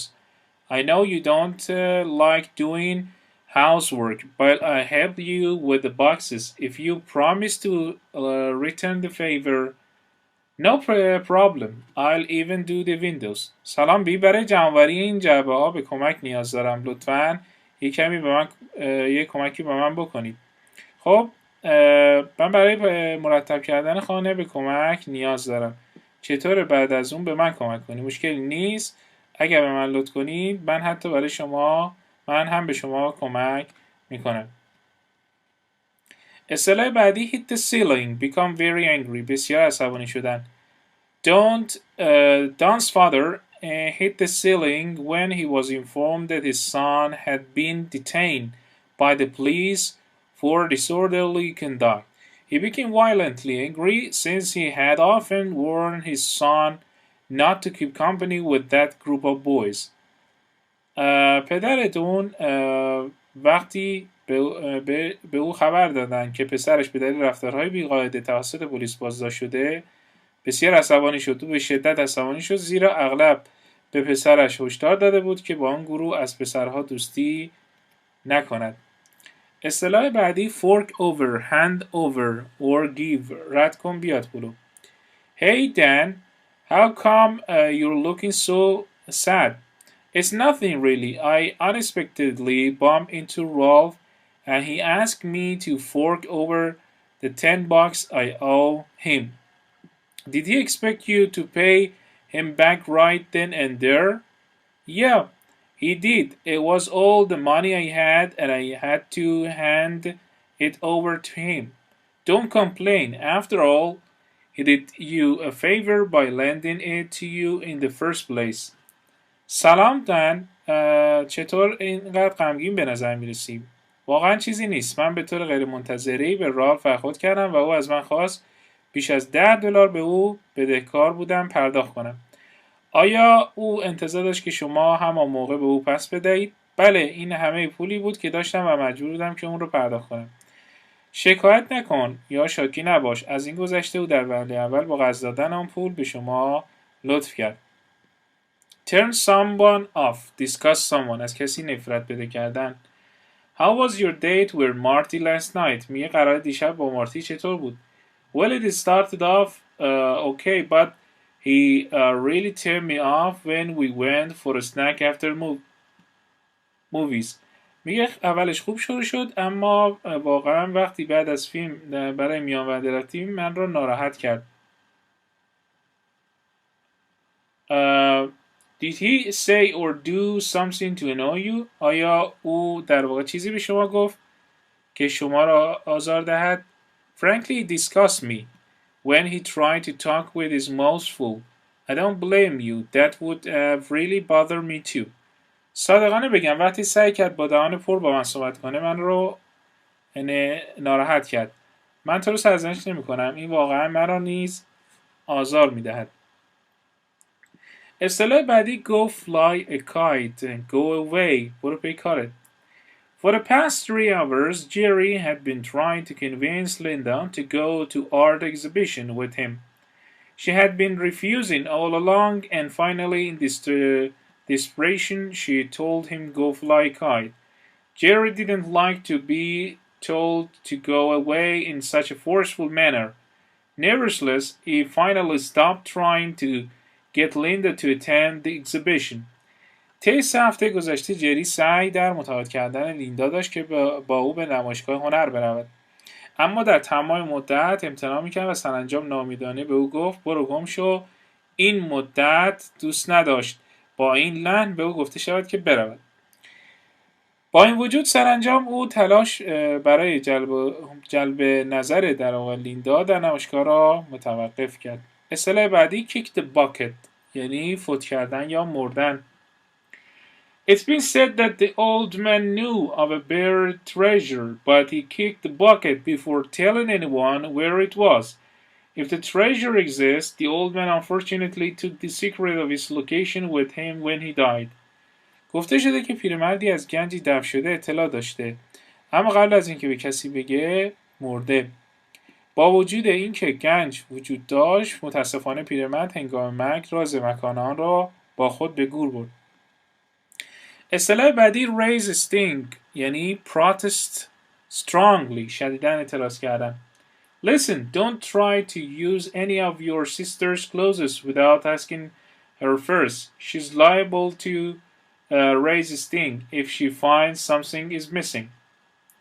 گوش کن، سعی نکنید از لباسهای خواهرتان بدون اینکه قبلا از او سوال کنید استفاده کنید. اگه متوجه بشه یک چیزی از او گم شده ممکنه اعتراض شدیدی از خودش نشون بده. I'm sure that there will be no problem. She'd borrowed some of my things before and I've never said anything. I really doubt that she will protest very strongly. من مطمئن هستم که مشکلی پیش نخواهد آمد. او قبلا برخی از چیزهای من رو قرض گرفته و من هرگز چیزی نگفتم. من واقعا شک دارم که او خیلی شدید اعتراض بکنه. Section 5 Clothes make the man and women.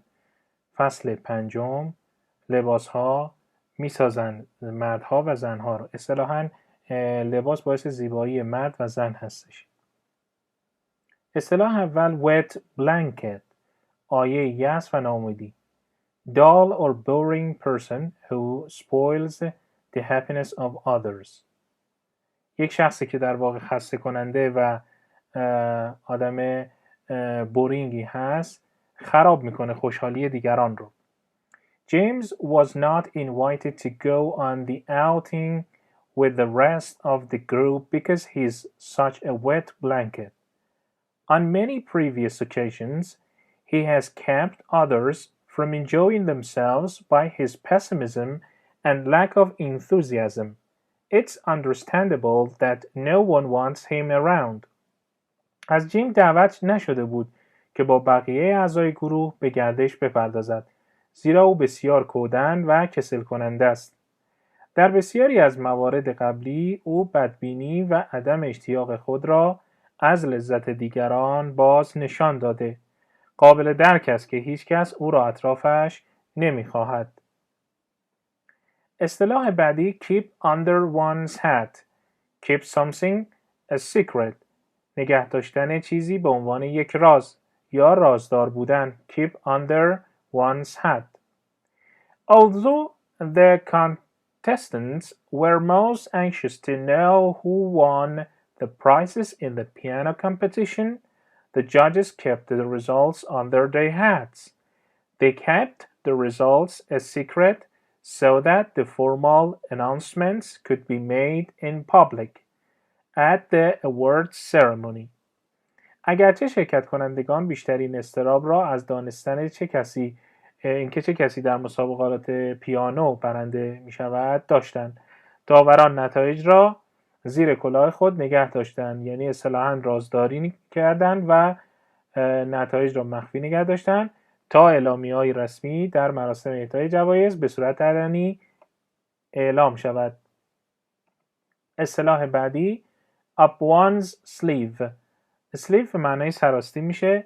up one's sleeve به معنای concealed یعنی مخفی، furtive به معنای پنهان. All right, Sarah. We know that you're planning something big for Jean Paul's birthday. Mind telling us just what you have up your sleeve. I wanted to make his birthday a very special event. Jean, Paul has a sister living in France, and I sent her an airplane ticket so that she could be here for his birthday. Boy, that is something special. We kind of guessed that you had some concealed plan and were waiting for the right time to reveal it. Well, I didn't want to say anything until I was sure she could come. بسیار خوب سارا، ما می‌دانیم که شما برای تولد ژان پل چیز بزرگی را برنامه‌ریزی می‌کنید. لطفاً به من بگویید که چه چیزی را در آستین دارید. من می‌خواستم تولد او را به یک اتفاق بسیار خاص تبدیل کنم. ژان پال یک خواهری دارد که در فرانسه زندگی می‌کند و من برای او بلیط هواپیما فرستادم تا او بتواند برای تولدش اینجا باشد. پسر، این چیز خاصی است. به نوعی حدس زدیم که شما برنامه‌ای پنهانی دارید و منتظر زمان مناسب برای فاش کردن آن هستید. خب تا وقتی مطمئن نشدم که او میتواند بیاید نمیخواستم چیزی بگویم. اصطلاح بعدی knock someone's socks off. enthuse and excite به معنای ذوق زده شدن. Hi John, what's new? Oh, nothing too much with me. But you ought to see Alfredo's new car. It'll knock your socks off. So he finally got that Italian sports car he's been dreaming about. He sure did. When you see all the custom features that he has, you'll get so enthused and excited you won't know what to do. Boy, I can hardly wait to go for a ride in it. سلام جان، چه خبر؟ اوه، خبر زیادی ندارم، اما شما باید ماشین جدید آلفردو را ببینید. جوراب‌های شما را از پا در می‌آورد. این معنی تفت‌النفسیش هست. شیفته و هیجان زده می‌شوید، ذوق زده می‌شوید. بالاخره او سرانجام آن اتومبیل ورزشی ایتالیایی را که آرزویش را داشت به دست آورد. او مطمئناً این کار را کرد. وقتی ویژگی‌های سفارشی این ماشین را می‌بینید، آنقدر ذوق زده می‌شوید و هیجان زده می‌شوید که نمی‌دانید چه کاری انجام دهید. پسر، من به سختی می‌توانم برای سوار شدن آن صبر کنم. اصطلاح بعدی talk through one's head. یاوه‌گویی کردن. make foolish statements. foolish به معنای احمقانه، statements به معنای گفته‌ها یا بیانات احمقانه. We were discussing ethnic tradition and custom with Fred the other day, and he showed just how little he knew about other cultures. What do you mean? Well, he said that as far as he could tell, there wasn't much difference in behavior and temperament between the English and Hispanics. It's plain to see that he was talking through his head. True. But Fred thinks he's an authority on everything. It was difficult to convince him that he was talking ignorantly. He's got a reputation for making foolish, inaccurate statements. ما روز گذشته در حال بحث درباره سنت و عرف قومی با فرد بودیم و او نشان داد که چقدر کم از فرهنگ‌های دیگر اطلاع دارد. منظورت چیه؟ خب او گفت تا آنجا که میتوانست تشخیص دهد تفاوت زیادی در رفتار و خلق و خوی بین انگلیسی و اسپانیایی زبان وجود ندارد. کاملا واضح است که می‌بینید او از اظهارات احمقانه خود صحبت می‌کند. درست است. اما فرد فکر می‌کند که در همه چیز اقتدار دارد. متقاعد کردن وی که نادانسته صحبت می‌کند دشوار بود. او به خاطر اظهارات احمقانه و نادرست شهرت یافته است. اصطلاح بعدی lose one's shirt, lose a great deal of money. هستی خود را از دست دادن، پول زیادی را از دست دادن. I happened to bump into Dog at lunch yesterday afternoon. What's new with Dog these days? He wasn't doing so well. For one thing, he told me he lost his shirt at the races. Dog has always liked to bet on the horses, I'm not surprised that he lost a great deal of money. Yeah, at this rate, he'll never have a penny to his name. من دیروز بعد از ظهر ناهار به صورت اتفاقی به داگ برخورد کردم. این روزا چه خبر جدیدی از داگ داری؟ حالش خوب نبود. او به من گفت که پول زیادی رو در مسابقات از دست داده. داگ همیشه دوست داشت روی اسب‌ها شرط ببنده. من تعجبی نمی‌کنم که او مقدار زیادی پول از دست داده. آره با این سرعت او هرگز یک پنی به نام خود نخواهد داشت. اصطلاح بعدی in stitches laughing very hard یعنی روده بر شدن. Danny was hilarious at a party the other night. He had us all in stitches. I didn't realize that he was such a comedian. He's always been funny, but last night he outdid himself. He had us laughing so hard that it hurt our sides. دنی شب گذشته در مهمانی خنده‌دار بود. او همه ما را خیلی سخت می‌خنداند. من نمی‌دانستم که او چنین کمدینیه. او همیشه شوخ‌طبع بود، اما دیشب خودش رو پشت سر گذاشت. اونقدر ما رو وادار به خندیدن کرد که دل درد گرفتیم.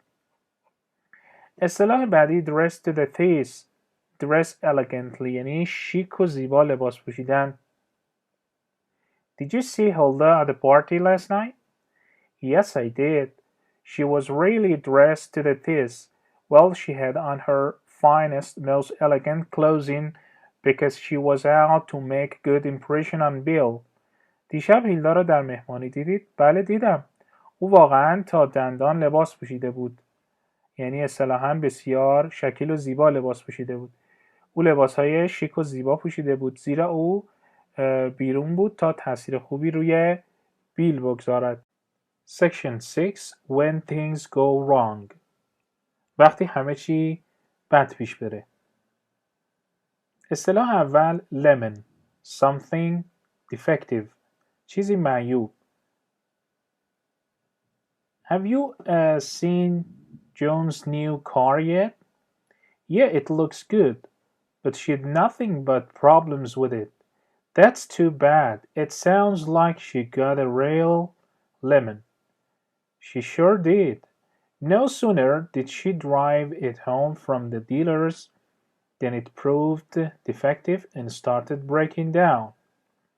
آیا هنوز ماشین جدید جونز را دیده اید؟ آره خوب به نظر میرسه اما او چیزی جز مشکلات در این زمینه نداره. این خیلی بده. به نظر میرسه که یک چیز معیوب واقعی گرفته. او مطمئن شد زودتر که اون رو از فروشنده به خانه بیاره و معلوم شد که نقص داره و شروع به خراب شدن میکنه. اصطلاح بعدی out of the woods out of the woods out of danger خارج از جنگل خارج از خطر.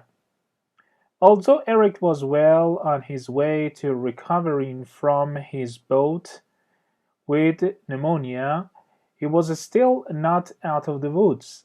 The doctors told him that he would have to take it easy and avoid exposure to cold, since he was not out of danger and difficulty yet.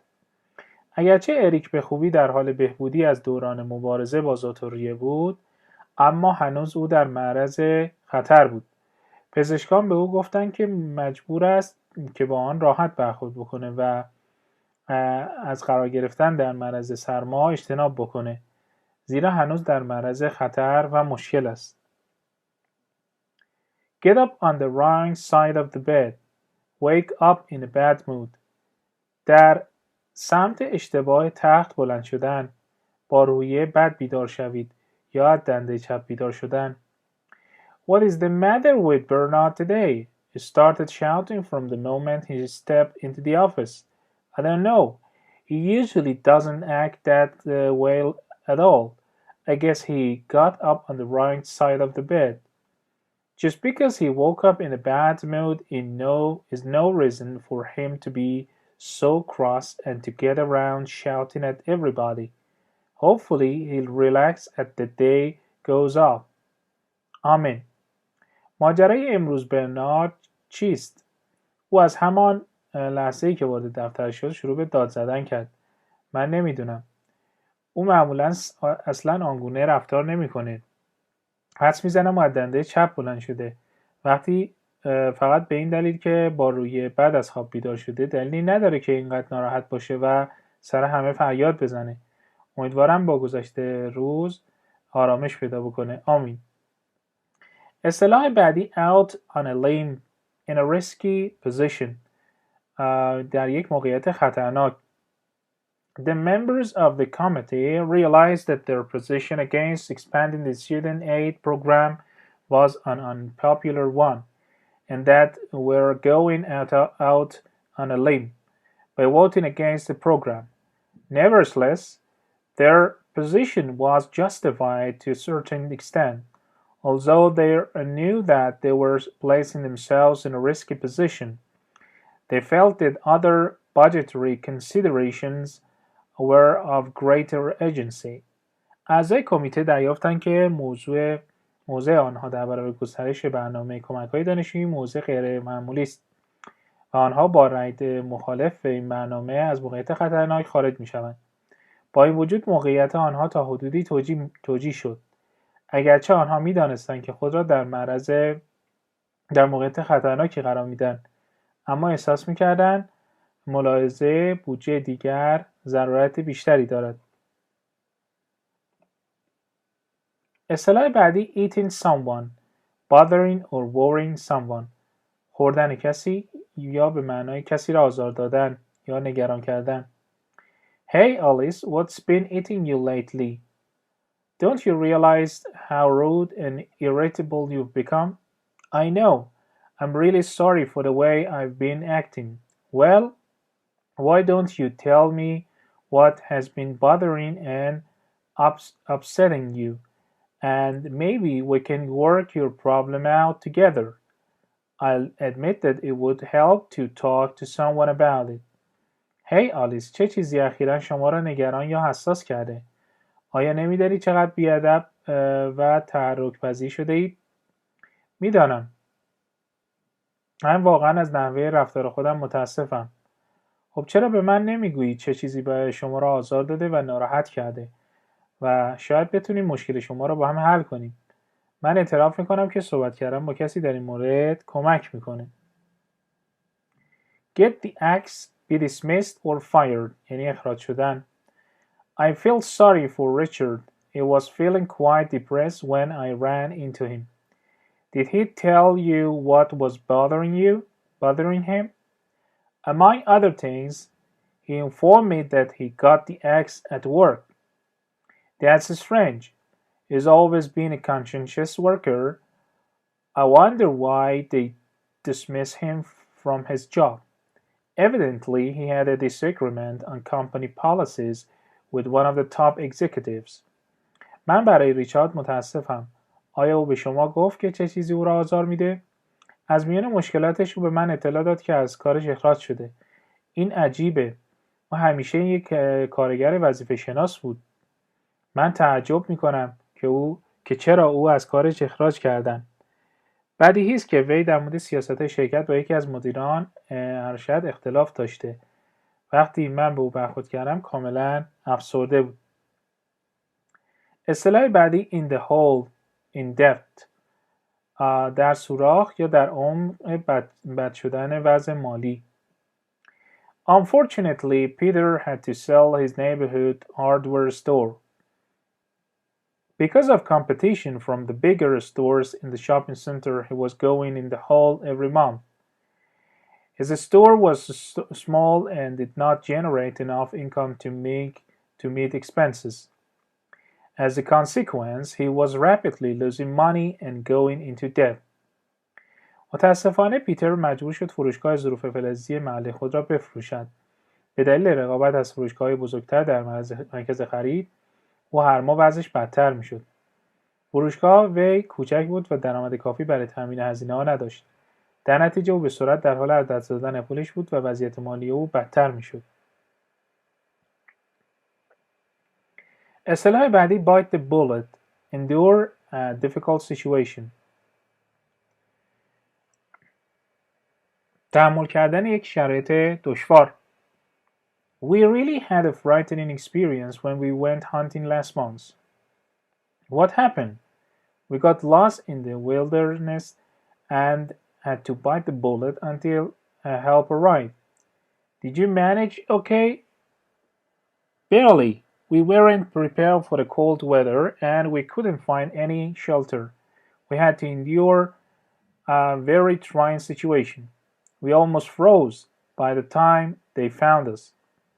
وقتی ماه گذشته برای شکار رفتیم واقعا یک تجربه ترسناک داشتیم. چی شد؟ ما در بیابان گم شدیم و تا رسیدن کمک مجبور شدیم شرایط سختی رو تحمل کنیم. آیا شما آن را به خوبی مدیریت کردید؟ به سختی. ما برای هوای سرد آماده نبودیم و پناهگاهی پیدا نکردیم. اما مجبور شدیم یک شرایط بسیار سخت رو تحمل کنیم. تا وقتی که ما رو پیدا کردن تقریباً داشتیم منجمد می شدیم. اصطلاح بعدی face the music accept the consequences یعنی عواقب کاری را پذیرفتن. It's no wonder you have a stomachache. I told you not to eat so many green apples. You don't listen, and now you're going to have to face the music. The trouble with me is that I can't stop with just one or two, especially when they are so tart. I'll admit that I tend to forget that eventually I'm going to have to accept the consequences for what I've done. I sure how it was worth it. جای تعجب نیست که شما درد معده دارید. من به شما گفتم اینقدر سیب سبز نخورید. شما گوش نمی کنید. مشکل من اینه که نمیتوانم فقط با 1 یا 2 سیب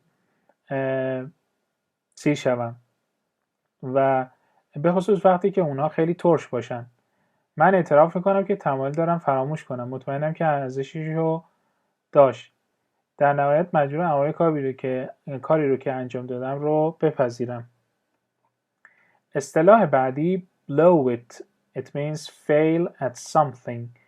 منفجرش کن یعنی شکست در چیزی. How did you do on the history exam? آیا در واقع امتحان چطور در آزمون تاریخ شرکت کردید؟ I think I blew it یعنی ترکوندم. There was a section on the Civil War and that's the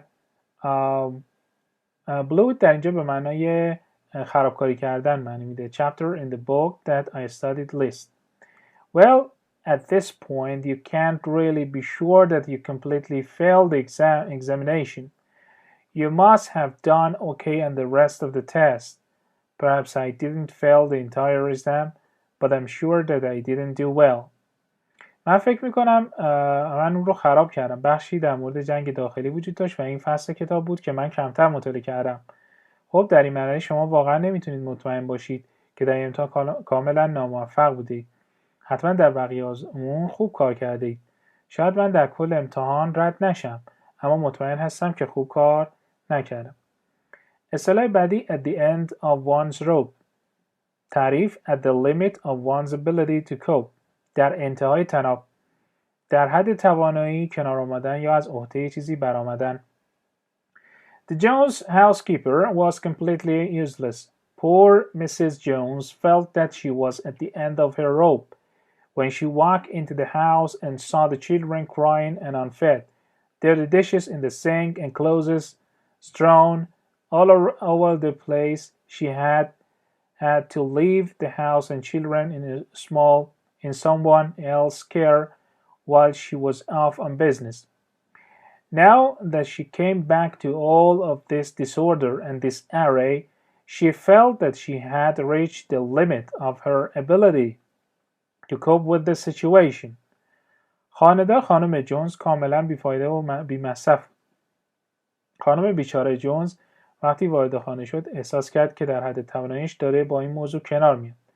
بچه‌ها رو در حال گریه و ظروف کثیف و ناخوشایند در سینک ظرفشویی و لباس‌های پخش شده روی مکان رو می‌بینه. او در حالی که از بیکار بودن مجبور وظیفه نگهداری از خانه و فرزندان خود رو تحت مراقبت شخص دیگری قرار بده، اکنون که دوباره به همه این بی‌نظمی‌ها و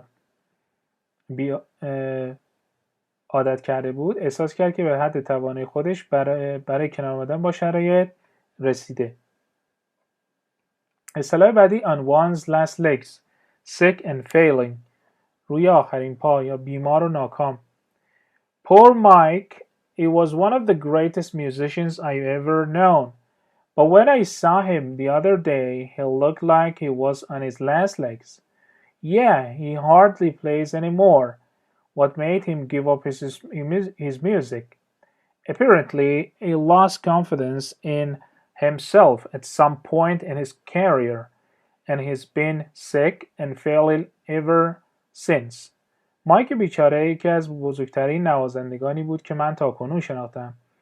اما روز دیگه وقتی او رو دیدم به نظر می رسید بیمار و ناکام شده. آره او دیگه به سختی می نوازه. چه عاملی باعث شد که موسیقی خود رو کنار بگذاره؟ ظاهراً او در دوره‌ای از زندگی حرفه‌ای اعتماد به نفس خود را از دست داده و از آن زمان بیمار بوده و ناکام مونده. اصطلاح بعدی hot under the collar extremely angry بسیار عصبانی. Did you see how Bill came into the work this morning? Did I ever, boy? Was he hot under the collar? What brought that on?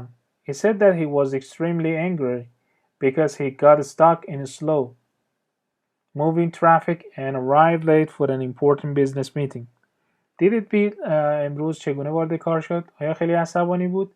چه چیزی باعث شد؟ وی گفت که به شدت عصبانی زیر در ترافیکی کرده بود و دیر به یک جلسه مهم کاری رسید.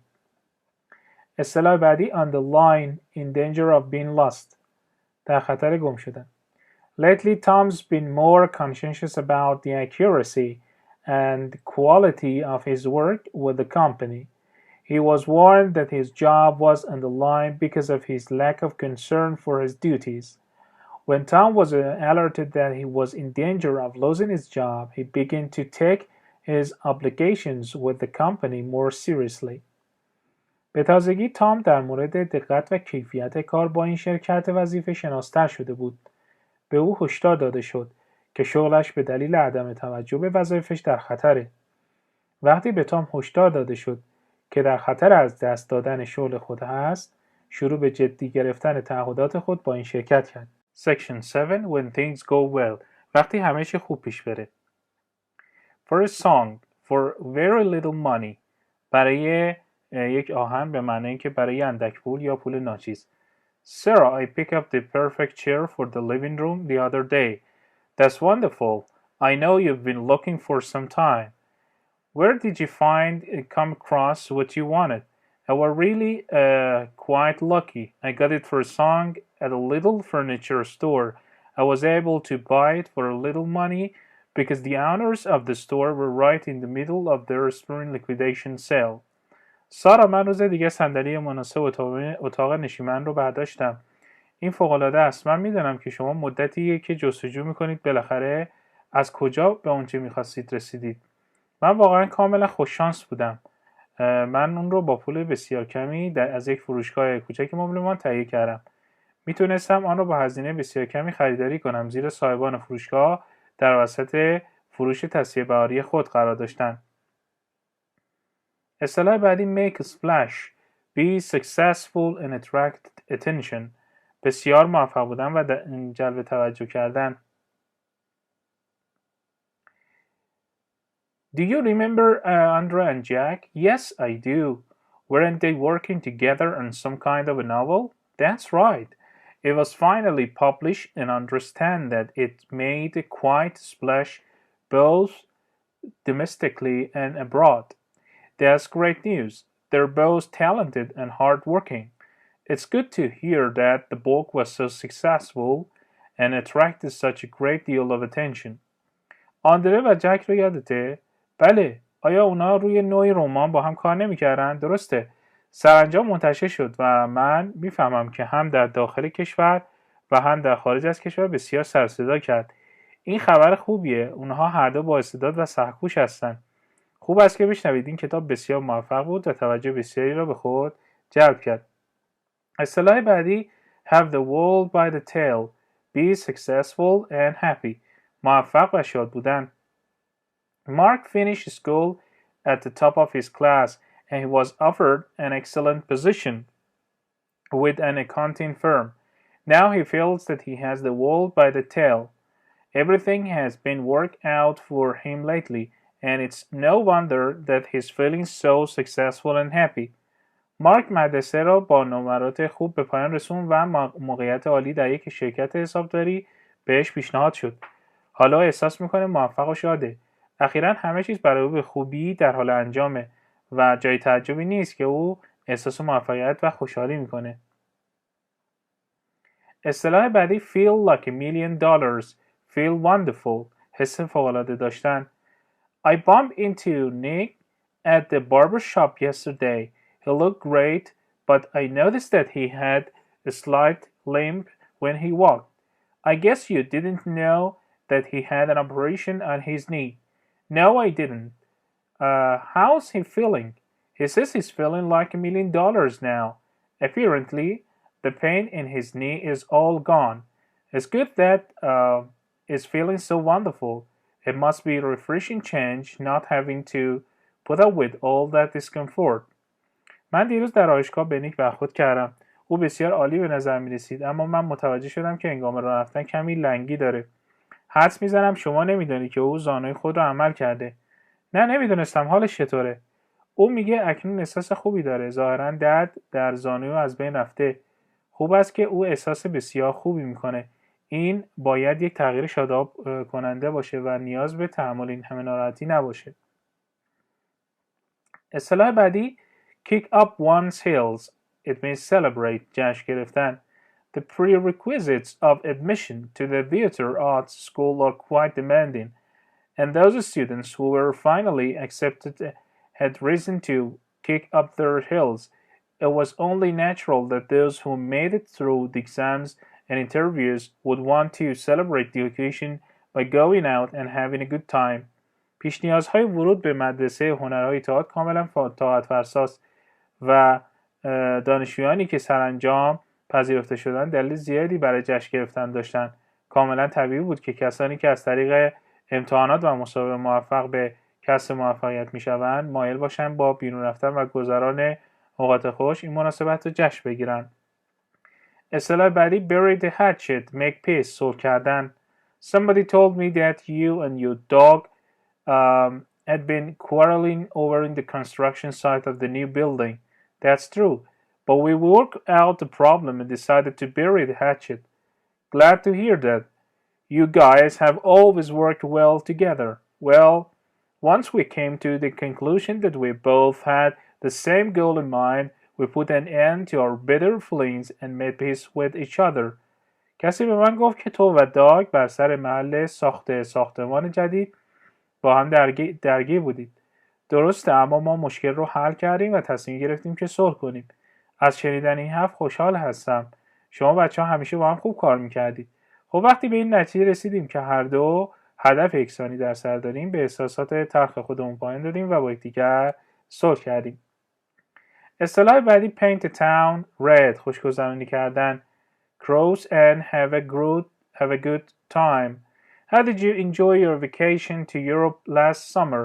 It was marvelous. I'll never forget the time we had when we were in Rome. There was no end to things to see and do. And how was the nightlife? Great. We painted the town red the first 3 nights we were there.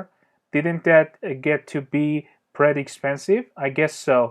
But we were so excited by all that the city had to offer that we went out cruising without thinking about the cost.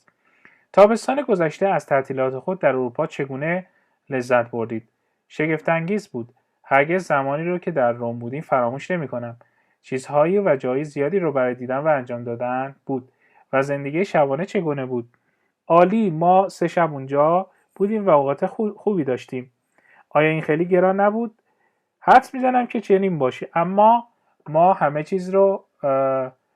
چیز شهر بسیار هیجان زده بودیم و بدون اینکه به هزینه فکر کنیم با هیاهو بیرون رفتیم.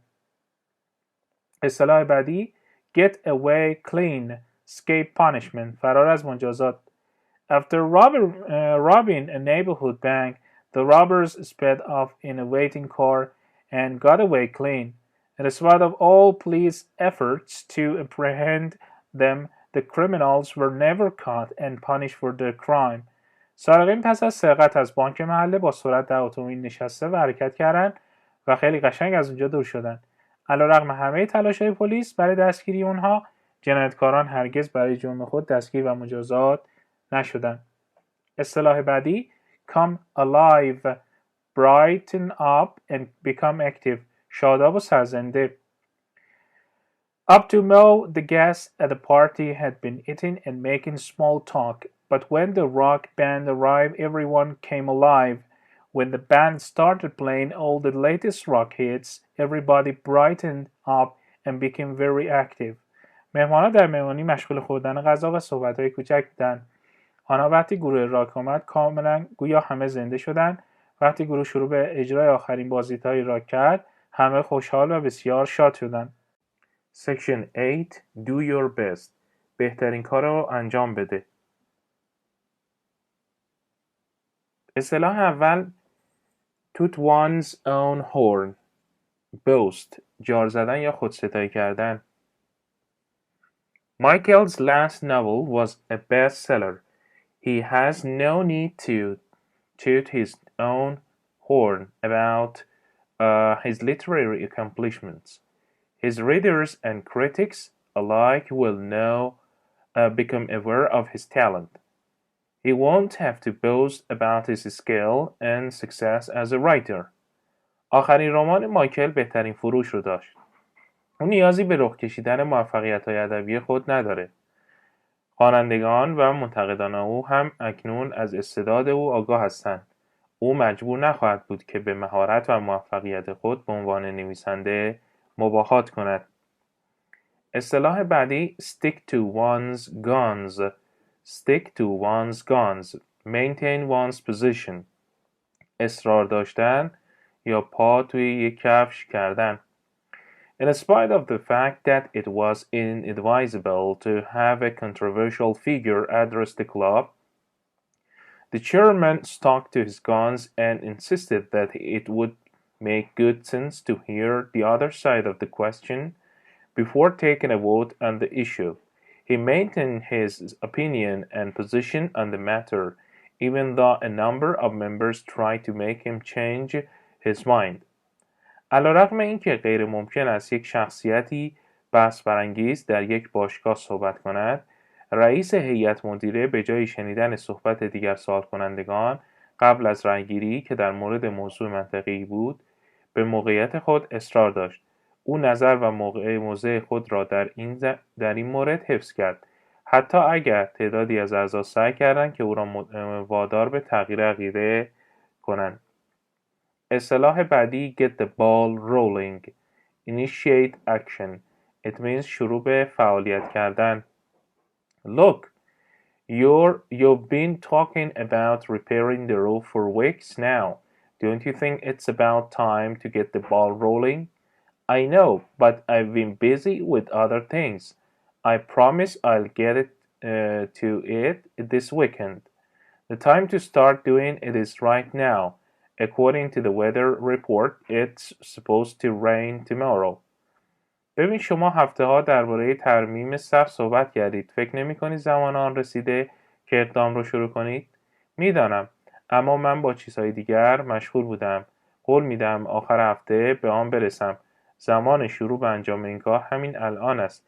طبق گزارش هواشناسی قرار است فردا باران ببارد. اصطلاح بعدی mind one's P's and Q's. Take care in speech and action. مراقب رفتار خودت باش. Listen, Larry, if you want an invitation to Clarissa's party, you better mind your P's and Q's. But I haven't been doing anything to offend her. I'll tell you one thing. You're going to have to be careful of what you say and how you act around Susan. Come on, Susan and I are just friends. I know that, but Clarissa is the jealous type. She's liable to think that something is going between the two of you. گوش کن لری، اگر میخواهید به مهمانی دعوت شوید بهتر است مواظب کردار و صحبت خودتان باشید. اما من برای رنجاندن او کاری نکردم. من یک چیز به شما میگویم. شما باید مراقب آنچه میگویید و نحوه رفتار در مورد سوزان باشید. بی خیال دیگه، من و سوزان فقط دوست هستیم. من این را میدانم، اما کلاریسا حسود است. او ممکن است فکر کند که چیزی بین شما دوتا در حال اتفاق است. اصطلاح بعدی hang on means preserve، طاقت آوردن. During the Depression years, the Smiths had a great deal of trouble with their business, but somehow or other they were able to hang on. Although they almost lost their store, they managed to preserve until things got better. در طول سالهای افسردگی، اسمیت ها در تجارت خود با مشکلات زیادی روبرو بودند، اما به طریق آنها توانستند زندگی خود را ادامه دهند. اگرچه آنها تقریباً فروشگاه خود را از دست دادند، اما آنها توانستند استقامت کنند تا اوضاع بهتر شود. اصطلاح بعدی give it one's best shot. It means try hard. سخت تلاش کردن. Can you do anything about repairing this TV set? I'm not much of an electrician, but I'll give it my best shot. Many thanks. I'd be most appreciative. Okay, I'll try my hardest to fix it, but I'm not promising that I'll succeed. At this point, I'll take all the help I can get. آیا می توانید در مورد تعمیر این تلویزیون کاری انجام دهید؟ من زیاد اهل برق نیستم، اما بهترین تلاشم رو برای تعمیر اون انجام خواهم داد. بسیار متشکرم. من بسیار سپاسگزار خواهم بود.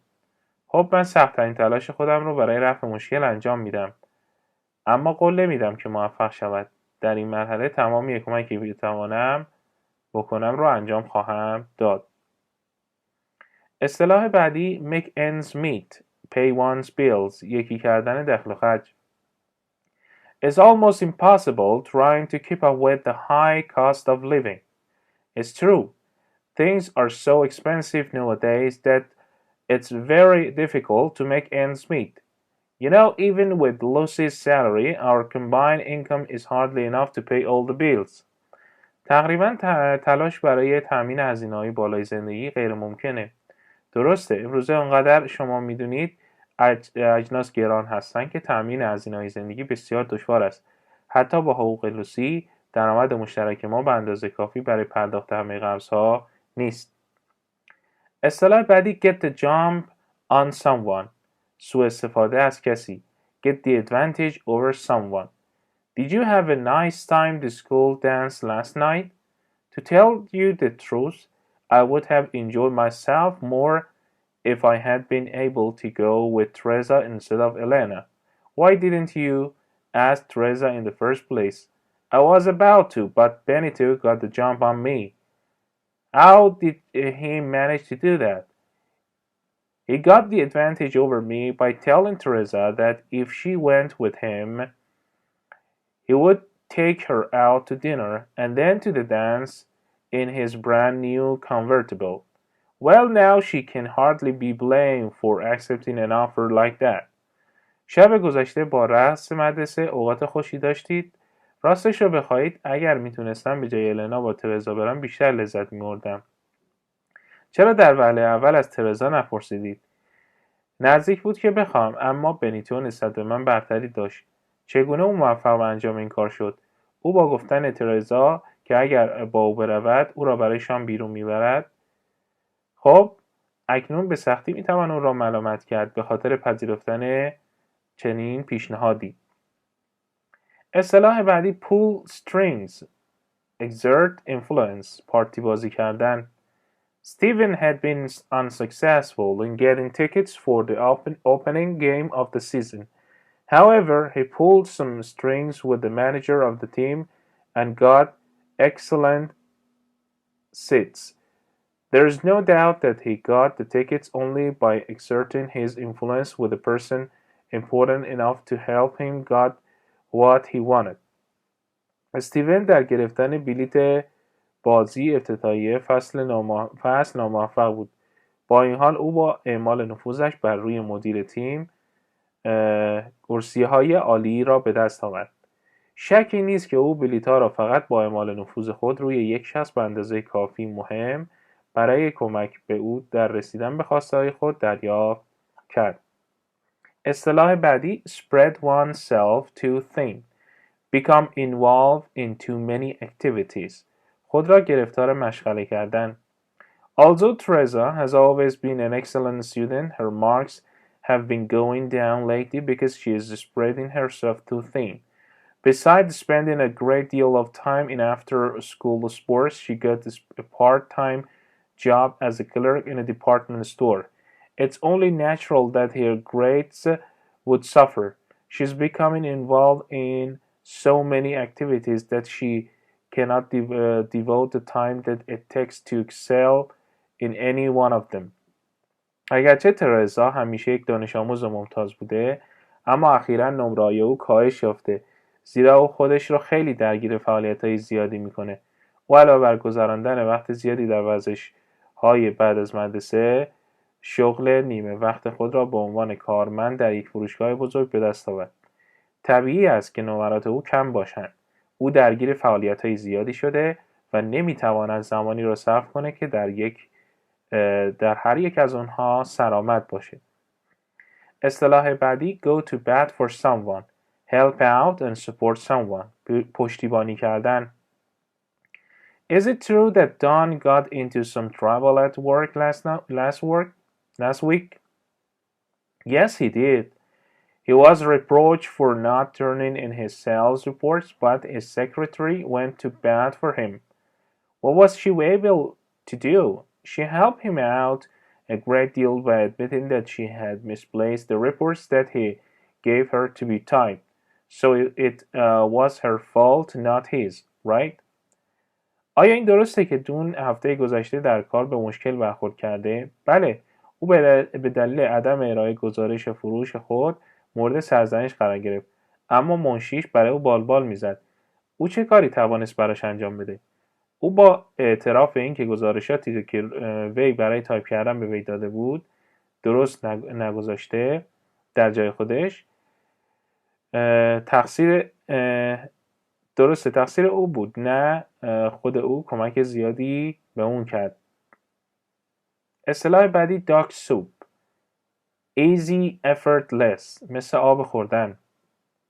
Can you help me hook up my new stereo equipment? I'm having quite a bit of trouble with all these connections. Sure, that's dog soup for me. Well, with all your experience in electronics, I have no doubt that it will be very easy for you to do. No problem. Glad to help you. آیا می توانید به من کمک کنید تجهیزات استریوی جدید خودم رو پیدا کنم؟ یا من با تمام این ارتباطات کاملا مشکل دارم. مطمئناً این کار برای من مثل سوپ اردک است یا به معنی مثل آب خوردنه. خب با تمام تجربه شما در زمینه الکترونیک شک ندارم که انجام آن برای شما بسیار آسان خواهد بود. مشکلی نیست. خوشحالم که به شما کمک میکنم. نهم you don't say. شما نمیگید. اصطلاح اول money talks. Money can influence people. پول حرف اول رو میزنه. پول میتونه روی مردم تأثیر بگذاره. We've been waiting for 3 months to get delivery on our car and people who put in their order after us have already gotten theirs. ما 3 ماه منتظر بودیم تا ماشین خودمون رو تحویل بگیریم و افرادی که بعد از ما سفارش دادن همه اتومبیلاشون رو تحویل گرفتن. Well, money talks. Why don't you try giving the dealer a little something extra to move things along? خب پول حرف اول رو میزنه. چرا سعی نمی کنی یه مقدار پول اضافه تری به دلال بدی تا ماشینتون تحویل بگیری؟ I know full well that money has the power to influence people, but I refuse to pay extra for a service that is owed to me as a client. من میدونم که پول قدرت تاثیرگذاری بر مردم رو داره، اما من از پرداخت هزینه اضافی برای خدمتی که به عنوان مشتری به من مدیون هستن خودداری میکنم. If you want to have your car, maybe you'd better reconsider. اگه میخوای ماشین تو داشته باشی بهتره که در این مورد تجدید نظر کنی. اصطلاح بعدی let sleeping dogs lie. Do not agitate a potential source of trouble. بگذارید سگ‌های خوابیده دروغ بگویند. پا روی دم شیر نذار یا دنبال دردسر نباش. You'd better not say anything to the owner of the building about painting your apartment. If I were you, I'd let sleeping dogs lie.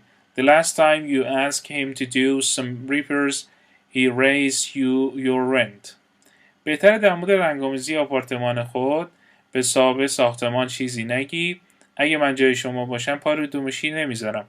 آخرین باری که از او خواستی تعمیری انجام بده اجاره خانه شما را افزایش داد.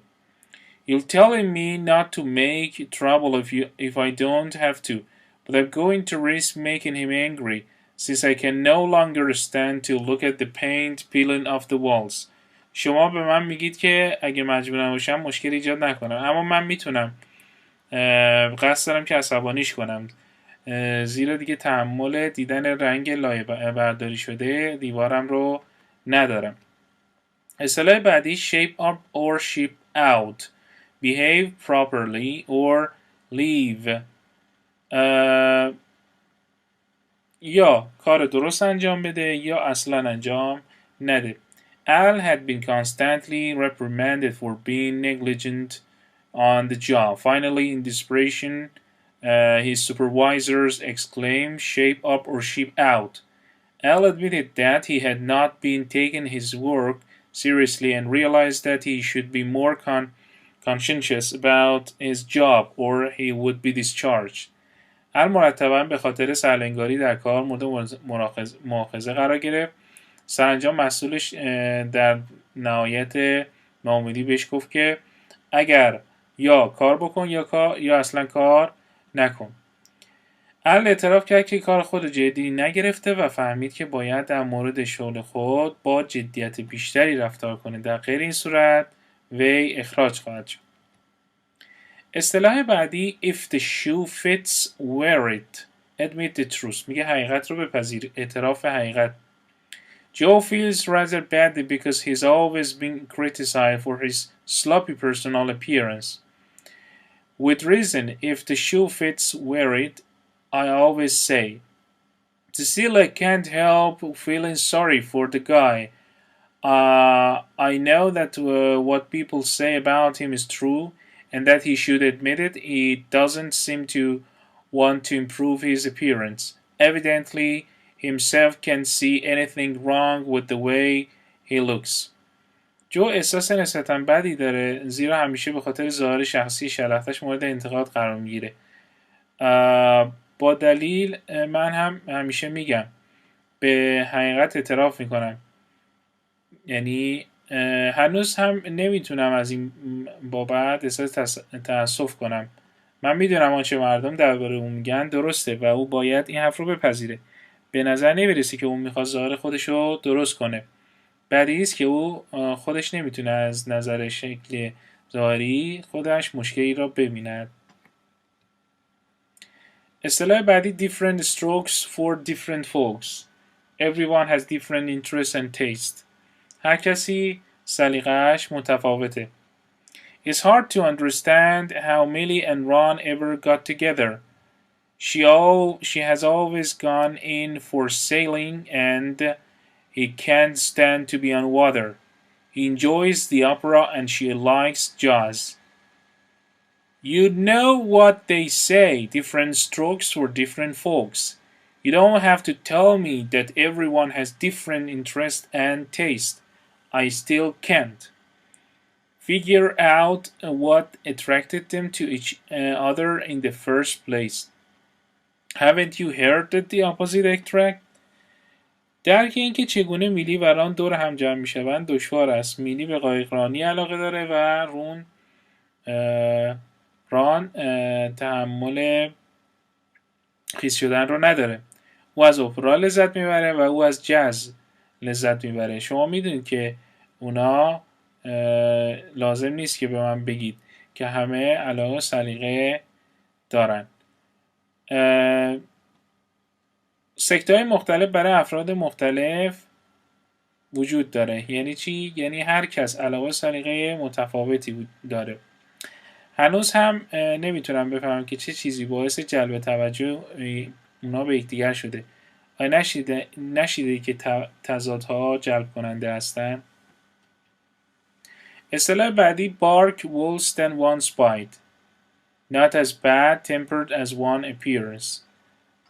یعنی هارت و پورت کردن. On occasion, Mr. Hopkins speaks harshly to his students, especially when they fail to complete their homework assignment. Nevertheless, they all know that his bark is worse than bite.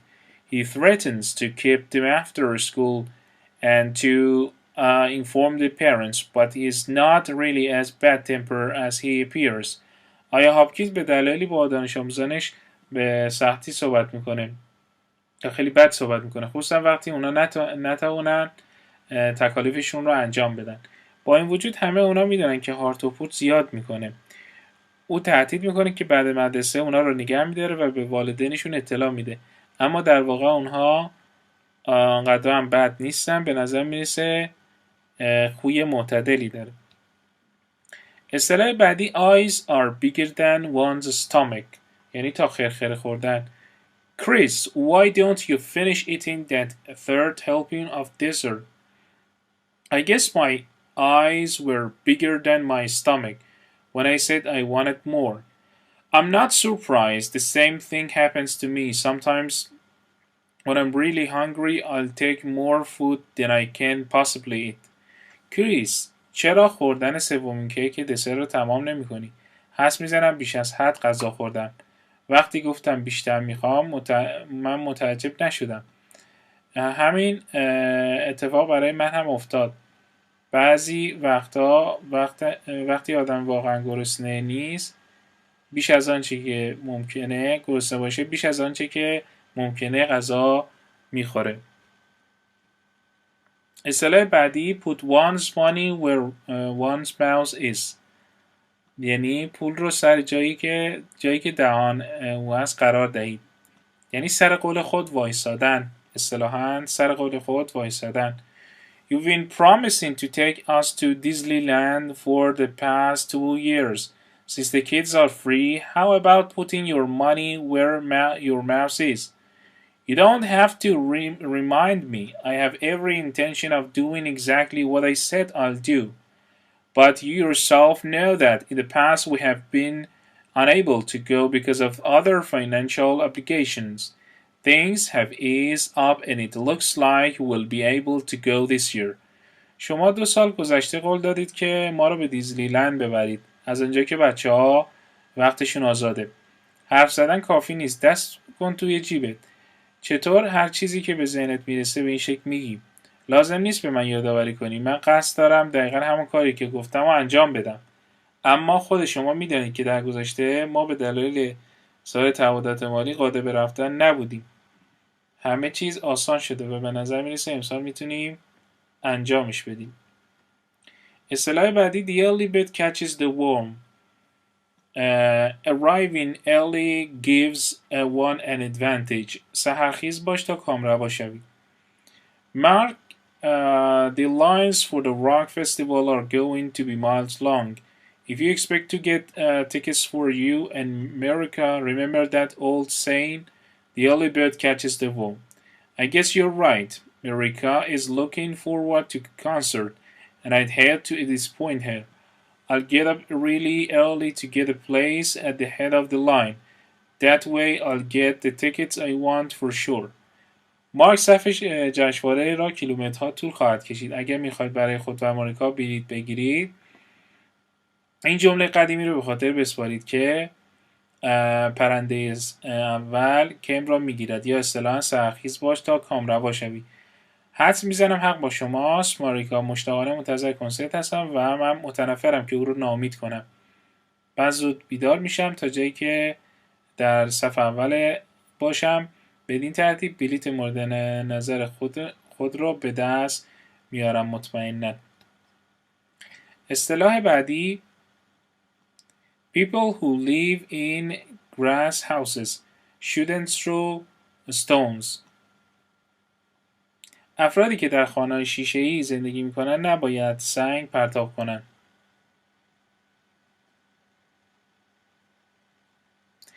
Janet has often criticized her friend Louis for driving too fast. Yet she herself has had her license suspended for exceeding the speed limit. Louis once tried to tell her that people who live in glass houses shouldn't throw stones, but it didn't do much good. Janet simply didn't accept the fact that she shouldn't pass judgment on other people when she is just as bad as they are. جانت غالباً از دوستش لوئیس به دلیل سرعت بیش از حد رانندگی کردن انتقاد کردیم. با این حال وی به دلیل عبور از بیش از حد مجاز گواهینامه خود را به حالت تعلیق درآورده. لوئیس یک بار سعی کرد به او بگوید افرادی که به یک اندازه مقصر هستند نباید انتقاد کنند، اما این کار خیلی خوب نبود. جانت به سادگی این واقعیت را قبول نکرد که نباید در مورد افراد دیگه قضاوت کنه، در حالی که او به همان اندازه بد است. اصطلاح بعدی all's well that ends well. A successful outcome is worth the effort. یک نتیجه موفق ارزش تلاش رو داره. Hi Benito, how are things going? Well, everything is okay now. Remember that teaching job for which I applied? Yes, I sure do. Well, I was finally hired, but I had a bit of a rough time before I got it.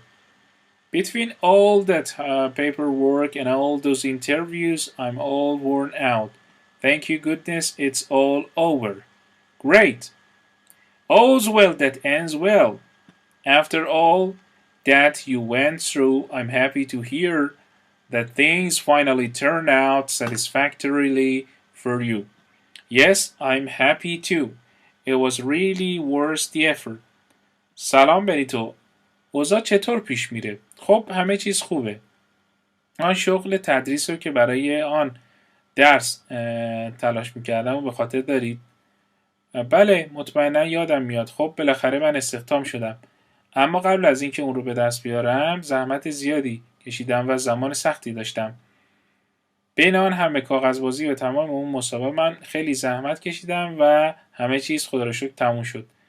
عالی، همه چیز خوب بود که خوب تموم شد. بعد از همه اون چه که شما پشت سر گذاشتید خوشحالم که میشنوم سرانجام اتفاقات راضی کننده‌ای برای شما رقم خورد.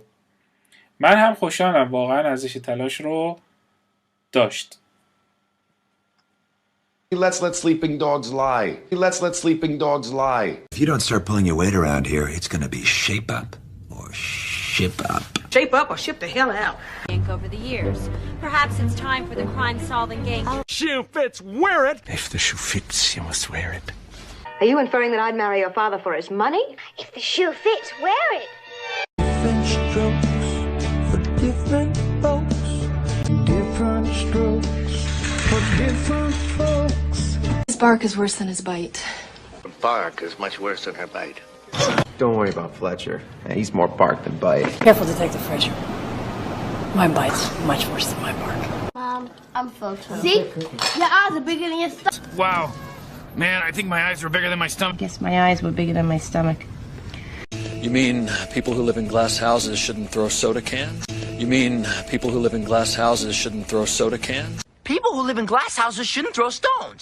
People who live in glass houses shouldn't throw stones. سلام دوستان، مرتضی هستم از کانال انگلیسی و در این ویدیو قصد داریم یک داستان بسیار جذاب با نام ماماز بویز یا بچه ننه ها رو بررسی بکنیم. خب همونطور که ببینید یک سری کلمات اینجا بولد شده هستش که در گفتگوی روزمره بسیار کاربرد داره. پیشنهاد میکنم که داستان رو بعد از چند بار گوش کردن حفظش کنید یا اگر مقدور نیست براتون خلاصه داستان رو در واقع بگید و سعی کنید این کلماتی که بولد شده رو در خلاصه یا حفظ خودتون استفاده کنید تا این بره در حافظه بلند مدتتون و در گفتگوی روزمره این اصطلاحات، عبارات و کلمات بسیار کاربردی هستند. خوشحال میشیم که ما رو سابسکرایب کنید و با لایک و کامنتاتون از ما حمایت کنید. خب دوستان، ماماز بویز عنوان داستان به معنی بچه ننه یا بچه سوسول معنی میده. ماماز گیرز هم میشه یا سیسی بوی هم میگن، یعنی بچه سوسول. Sarah recently retired from her job of 23 years. میگه سارا اخیراً بازنشسته شده. retired یعنی بازنشسته. اخیراً بازنشسته شده از کار 23 سالش. یعنی بعد از 23 سال فعالیت از کار بازنشسته شده. Because she retired، به خاطر اینکه اون بازنشسته شده، Sarah has less money than she used to. او پول کمتری داره نسبت به سابق. used to در واقع ساختاری هست که استفاده میشه برای یه کاری که شما انجام میدادی در گذشته و در حال حاضر دیگه اون رو انجام نمیدی و معمولا در رابطه با ترک عادات منفی هست. به عنوان مثال میگیم که I used to smoke، من عادت داشتم که سیگار بکشم. یا میتونید بگید I used to be messy but now I'm not anymore، یعنی که عادت داشتم که خیلی شلخته بودم اما الان دیگه اینطور نیست. She has enough money for herself، میگه او پول کافی داره برای خودش.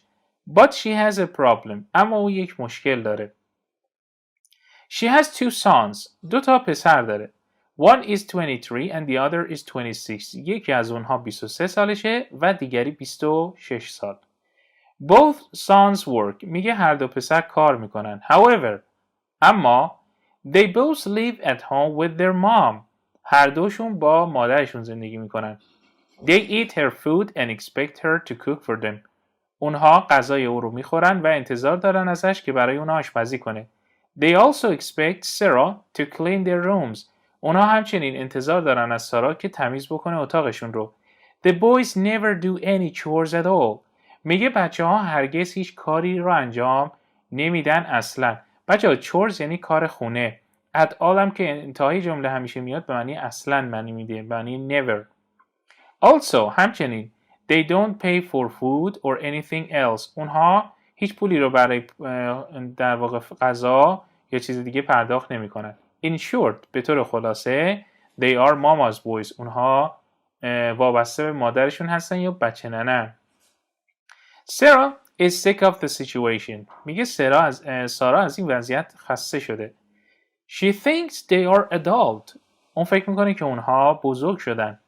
They should be living on their own، و اونها میبایستی با خودشون زندگی بکنن. Not still living with their mom، نه اینکه هنوز با مادرشون زندگی کنن. I'm going to kick them out، من قصد دارم که اونا رو بندازم بیرون. Kick them out یعنی در واقع اخراج کردن، بیرون کردن. During dinner that night، میگه در طول شام در آن شب، Sarah tells the boys، سارا به بچه ها میگه It's time for you to take responsibility، وقتشه که شما 2 نفر مسئولیت زندگیتون رو بر عهده بگیرید. بچه ها کلمه responsibility یعنی مسئولیت پذیری که با فعل take میاد. Take responsibility یعنی مسئولیت پذیر بودن. Responsible یعنی مسئول، صفتش هست. You can't live with me anymore، شما نمیتونید دیگه با من زندگی کنید.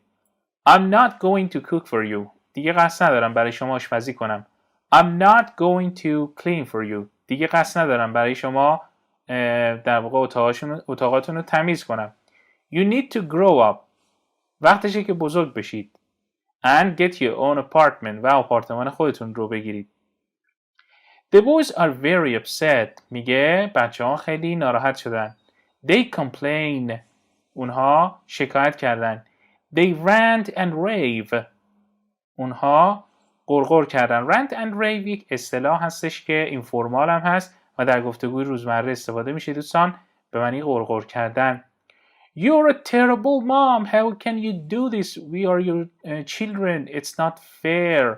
میگه که توی مادر بدی هستی، چطور میتونی این کارو بکنی؟ ما بچه هاتیم. It's not fair. It's not fair یعنی عادلانه نیست. The boys continued to rant and rave for 57 hours without stopping. گفته بچه ها ادامه دادن به غرغر کردن و شکایت کردن برای 57 ساعت بدون توقف. But Sarah won't budge. اما سارا باج نداد. She tells them you have 1 month to find your own apartment. بهشون میگه شما 1 ماه وقت دارید که آپارتمان خودتون رو پیدا کنید. No more whining, just do it. میگه شکایت کردن بسه، فقط انجامش بدید. Then Sarah leaves the room. سپس سارا اتاق رو ترک میکنه. The next day, روز بعد, the boys come to the kitchen for breakfast. بچه ها اومدن به آشپزخانه برای صبحانه. But there's no food. اما هیچ غذایی وجود نداره. Sarah refuses to cook for them. سارا اجتناب میکنه. Refuse یعنی امتناع کردن برای اینکه برای اونها آشپزی کنه. She says, اون میگه You have jobs. شما شغل دارید. Get your own food. خودتون غذاتون رو بخرید و خودتون هم درست کنید. Make it yourself یعنی خودتون. Yourself ضمیر انعکاسی هست دوستان، به معنای خودتون معنی میده.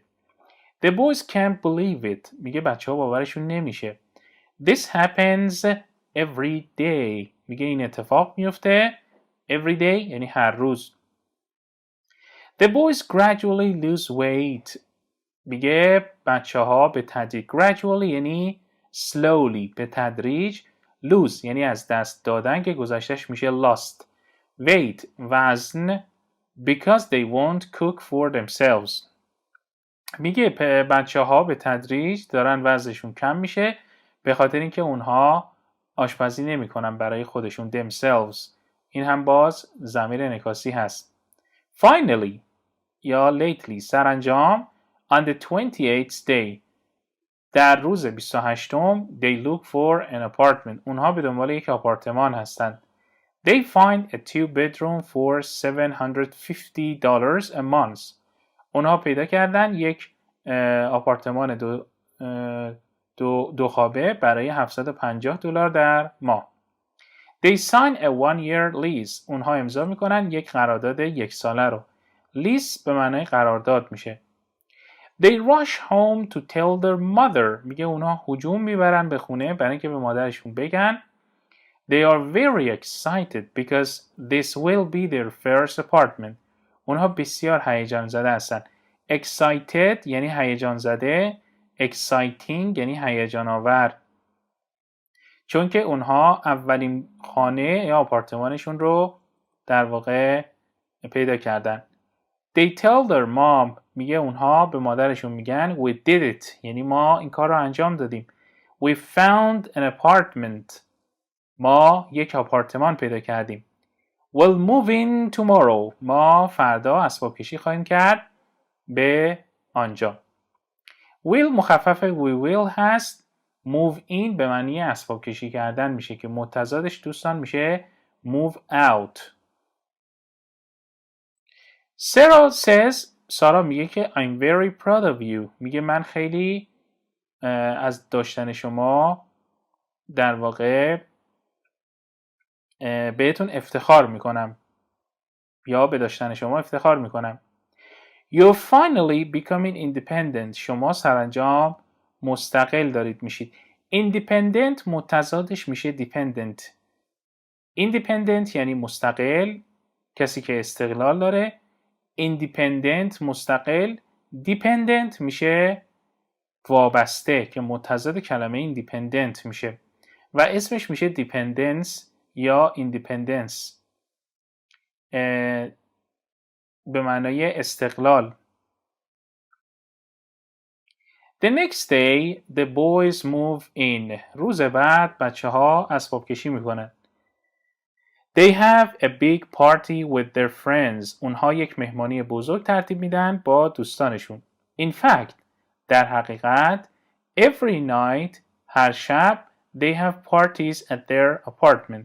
هر شب اونها مهمونی را بیندازن در آپارتمانشون. They are very happy because now they have their own place.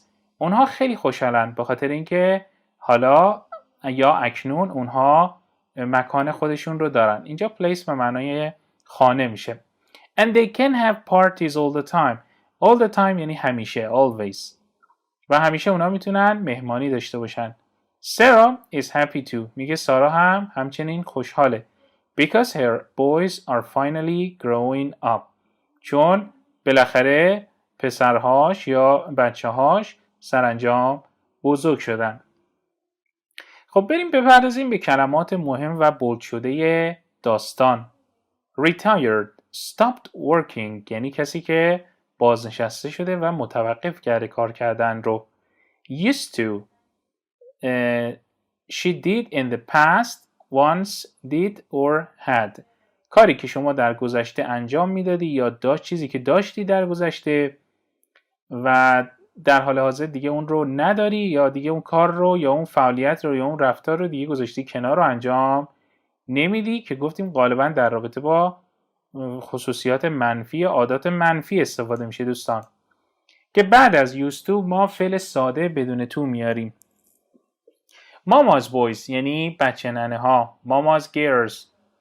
Immature adult men میگه پسرهای بزرگ، منظورش در واقع بزرگسالهایی که immature هستن یعنی نابالغن از لحاظ فکری و رفتاری. Boy, man who is too dependent میگه بچه‌ای که بسیار بیش از اندازه وابسته هستن به مادرشون رو بهش میگن mama's boys، که جنبه در واقع an insult داره. بچه‌ها an insult یعنی توهین. Sick of یعنی خسته از. Tired of. No longer like a situation یعنی دیگه یک موقعیت دوست نداشتن. Annoyed with یعنی آزرده شدن از چیزی. Annoyed با حرف اضافه with میاد بچه ها. Kick them out یعنی make someone leave مجبور کنی شخصی رو که اونجا رو ترک کنه، یا force someone to leave مجبورش کنی که اونجا رو ترک کنه. Take responsibility یعنی مسئولیت پذیر بودن. Be independent یعنی مستقل بودن. Be responsible مسئولیت پذیر بودن. To grow up become mature یعنی بالغ شدن. Become an independent adult یک در واقع بزرگسال independent یعنی مستقل. Rant and rave به معنای complain شکایت کردن، غرغر کردن. Yell a lot یعنی زیاد فریاد زدن. Yell یعنی داد و قال کردن زیاد. Won't budge will not change a decision کسی که تصمیمش رو تغییر نمیده. Whining به معنای complaining شکایت کردن. Lease به معنای contract. حالا شاید بپرسید که چرا whining در اینجا استفاده شده و کلمه complain که ساده تر هست استفاده نشده. به خاطر اینکه در گفتگوی روزمره دوستان و همچنین در اسلنگ ما از این کلمات زیاد استفاده میکنیم و بنابراین برای شما ممکنه تازگی داشته باشه که whining رو ما نشنیدیم ولی complain رو زیاد شنیدیم. rant and rave رو ما نشنیدیم ولی complain و yell رو زیادتر شنیدیم. lease به معنای contract قرارداد. for an apartment برای یک آپارتمان. move in به معنای اسباب کشی کردن و به جای جدیدی نقل مکان کردن. to move into a new place حرکت کردن به یک مکان جدید. to go to a new home رفتن به یک خانه جدید.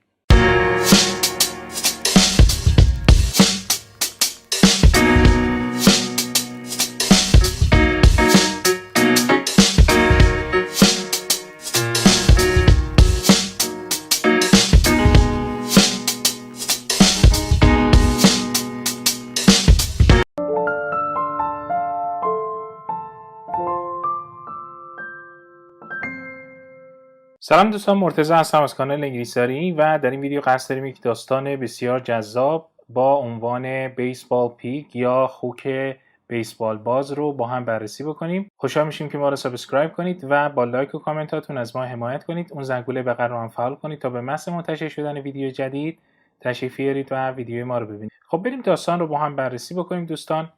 There is a little pig. میگه یک خوک کوچولویی وجود داره. The pig wants to be a baseball player. خوک میخواد بیسبال پلیر باشه یا بازیکن بیسبال بشه. Every day هر روز he practice baseball. هر روز بازی میکنه بیسبال. He practices hitting a baseball. او تمرین ضربه با بیسبال میکنه. He wants to be a big hitter. او میخواد که یک ضربه زن در واقع حرفه‌ای بشه. After 10 years of practice, the pig decides to try out for the New York Yankees. بعد از 10 سال تمرین خوک تصمیم میگیره که به عنوان در واقع عضوی از تیم نیویورک یانکی بشه. The most famous baseball team is in America. مشهورترین تیم بیسبال در آمریکا. He takes a direct flight to New York, then rents a car and drives to Yankee Stadium. او یک پرواز مستقیم میگیره به نیویورک و سپس یک ماشین اجاره میکنه. رنتس معنی اجاره کردن. یک ماشین اجاره میکنه و سفر میکنه به استادیوم یانکی. He tries out for the Yankees. او سعی و تلاش میکنه برای در واقع یانکی ها. But the Yankees reject him. اما یانکی ها اون رو رد میکنن. The Yankees manager, مدیر یانکی میگه says I'm sorry, متاسفم. You are an amazing baseball player. تو یک بیسبال پلیر شگفت‌انگیزی هستی. But we cannot let a pig join our team. اما ما نمیتونیم اجازه بدیم که یک خوک ملحق بشه به تیم ما. The pig is very unhappy. خوک بسیار ناراحته. He goes home and cries every day. او میره خونه و هر روز گریه میکنه. Finally, his friend says to him. سپس سرانجام دوستش بهش میگه Come on, get a grip. یعنی بی خیال. احساسات خودتو کنترل کن. Get a grip. Stop crying and try again with another team. گریه کردنت رو متوقف کن و تلاش کن دوباره در واقع برای یه تیم دیگه. He tries out for the Giants. او این دفعه تلاش میکنه برای جایانتس، تیم جایانتس. The Giants are very impressed with the pig. جایانت ها بسیار تحت تاثیر بازی پیگ قرار میگیرن. The manager says, مدیر میگه Wow, you are the best hitter. تو بهترین ضربه زن هستی I have ever seen که من تا به حال دیدم. The Giants hire the pig. جایانت ها استخدام میکنن خوک رو و pay him بهشون میدن $2. pay یعنی پرداخت کردن. In his first game در اولین بازیش the pig خوک hits 5 home runs. 5 تا از بهترین ضربه ها رو میزنه. موفق ترین ضربه ها رو. Everyone in San Francisco loves the pig. همه در سان فرانسیسکو عاشق خوک میشن. The Giants give him a big raise. جایان ها بهش افزایش حقوق زیادی میدن. They pay him $540 million. اونها پرداخت میکنن بهش $540 میلیون. The pig is rich, famous and happy. خوک ثروتمند، مشهور و خوشحاله. The pig listened to his friend. خوک گوش میکنه به دوستش.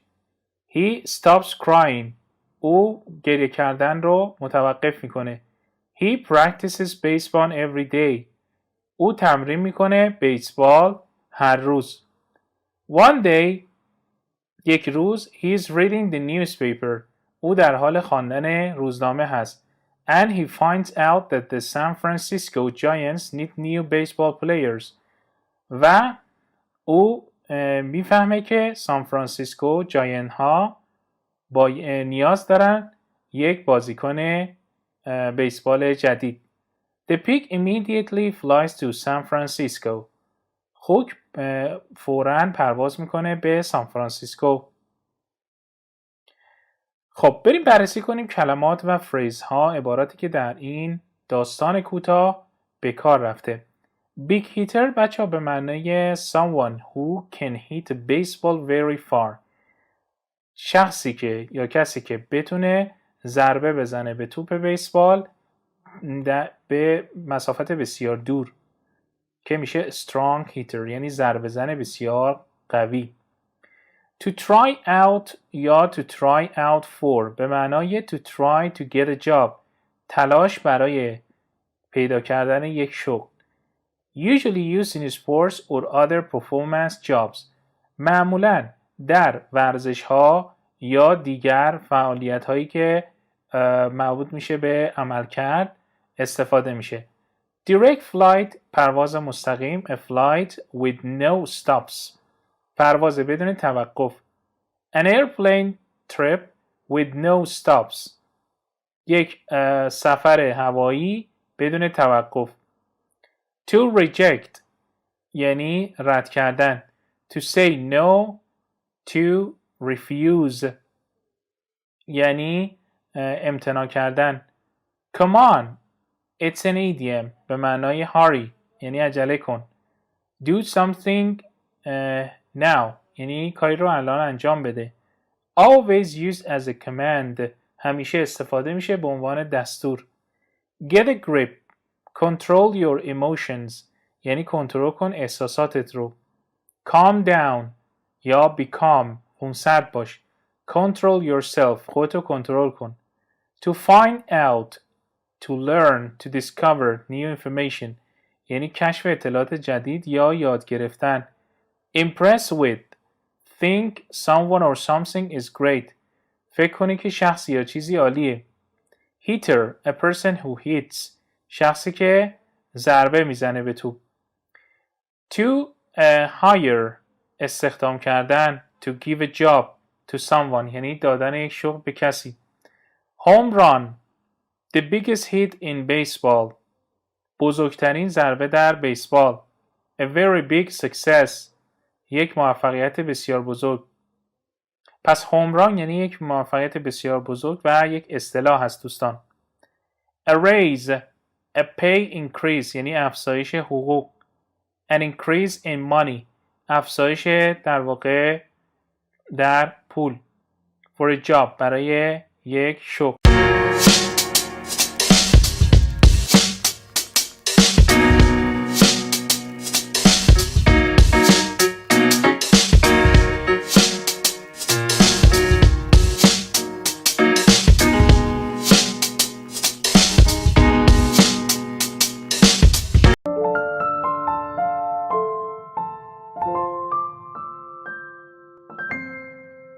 سلام دوستان، مرتضی هستم از کانال انگلیسی و در این ویدیو قصد داریم یک داستان بسیار جذاب با عنوان Evil English Teacher معلم زبان انگلیسی خبیث رو با هم بررسی بکنیم.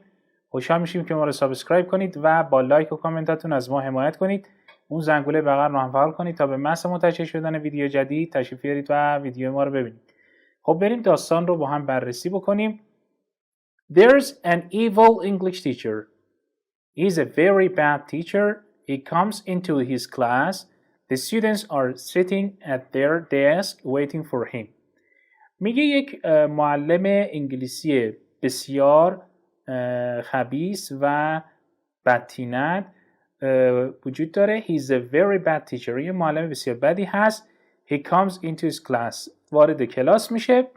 The students are sitting at their desk. بچه ها پشت میز نشستن و منتظرشن. The teacher says to the class. معلم به بچه های کلاس میگه Every day we will study English grammar. ما هر روز مطالعه گرامر انگلیسی خواهیم داشت. If you make a mistake, I'll hit you with a stick. اگر اشتباه کنید شما رو خواهم زد با یک چوب دستی. خب این شرطیه نوع اول هستش که بهش میگن علت و معلول. Then the teacher opens his textbook. میگه سپس معلم کتابشو باز میکنه. He says, today we will learn the past perfect progressive verb tense as well as the future conditional. اون میگه که امروز ما میخوایم یاد بگیریم ساختار فعل past perfect یا گذشته کامل استمراری به همراه future conditional یعنی شرطی آینده. as well as به معنای همچنین معنی میده. as soon as به محض اینکه she finishes school speaking به محض اینکه صحبت کردن رو تموم میکنه the evil teacher jumps across the room.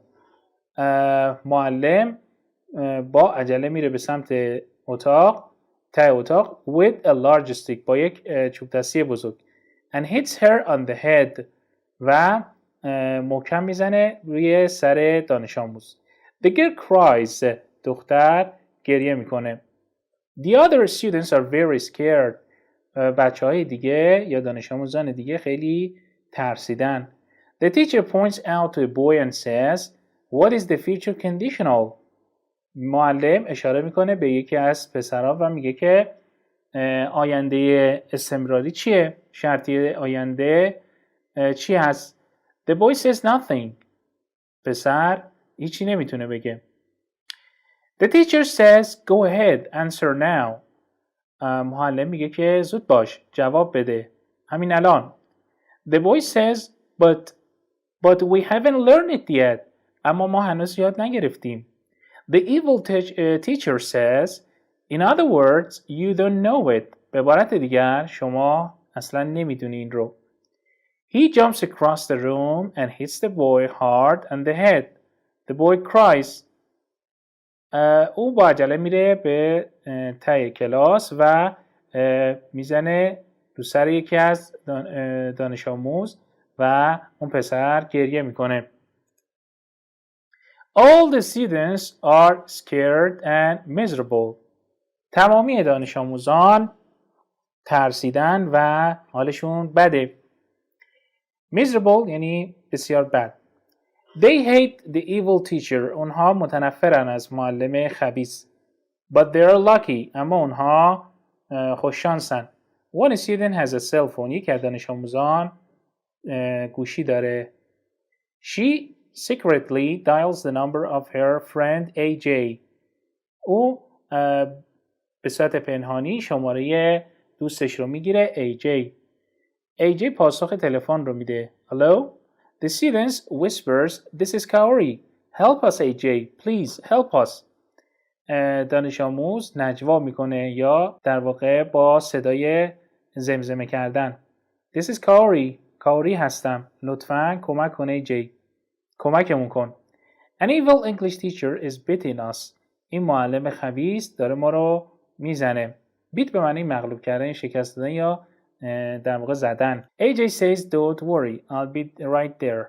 میگه من فوراً اونجا میرسم. نگران نباشید. Don't worry. نگران اصلاً نباشید. AJ jumps on his motorcycle and speeds. AJ سوار موتورش میشه و با سرعت میره به سمت مدرسه. He runs through the front door. او مستقیم حرکت میکنه به سمت در ورودی پایین در واقع سالن down the hall and bursts into و با عجله وارد کلاس میشه. He says to the evil teacher, stop hitting these students you bastard. میگه که به معلم خبیث زدن بچه ها رو متوقف کن یا دیگه بچه ها رو نزن. ای آدم در واقع بدتینت. Then he runs across the room. سپس حرکت میکنه به سمت کلاس. He picks up a desk. بلند میکنه میز رو و معلم رو میزنه. The evil teacher falls to the floor. معلم خبیث میفته روی زمین. He is beaten. اون شکست میخوره. خب بریم قسمت کلماتش رو با هم بررسی بکنیم. Evil, very very bad یعنی بسیار بد. As well as, in addition to یعنی به علاوه.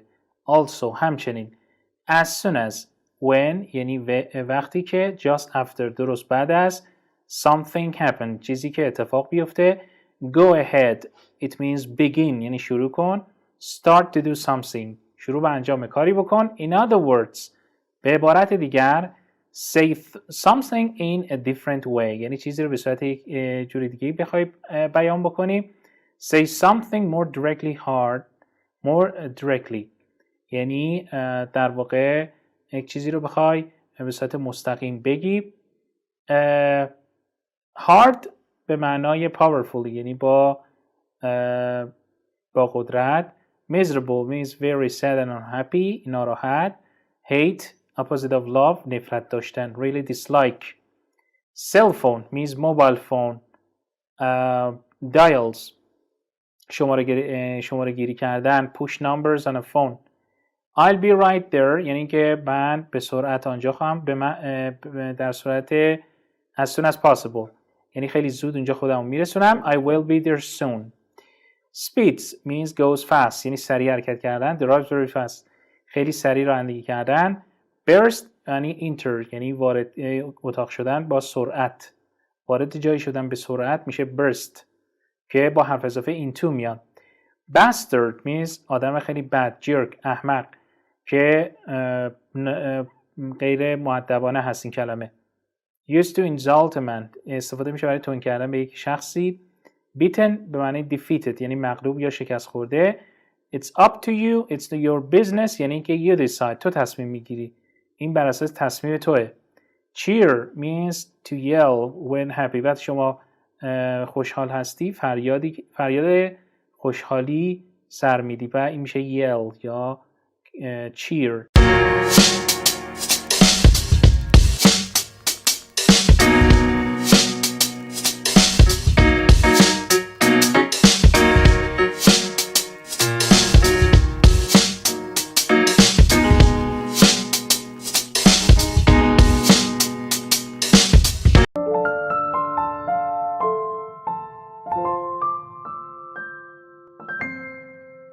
سلام دوستان مرتضی هستم از کانال انگلیسی و در این ویدیو قصد داریم یک داستان بسیار جذاب با عنوان Eat your vegetables خوردن سبزی یا بخور سبزی خودت رو با هم بررسی بکنیم. خوشحال میشیم که ما رو سابسکرایب کنید و با لایک و کامنتاتون از ما حمایت کنید. اون زنگوله بغل رو هم فعال کنید تا به محض منتشر شدن ویدیو جدید تشریف بیارید و ویدیو ما رو ببینید. خب بریم داستان رو با هم بخونیم. The US Federal Government میگه دولت فدرال آمریکا displaying even less sense than usual نمایش میداد یا نشان میده فهم کمتری نسبت به یا درک کمتری نسبت به سابق is yielding در حال در واقع توافق هستش با چی؟ The French fry یعنی سیب زمینی سرخ کرده صنعت سیب زمینی سرخ کرده یا صنایع سیب زمینی سرخ کرده Frozen French fries سیب زمینی سرخ کرده frozen یخزده قطع شده سرخ شده در روغن and packaged و به صورت پک یا بسته‌بندی شده are being approved as fresh vegetables میگه به عنوان سبزیجات تازه در نظر گرفته میشن by the US Department of Agriculture توسط دپارتمان کشاورزی آمریکا.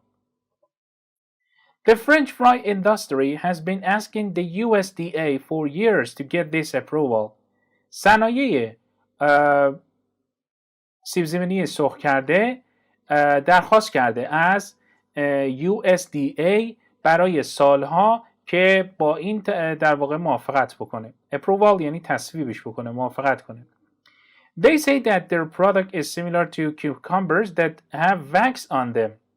اونا میگن محصول شما شبیه خیارهایی هستش که روش پولیش زده شده. They argue that they use 100% vegetable oil. اونها میگن که در واقع اونها استفاده میکنن از 100% روغن سبزیجات. Which is much healthier for consumers than plain wax. که در واقع بسیار سالمتر هست برای مشتریان از در واقع واکس یا پولیش آشکار. Most consumers اکثر مشتریان of course البته beg to differ یعنی اینکه کاملا باهاش مخالفن. beg to differ یعنی اینکه کاملا مخالف. disagree. You must be joking یعنی اینکه اونها دارن جوک میگن. says any این رو میگه. How can you think a product that's deep fried in oil is a fresh vegetable؟ چطور میتونید فکر کنید یک محصولی که کامل آغشته به روغن هستش به عنوان سبزی تازه در نظر گرفته بشه؟ Even if حتی اگر I cook broccoli I could no longer call it fresh broccoli it's cooked. حتی اگر من کلم بروکلی رو بپزم دیگه نمیتونم بهش بگم بروکلی تازه، این پخته شده است. I wish I were a big company. میگه آرزوم بود که در واقع یک شرکت بزرگی داشتم. So my congressman نماینده من کمکم میکرد. Unfortunately I'm an only a citizen. بدبختانه من فقط یک شهروند هستم. The USDA defends its decision. The USDA گفته که دفاع میکنه از تصمیمش. Saying that potatoes undeniably are vegetables. با گفتن اینکه سیب زمینی ها در واقع کاملا سبزیجات حساب میشن یا بدون شک. Undeniably یعنی بدون شک. Although French fries are fried in oil. میگه اگرچه سیب زمینی سرخ کرده ها در روغن سرخ میشن. They are still potatoes. اونا هنوز سیب زمینی هستن. If you let them sit on your counter for a couple of weeks, اگر شما اجازه بدید که اونها بمونن روی میزتون برای 2 هفته, a USDA employee said, کارمند USDA میگه که the fries سیب زمینی ها از بین و خواهد رفت و فاسد خواهد شد. رات یعنی فاسد شدن. Just like all other fresh vegetables. درست مثل سبزیجات تازه. Consumer says the USDA has totally lost touch with the public. مشتریان میگن که USDA کاملا ارتباطش رو با عموم مردم از دست داده. They'd probably say that eggshells are healthy if a company asked them to, says one consumer. اونها احتمالا میگن که پوسته های تخم مرغ سالمترن اگر یک شرکت ازشون درخواست بکنه. یکی از مشتریان این رو میگه. خب دوستان بریم سراغ کلمات و فریزهای مهم این درس. Yielding to یعنی agreeing to یعنی موافقت کردن با. Wax میشه polish. Consumers یعنی مشتریان.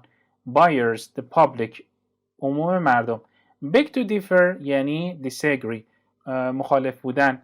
مثلا فرض کنید یک نفر عقیده خودش رو به شما میگه و شما مخالف این عقیده هستید، میگید I beg to differ یعنی خواهش میکنم نفرمایید یا من کاملا باهاتون مخالفم. No longer یعنی not anymore یعنی دیگه نه. Undeniably یعنی without a doubt بدون شک. No doubt. Lost touch don't understand. Lost touch به معنای don't understand یعنی دولت در واقع مردمش رو نمیفهمه.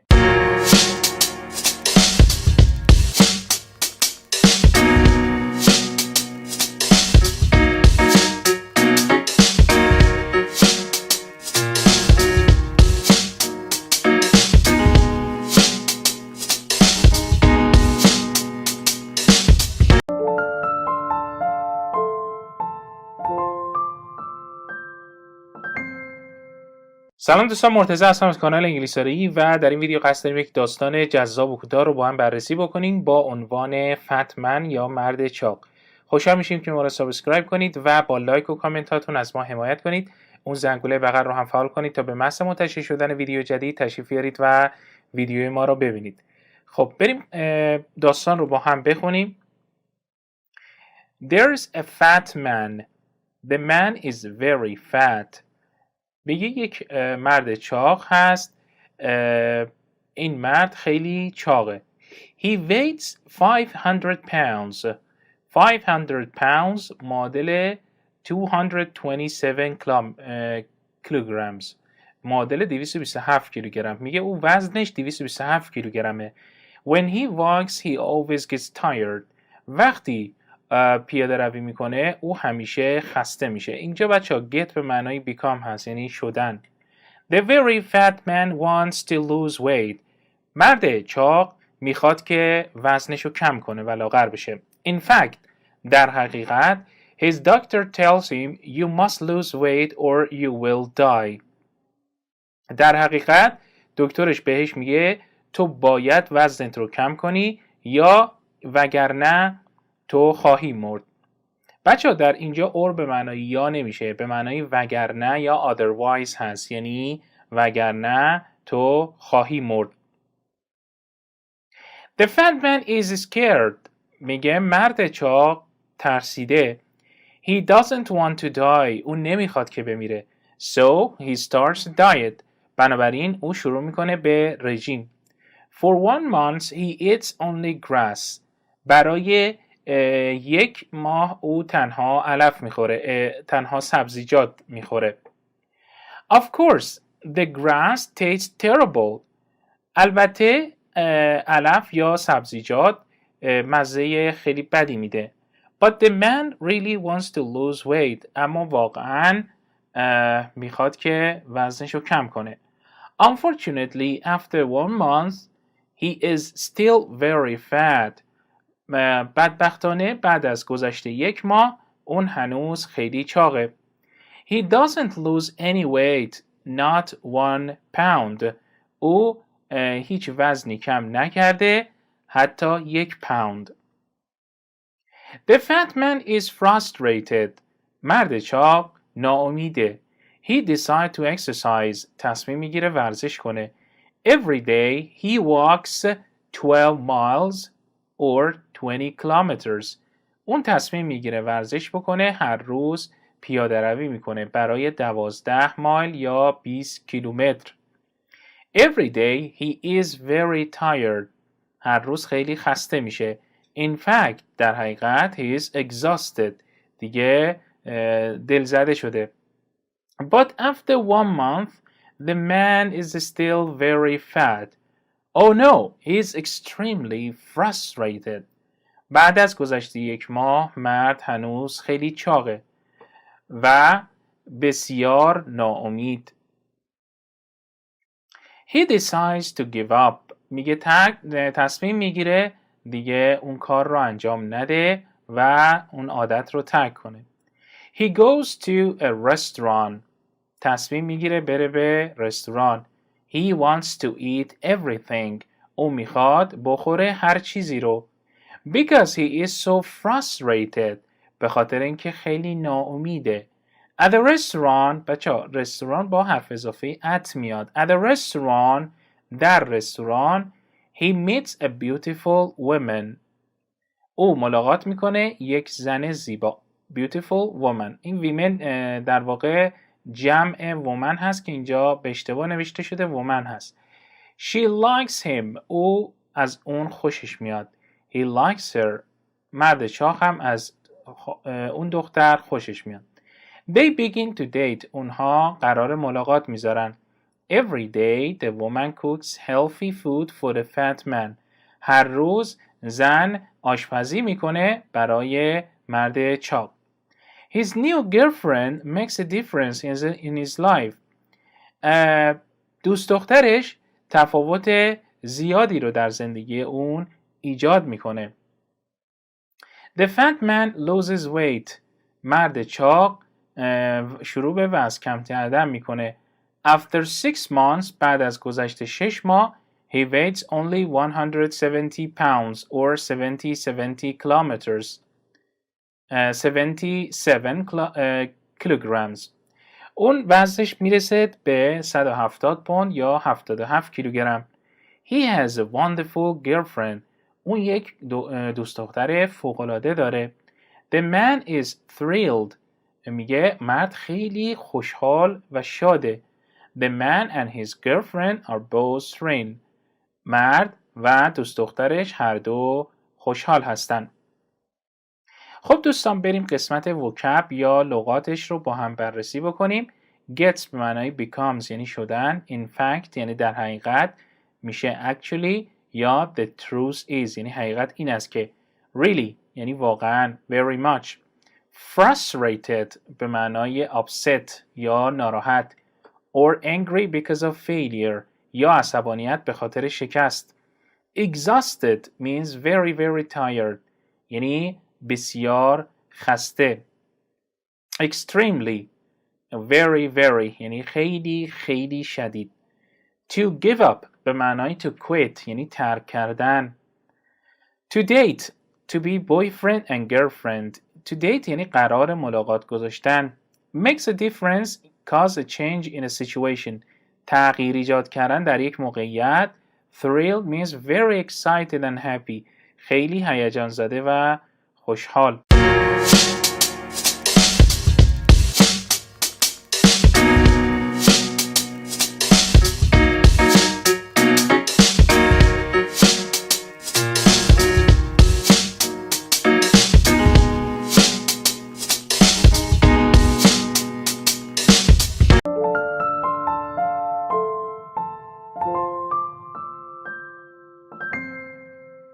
سلام دوستان، مرتضی هستم از کانال انگلیسی و در این ویدیو قصد داریم یک داستان جذاب با عنوان Female Seeks Male یا زنان در جستجوی مردان رو با هم بررسی بکنیم. خوشحال میشیم که ما رو سابسکرایب کنید و با لایک و کامنتاتون از ما حمایت کنید. اون زنگوله بغل رو هم فعال کنید تا به محض منتشر شدن ویدیو جدید تشریف بیارید و ویدیوی ما رو ببینید. خب بریم داستان رو با هم بخونیم. Julia was 12 years old. Her best friend Betsy was 13. جولیا 12 ساله است و دوستش بتسی 13 سالش بود. Summer was almost over. میگه تابستان تقریبا تمام شد. School was about to start. مدرسه داشت شروع میشد. Julia and Betsy were about to eat lunch at Taco Bell. About to means almost ready to. یعنی تقریبا آماده انجام کاری بودن. جولیا و بتسی داشتن خودشون رو آماده میکردن برای نهار در تاکو بل. Betsy decided that Julia needed a boyfriend. بتسی تصمیم گرفت که جولیا میبایست یک بویفرند داشته باشه. But why? اما چرا؟ asked Julia. I'm okay without one. یعنی اینکه من در واقع بدون دوست پسر هم اوکی هستم. What good is a 12-year-old boy? یک بچه 12 ساله چه منفعتی برام داره؟ All they are interested in is playing baseball or riding their skateboards. کل چیزی که اونا بهش علاقه‌مندن بازی بیسبال یا در واقع اسکیتبورد هست. Where does a girl fit into that picture? یک دختر چطور میتونه این رو درک کنه؟ Fit into that picture یعنی در واقع فیت شدن در یک قاب عکس هستش. منظورش اینه که اینها رو نمیتونه درک بکنه. Don't be silly یعنی احمق نباش. Replied Betsy. Betsy پاسخ داد. As to 12-year-olds forget about them. میگه به عنوان یک بچه در واقع 12 ساله اینها رو فراموش کن. They're immature. میگه اونها نابالغ هستن. و you should have someone more experienced. شما بایستی یه نفر پیدا کنی که با تجربه تر باشه. You'll be better off with someone at least 30 years old. تو بهتره که شخصی رو پیدا بکنی که حداقل 13 سالش باشه. Someone who will carry your books and walk you to your classes. شخصی که در واقع کتاب‌هات رو هم بکنه و پیاده بره در واقع شما رو تا کلاستون همراهی کنه. You need someone who will give you a Valentine's Day card. میگه تو باید یک شخصی رو پیدا بکنی که به تو کارت Valentine's Day بده و remember your birthday و روز تولدت رو به یاد بیاره. I've got a backpack to carry my books. میگه من یک کوله پشتی دارم برای حمل کتابام. And I know where all my classes are. و من میدونم که کلاس هام کجا برگزار میشه. I don't want a Valentine's Day card from someone I don't love. من از کسی که دوستش ندارم ولنتاین دی کارت نمیخوام. I'm too young. میگه من خیلی کم سن و سالم. Besides, به علاوه you don't have a boyfriend. What should I? میگه تو خودت دوست پسر نداری. چرا من داشته باشم؟ Because you're my first client. میگه به خاطر اینکه تو اولین مشتری من هستی. I've decided that I'm going to be matchmaker when I grow up. من تصمیم گرفتم که وقتی بزرگ شدم قصد دارم یک matchmaker بشم.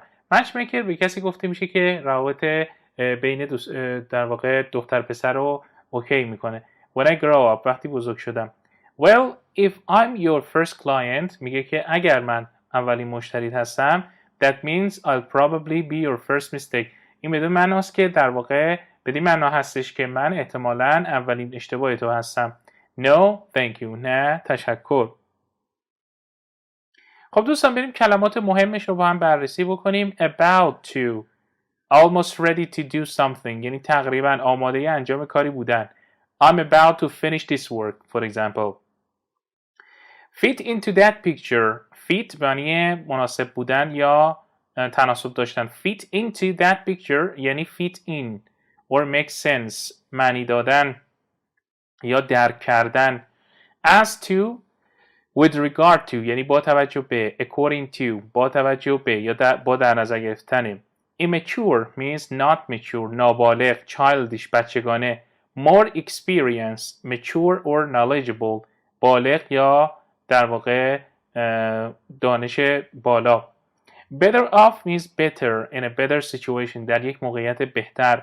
Valentine's Day romantic holiday on February 14th روزه در واقع رمانتیک یا تعطیلات رمانتیک در 14 ماه فوریه. Besides means also همچنین in contrast to در تضاد با. Client به معنای customer مشتری. Matchmaker a person who tries to match people romantically probably or likely.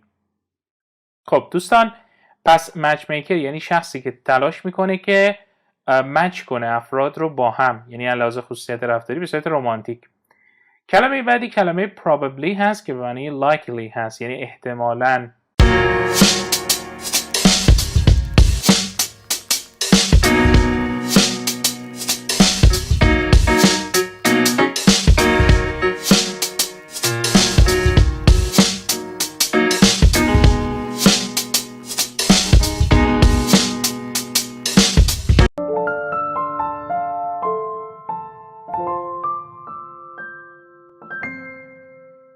سلام دوستان مرتضی هستم از کانال انگلیسی و در این ویدیو قصد داریم یک داستان بسیار جذاب با عنوان گرین تی یا چای سبز رو با هم بررسی بکنیم. خوشحال میشیم که ما رو سابسکرایب کنید و با لایک و کامنتاتون از ما حمایت کنید. اون زنگوله بغل رو هم فعال کنید تا به محض منتشر شدن ویدیو جدید تشریف بیارید و ویدیو ما رو ببینید. خب بریم این داستان رو با هم بررسی کنیم دوستان. There is a frog یعنی یک قورباغه هست. She lives in Austin, Texas. او زندگی میکنه در آستن تگزاس. The frog really loves tea. قورباغه واقعا عاشق چای هست. Every day she drinks 85 cups of tea. هر روز 85 تا فنجان چای می نوشه. Her favorite tea is green tea. چای مورد علاقه‌اش چای سبز هست. One day she meets a Japanese man. یه روز یک مرد ژاپنی رو ملاقات میکنه. The man tells the frog اون مرد به قورباغه میگه If you love green tea you should go to Japan. اگر عاشق چای سبز هستی شما بهتره که بری به ژاپن. Japan has the best green tea in the world. ژاپن بهترین چای سبز رو در جهان داره. The frog is very excited. قورباغه بسیار هیجان زده است. Unfortunately, she doesn't have any money. بدبختانه هیچ پولی نداره. She needs money to buy a plane ticket to Japan. او مقداری پول نیاز داره برای خرید بلیط هواپیما به کشور ژاپن. She wants to buy a Japan rail pass as well. او همچنین میخواد بخره یک بلیط قطار جپن ریل پاس بچه‌ها میشه یک بلیط قطاری که با اون میتونید به همه جای ژاپن سفر داشته باشید. Her mother says, are you crazy? مادرش میگه آیا دیوونه شدی؟ I don't have $4,000. من $4,000 ندارم. The frog doesn't give up. قورباغه دست نمیکشه و پشیمون نمیشه یا تسلیم نمیشه. She goes to her dad and says, میره پیش پدرش و میگه Dad, can you please give me $4,000? ممکنه بهم بدید $4,000 پدر؟ I really want to go to Japan to drink green tea. من واقعا میخوام برم به ژاپن برای نوشیدن چای سبز. Her father says I want to help you for sure. پدرش بهش میگه که من واقعا میخوام بهت کمک کنم. For sure means certainly یعنی مطمئناً. But I just don't have the money. میگه من اما همین الان پولو ندارم. Why don't you go to the bank and get money? چرا نمیری به بانک و پول بگیری؟ بچه اصطلاح why don't you عبارت why don't you برای بیان نصیحت recommendation استفاده میشه. The frog runs to the bank. قورباغه به سمت بانک میدوه. She goes inside and looks around. او به داخل حرکت میکنه به داخل بانک و به اطرافش نگاه میکنه. She sees a giant safe in the back. اون یک مکان نگهداری پول بزرگی رو در پشتش میبینه. She goes to the safe. میره به محل نگهداری پول. Because she is a small frog. چون یک قورباغه خیلی کوچیکه هیچ کس اون رو نمیبینه. No one sees her. She gets into the safe and takes $4,462. او در واقع شروع میکنه و میره وارد محل نگهداری پول میشه و با خودش $7,462 برمیداره. Then she leaves the bank. سپس بانک رو ترک میکنه. No one sees her. هیچ کس اون رو نمیبینه. She buys a first class ticket to Japan. او بهترین بلیت در واقع یا گرانترین بلیت به ژاپن رو میخره و همچنین جپن ریل پاس بلیت قطار در واقع ژاپن رو میگیره. When she arrives in Kyoto, Japan, she immediately goes to a tea shop. وقتی میرسه به کیوتو ژاپن فوراً میره به مغازه چای فروشی. She buys 126 cups of green tea and drinks them all. او میخره 126 فنجان چای سبز و همه رو مینوشه. She smiles and says او لبخند میزنه و میگه That's the best tea I've ever had. این بهترین چایی که من تا الان خوردم. خب دوستان بریم سراغ کلمات مهمش. Really means very much. Japan rail pass. A train ticket یعنی بلیت قطار. For all trains in Japan برای کل قطارها در ژاپن. Are you crazy? It means your request is unreasonable. درخواست شما غیر منطقیه. Unreasonable یعنی غیر منطقی که اگه بچه آن رو وردارید میشه reasonable که میشه منطقی. Give up به معنای quit یا ترک کردن abandon میشه. For sure means certainly, surely یعنی مطمئناً. Why don't you یعنی اینکه چرا شما. A polite suggestion هست یه پیشنهاد مؤدبانه. A safe means a place to keep money یک مکان برای نگه داشتن پول. Gets into means enters یعنی وارد شدن. Goes inside something یعنی وارد در واقع چیزی شدن. First class means most expensive ticket مهمترین بلیت. A shop means store. shop به معنای فروشگاه به معنی مغازه معنی میده. Ever means in all of life یعنی در کل بازه زمانی. From birth until now از تولد تا اکنون.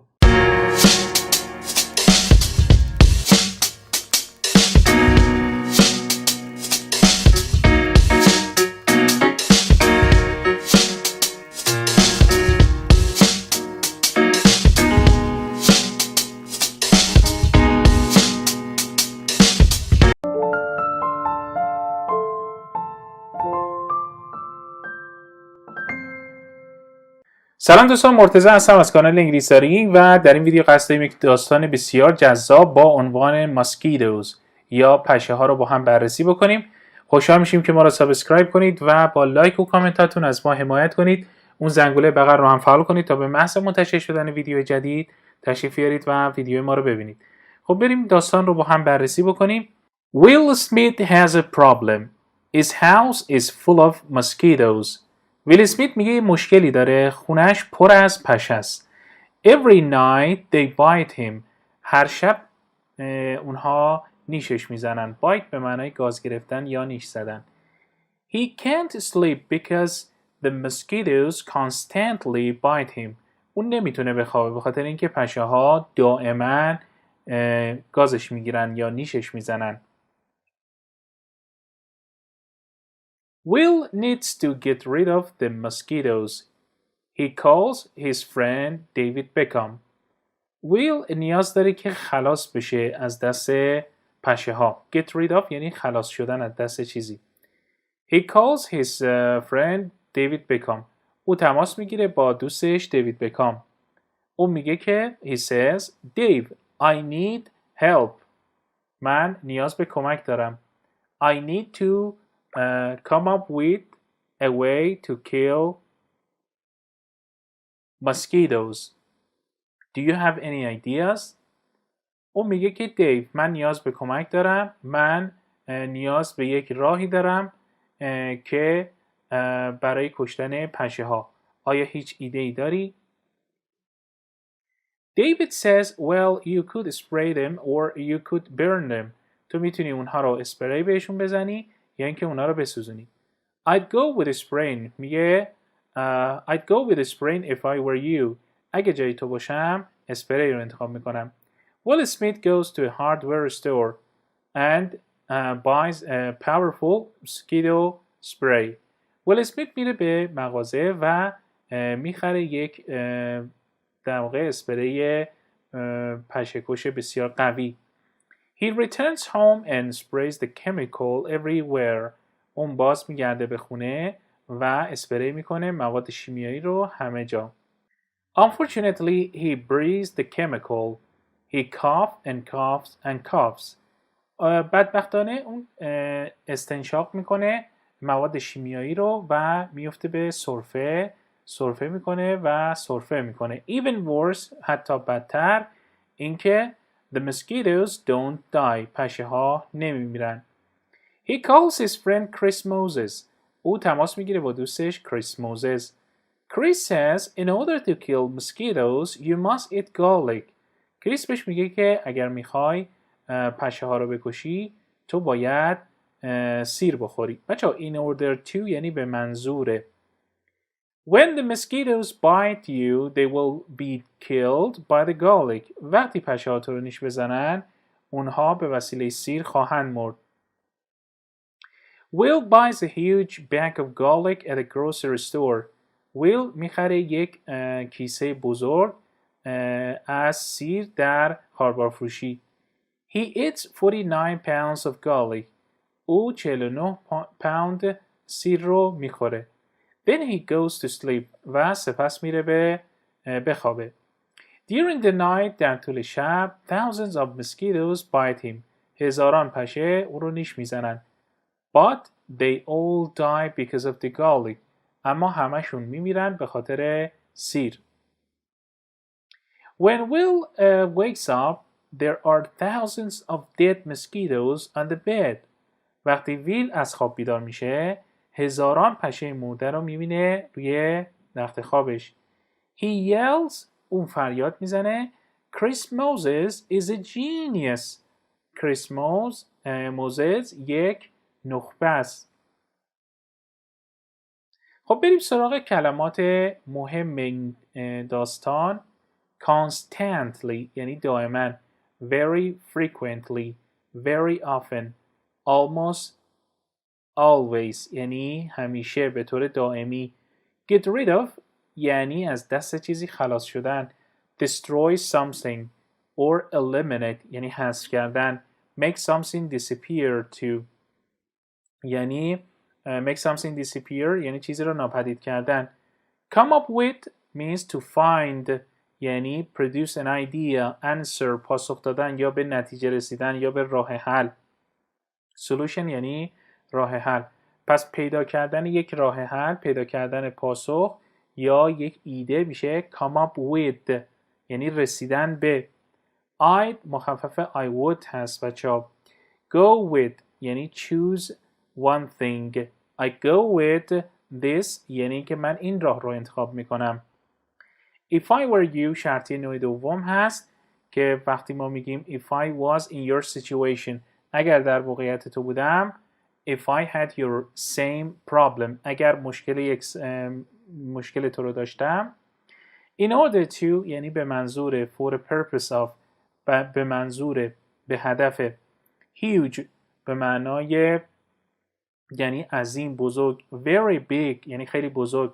Giant غول‌پیکر. Gigantic یعنی عظیم الجثه.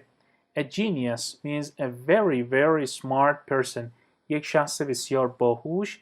Super intelligent person یک شخص بسیار باهوش.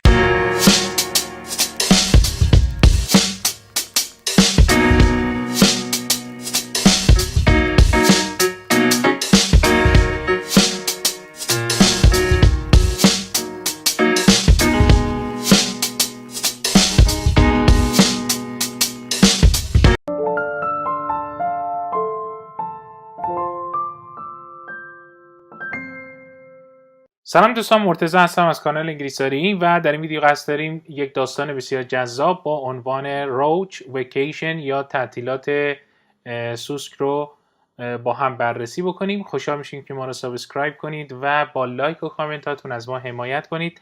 اون زنگوله بغل رو هم فعال کنید تا به محض منتشر شدن ویدیو جدید تشریف بیارید و ویدیو ما رو ببینید. خب بریم داستان روچ ویکیشن رو با هم بررسی بکنیم. There's a roach. She's a very busy roach because she has her own radio show. یک سوسکی هست، اون خیلی سر شلوغه به خاطر اینکه برنامه رادیویی خودشو داره. Her radio show is very famous. برنامه رادیویش خیلی مشهوره. Millions of people listen to Roach's radio show.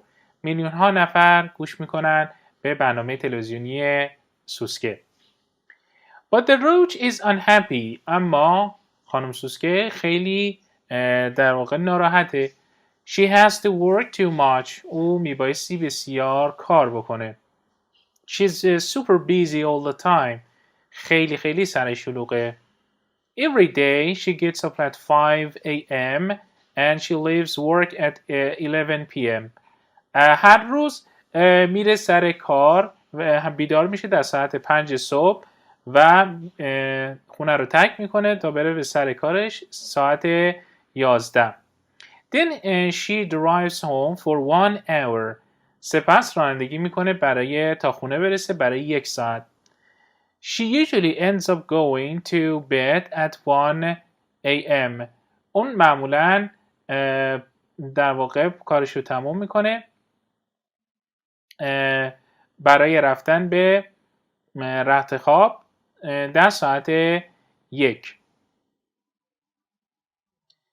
One day she's talking to her best friend and she says I can't go on like this. یه روز به بهترین دوستش میگه که من نمیتونم دیگه ادامه بدم. Go on یعنی keep on یعنی ادامه دادن. I want to relax. میخوام که ریلکس داشته باشم. I want to just hang out. میخوام با دوستان برم بگردم. And do nothing all day. و هیچ کاری در طول روز انجام ندم. Her friend says you need a vacation. دوستش میگه که تو یک سفر نیاز داری. So the roach goes on vacation. بنابراین خانم سوسکه میره به تعطیلات. She calls a travel agent. او تماس میگیره با مأمور سفر و and books a flight to Kansas. و رزرو میکنه یک سفر رو برای کانساس. When she arrives in Kansas, she goes to a roach motel. وقتی میرسه به کانساس، اون میره به یک هتل در واقع مخصوص برای سوسکا. But there is a problem. یک مشکلی وجود داره. The clerk says, منشی بهش میگه که I'm sorry, متاسفیم. We are booked solid. یعنی که ما تمام در واقع اتاقمون رزرو شده. We have no rooms. هیچ اتاق خالی نداریم. The roach is very tired, so she grabs a cab. سوسک بسیار خسته شده و بنابراین یک تاکسی میگیره and goes to another motel و میره به یک هتل دیگه. Unfortunately, it is also booked solid. متاسفانه یکی هم رزرو شده، تمامی اتاقاش پر هست. Now the roach is worried. She wants to hang out and relax on her vacation, but instead she is very worried and nervous. میگه حالا خانم سوسک خیلی نگرانه. اون میخواد که بگرده و ریلکسیشن داشته باشه در تعطیلاتش، اما به جاش خیلی نگران هست و خیلی دستپاچه. She goes to another motel. میره به یک موتل دیگه and then another و همچنین به موتل دیگری. But they are all full. اما همشون ظرفیتشون پره. The roach spends all day looking for a hotel with a room. خانم سوسکه کل روز رو صرف میکنه به دنبال یک هتل با یک اتاق خالی. She travels all over Kansas. او سفر میکنه به سراسر کانساس. She is exhausted. میگه خیلی دیگه خسته شده. Finally, at midnight, she finds a hotel with a room. سرانجام در نیمه شب یک هتل پیدا میکنه با یک اتاق. She pays for the room and goes to bed. او پرداخت میکنه هزینه اتاق رو و میره برای رخت خواب. The next day she doesn't get up early. روز بعد زود از خواب بیدار نمیشه. She sleeps in till 3 p.m. تا ساعت 3 بعد از ظهر میخوابه. At last سرانجام she's able to relax. اون قادر هستش که ریلکس کنه و her vacation finally works out و مشکل تعطیلاتش سرانجام حل میشه. خب دوستان بریم سراغ کلمات مهم این داستان. کلمه اول روچ که کوتاه شده کلمه کاکروچ هست به معنای سوسک حمام بچه‌ها. A bug. Ends up به معنای finally do something shows the last event یعنی سرانجام انجام کاری. Hang out. It means relax and do nothing. Hang out یعنی relaxation و هیچ کاری انجام ندادن. Books or to book به معنای to make a reservation, to reserve and buy. رزرو کردن. Motel means a hotel with a lot of parking for cars. موتل همون هتل هست با یک پارکینگی که برای تعداد زیادی ماشین فضا داره. Book solid به معنای full, no available rooms یا no vacancy یعنی هیچ فضای خالی وجود نداره. Grabs a cab, gets a taxi. cab مساوی با تاکسی هست. cab بچه‌ها در انگلیسی آمریکایی استفاده میشه و تاکسی در انگلیسی بریتانیایی. Exhausted, very very tired یعنی بسیار بسیار خسته. Sleeps in to sleep late. پس sleep in یعنی تا دیر وقت خوابیدن. To sleep a long time. خوابیدن برای مدت زمان زیاد. To sleep later than normal. بیش از اندازه نرمال و عادی خوابیدن میشه sleep in. متضاد کلمه sleep in میشه stay up یعنی تا دیر وقت بیدار ماندن. Till به معنای until یعنی تا وقتی که. At last یعنی finally سرانجام. Works out یعنی succeeds. Is okay. Works out یعنی کار کردن، موفق شدن.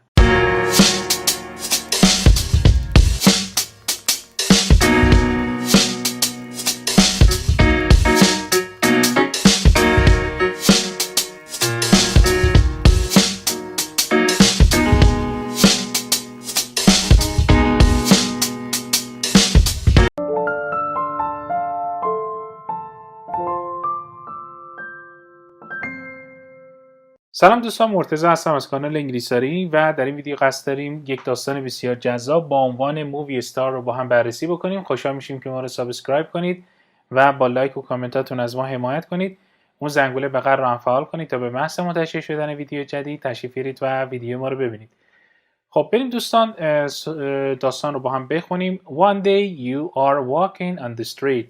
یه روز در حال قدم زدن هستید در خیابون. You bump into Brad Pitt. به صورت ناگهانی براد پیت رو ملاقات میکنید. He looks at you and says, wow, you are amazing. اون به شما نگاه میکنه و میگه که شما فوق‌العاده اید. Come with me to Los Angeles. با من بیا به لس آنجلس. I will make you a movie star. من تو رو یک ستاره سینما میکنم. You go to LA and become a famous movie star. شما میرید به لس آنجلس و یک مووی استار فوق‌العاده میشید. You're rich. شما ثروتمند هستید. Everybody loves you. همه شما رو دوست دارن. عاشق شما هستن. But you have a problem. اما شما یه مشکلی دارید.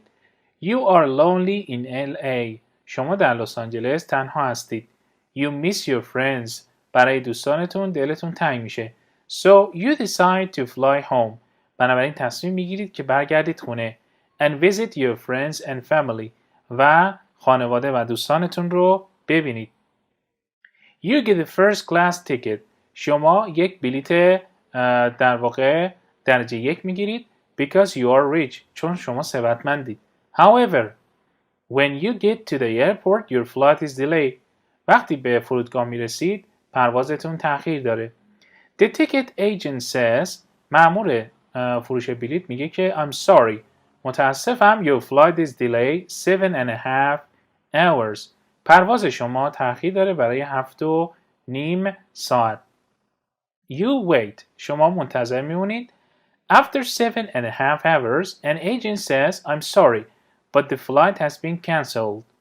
بعد از 7.5 ساعت مأمور به شما میگه که متاسفم پرواز شما کنسل شده. You are angry. شما عصبانی هستید. You yell at the agent. I've been waiting 7.5 hours. I'm tired and I'm pissed off. I want another flight. شما فریاد میزنید و میگید که برای 7.5 ساعته که اینجام و خسته شدم و عصبانیم. Pissed off یعنی عصبانی بودن. I want another flight. میگه پرواز دیگری رو میخوام. The agent recognizes you because you are a famous movie star.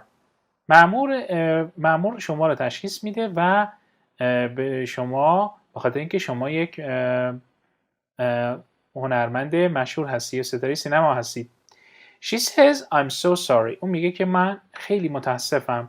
We'll get you on another flight. ما برای شما یک پرواز دیگه اوکی میکنیم. She looks on her computer and finds another flight in 4 hours. او جستجو میکنه در کامپیوترش و پیدا میکنه یک پرواز دیگه ای رو در ظرف 4 ساعت. She says I have booked you on the next flight in 4 hours. من ظرف 6 ساعت برای شما یک پرواز بعدی رو رزرو کردم. Here is your new boarding pass. اینم بلیت هواپیمای شما. You take the ticket and wait in a bar. شما بلیت رو میگیرید و منتظر میمونید در واقع میخونه یا مشروب خونه. You drink 62 beers and get very drunk. شما 62 آبجو می نوشید و بسیار مست میشید. 4 hours later, you go to the gate to catch your flight. 4 ساعت بعد میرید به دروازه ورودی که سوار هواپیما بشید. But you're drunk. اما شما مست هستید. So you walk very slowly. بنابراین خیلی به آهستگی حرکت میکنید. Because you walk so slowly, چون به آرامی حرکت میکنید, you late and miss your flight. شما دیر میکنید و پروازتون را از دست میدید. When you get the gate, the plane is already leaving. وقتی شما به در ورودی در واقع بارگیری هواپیما میرسید، هواپیما اونجا رو ترک کرده. You yell. شما فریاد میزنید. Damn it. یعنی لعنتی.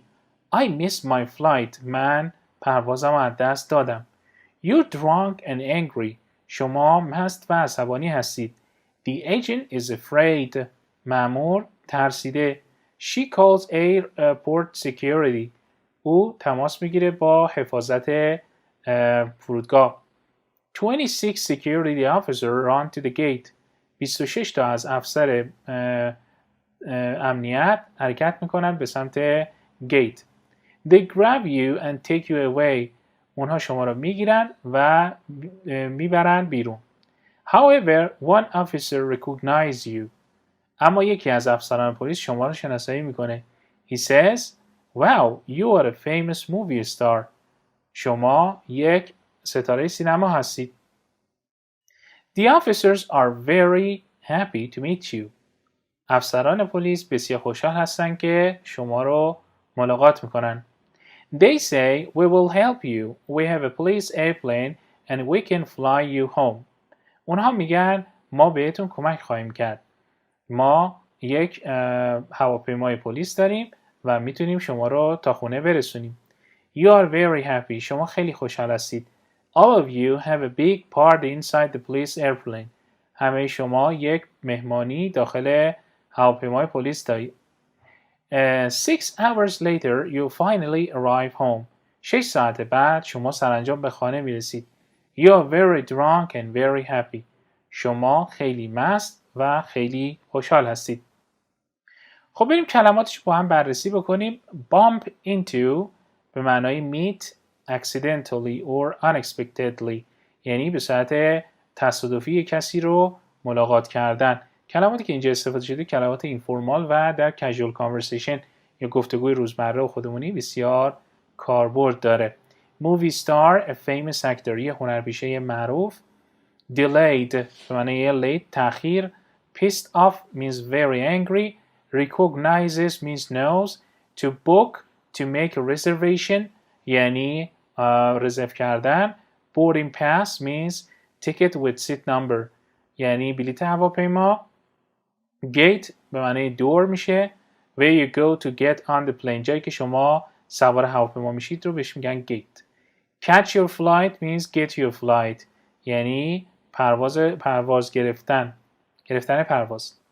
Damn it shows a strong emotion. وقتی شما احساس خشم و عصبانیت میکنید از این کلمه استفاده میکنید. Damn it یعنی لعنتی. Security, private, police، پلیس امنیت.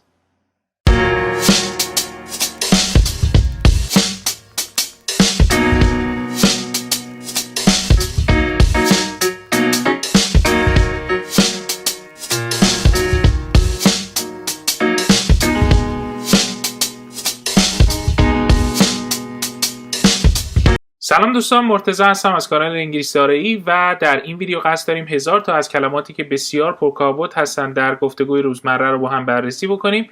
خوشحال میشیم که ما رو سابسکرایب کنید و با لایک و کامنتاتون از ما حمایت کنید. اون زنگوله بغل رو هم فعال کنید تا به محض منتشر شدن ویدیو جدید اولین نفری باشید که تشریف میارید و ویدیو ما رو میبینید. خب دوستان بریم کلمات رو با هم بررسی بکنیم. اولین کلمه‌ای که در اینجا اومده کلمه از هستش، به معنای به عنوان یا ماننده یا مثل معنی میده. ضمیر فاعلی I به معنای من. his که در واقع صفت مالکیت هستش برای مذکر، مال او. that یعنی آن صفت اشاره هستش دوستان، برای دور استفاده میشه به معنی آن. he یعنی او. was به معنای بود که گذشته اما ایز و آر میشه was و were، جز افعال to be هست. for به معنای برای. on حرف اضافه هستش به معنای روی. are که جمع ام و is هستش به معنای هستند. with به معنای با، جزء حرف اضافه حروف اضافه هست. they ضمیر فاعلی اول شخص سوم شخص جمع هست به معنی آنها. be به معنای بودن. at یعنی در. one یعنی یک. have یعنی داشتن. this یعنی این صفت اشاره به نزدیک هستش. from یعنی از. by توسط. hot یعنی داغ. word به معنای کلمه، کلمه but به معنای اما که نشان دهنده تضاد در جمله هستش. کلمه پرسشی what به معنای چه یا چه چیزی میاد در اول جمله. some به معنای برخی از، برخی از، مقداری یا تعدادی معنی میده، هم برای اسامیه، یعنی به عبارتی بعد از some هم اسامی قابل شمارش میتونه بیاد و هم اسامی غیر قابل شمارش. دوستان فعل to be is به معنای است، ضمیر فاعلی اید که برای غیر انسان و اشیا حیوانات استفاده میشه معنی این. you ضمیر دوم شخص مفرد یا جمع به معنی تو یا شما. or به معنی یا. had گذشته have و has میشه دوستان had یعنی داشت. the حرف تعریف معرفه یا شناخته شده. وقتی یک اسمی برای ما شناخته شده باشه از the استفاده میکنیم.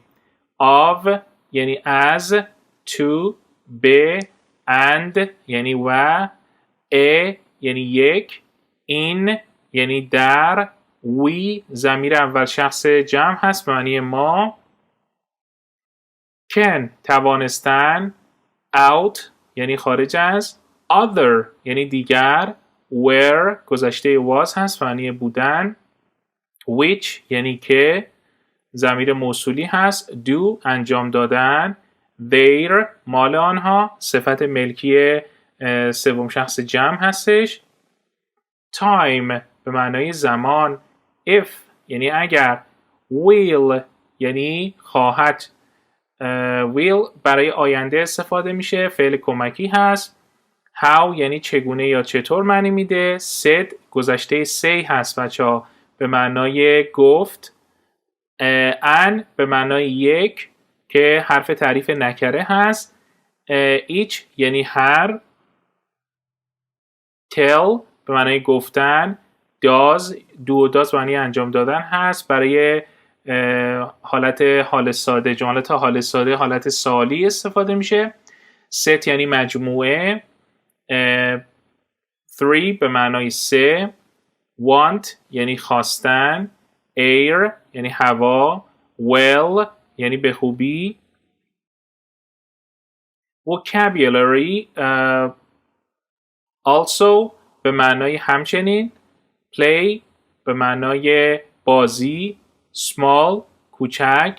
end پایان. put قرار دادن. home یعنی خانه. read به معنای خواندن که گذشته‌ش هم به همین شکل نوشته میشه اما read خونده میشه. hand به معنای دست. port به معنای بندر. large یعنی بزرگ که متضاد کلمه small هست. spell به معنای هجی کردن، مثلا به عنوان مثال اسپل کردن اسم. add اضافه کردن یا اضافه. even یعنی حتی. بچه ها even به معنای مساوی هم معنی میده. land یعنی زمین. here یعنی اینجا. there یعنی آنجا، یعنی متضاد کلمه here میشه there یعنی آنجا، here یعنی اینجا. must باید. big بزرگ. high بالا. such از جمله یا مثل یا ماننده معنی میده. follow یعنی دنبال کردن. act یعنی عمل کردن یا فعالیت. why در واقع WH question why به معنای چرا معنی میده یا به همین دلیل. ask بپرسید اگر چنانچه اول جمله بیاد به معنای بپرسید معنی میده، معنی سوال پرسیدن هست. من جمع کلمه من معنی مردها میشه. change یعنی تغییر. الباقی پولم معنی میده. went گذشته فعل go هست معنی رفت. light به معنی نور که دوستان به معنی سبک هم معنی میده. اگر صفت باشه به معنی سبک میشه، اگر اسم باشه در نقش اسم بیاد در جمله معنی نور میشه. kind یعنی نوع. off خاموش. need نیاز یا نیاز داشتن، هم میتونه در نقش اسم بیاد و هم میتونه در نقش فعل بیاد. house یعنی خانه. picture تصویر. try سعی کردن یا امتحان کردن. us به معنی ما را یا به ما. again دوباره. animals به معنی حیوانات. point یعنی نقطه. mother یعنی مادر. world جهان. world به معنی جهان. near به معنای در نزدیکی. build ساختن که گذشتهش میشه built، به جای دی تی بذارید گذشته میشه. self بچه‌ها ضمیر خیش بهش میگن یعنی خود. earth به معنای کره زمین یا زمین.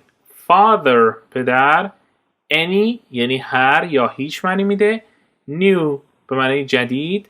work یعنی کار. part یعنی بخش. take یعنی گرفتن.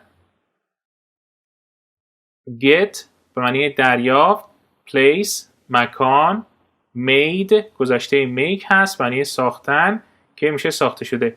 live معنی زندگی کردن که اگر صفت باشه live خونده میشه و به معنی زنده میشه. مثلا برنامه live یعنی زنده یا موجود زنده. live که متضادش میشه dead یعنی مرده. where یعنی که یا در آن که در واقع برای پرسش در مورد مکان یک جسم یا یک شخص استفاده میشه. after یعنی پس از یا بعد از. back یعنی به عقب یا پشت. little یعنی کمی. only تنها. round یعنی دوره. man مرد. year یعنی سال. came گذشته کام هست یعنی آمد. show یعنی نمایش یا نشان دادن اگر فعل باشه. every یعنی هر. good خوب. me یعنی به من ضمیر مفعولی هست. give یعنی دادن یا ارائه دادن. our معنی مال ما صفت ملکی هست. under یعنی زیر حرف اضافه هست. name یعنی نام. خب بچه مودیفایر very به معنای بسیار میشه. through یعنی از طریق. just یعنی فقط. form هم فرم یا شکل میشه معنی شکل دادن هم معنی میده. sentence به معنای جمله معنی میده اگر فعل باشه معنی حکم کردن یا محکوم کردن معنی میده. great به معنای بزرگ یا عالی معنی میده. think یعنی فکر کردن. say به معنای گفتن. help کمک یا کمک کردن. low کم یا پایین. line یعنی خط. differ متفاوت بودن. turn به نوبه خود. cause یعنی علت یا باعث شدن معنی میده. much یعنی بسیار. برای اسامی غیر قابل شمارش از این کلمه استفاده میشه یعنی مقدار زیاد. mean یعنی متوسط. بچه کلمه mean 3 تا معنی داره. معنی متوسط، معدل، میانگین. متوسط، معدل، میانگین. پس یادتون باشه که این کلمه در جملات متعدد و در کانتکست ها و تکست های مختلف معنای متعددی داره. معدل، متوسط و میانگین. before به معنای قبل که متضاد کلمه after هست یعنی بعد از. move یعنی حرکت کردن. right راست که متضادش میشه left. boy پسر. old قدیمی که متضاد این کلمه میشه young. to یعنی همچنین. این کلمه همیشه انتهای جمله میاد و برای تاکید کردن روی این هستش که شما موافق هستید با نظر مخاطبتون. same یعنی همان. she او مؤنث هست. all یعنی همه. there یعنی وجود دارد. به عنوان مثال there are 5 rooms in this house. 5 تا اتاق در این خانه وجود داره. there یعنی وجود داشتن. when یعنی چه وقت یا وقتی که. برای پرسیدن در مورد زمان استفاده میشه. up حرف اضافه معنی بالا معنی میده. use به معنی استفاده کردن. your صفت ملکی دوم شخص مفرد یا جمع به معنی مال شما. way یعنی راه. about یعنی در مورد یا حدود معنی میده. many بسیاری از یا تعداد زیاد. many متضاد much هستش. much یعنی مقدار زیاد. many یعنی تعداد زیاد. many برای اسامی قابل شمارش استفاده میشه، اما کلمه much برای اسامی غیر قابل شمارش استفاده میشه. then یعنی سپس، them ضمیر مفعولی معنی آنها را. write معنی نوشتن که wش خونده نمیشه دوستان. would گذشته will هست یعنی خواستن. like مانند. so بنابراین. these صفت اشاره معنی اینها در حالت نزدیک معنی میده. her یعنی مال او مؤنث. long طولانی. make به معنای ساختن که گذشتهش میشه made یعنی ساخت. thing یعنی چیز یا وسیله. see یعنی دیدن. him یعنی او را، ضمیر مفعولی مذکر هست. to یعنی دو. has دارد. look نگاه یا نگاه کردن یا به نظر رسیدن معنی میده. more یعنی بیشتر. they روز. could دقت کنید که الش خونده نمیشه، یعنی توانستن گذشته فعل مودال ورب یا مودال در واقع کن هستش که میشه could. برای اجازه گرفتن به صورت مؤدبانه و درخواست به صورت مؤدبانه از could استفاده میکنیم. go رفتن. come به معنای آمدن. did یعنی انجام. number انجام داد معنی میده. number یعنی تعداد. sound یعنی صدا یا به نظر رسیدن معنی میده اگر فعل باشه دوستان. no یعنی نه. most یعنی بیشترین. people مردم. my مال من. over یعنی روی. know دانستن. know دانستن کی خونده نمیشه و silent هست اصطلاحاً. water به معنی آب. water معنی آب. then نسبت به. call تماس یا تماس گرفتن.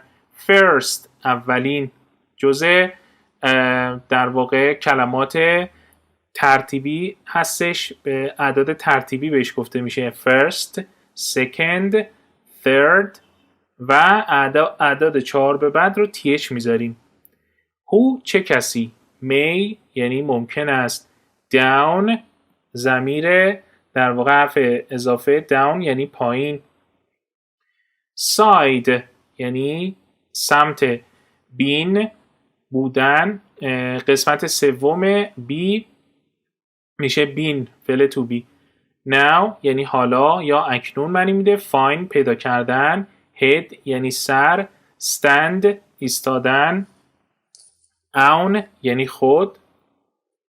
page صفحه. should باید مودال ورب هستش، برای بیان نصیحت کردن استفاده میشه و همچنین پیشنهاد دادن از مودال ورب should استفاده میکنیم که گذشته shall هست. country کشور. found گذشته find یعنی یافت. answer پاسخ دادن یا پاسخ. school مدرسه. grow به معنی رشد کردن. study مطالعه یا مطالعه کردن. still هنوز. learn یاد گرفتن یا یادگیری. plant گیاه اگر فعل باشه دوستان به معنی کاشتن میشه. cover پوشاندن. food به معنی غذا یا مواد غذایی. sun خورشید. four عدد 4. between یعنی بین.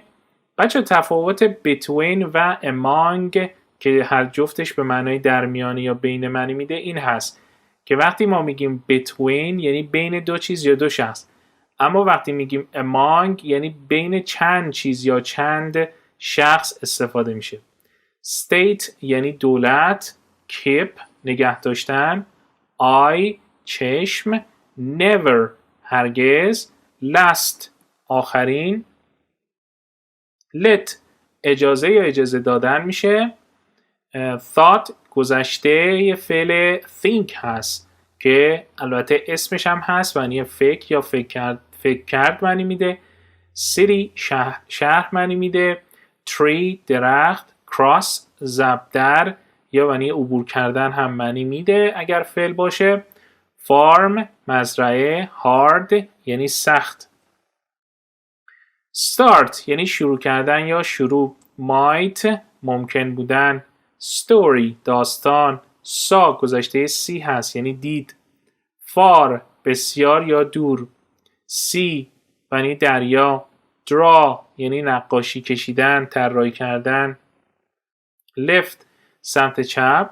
late اواخر. run اجرا کردن. don't یعنی اینکه این کار رو نکن. while در حالی که.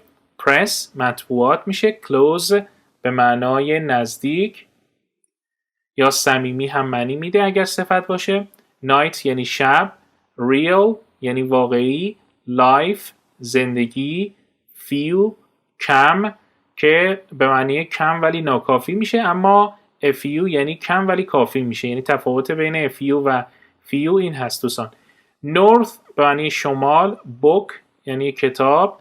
carry حمل یا حمل کردن.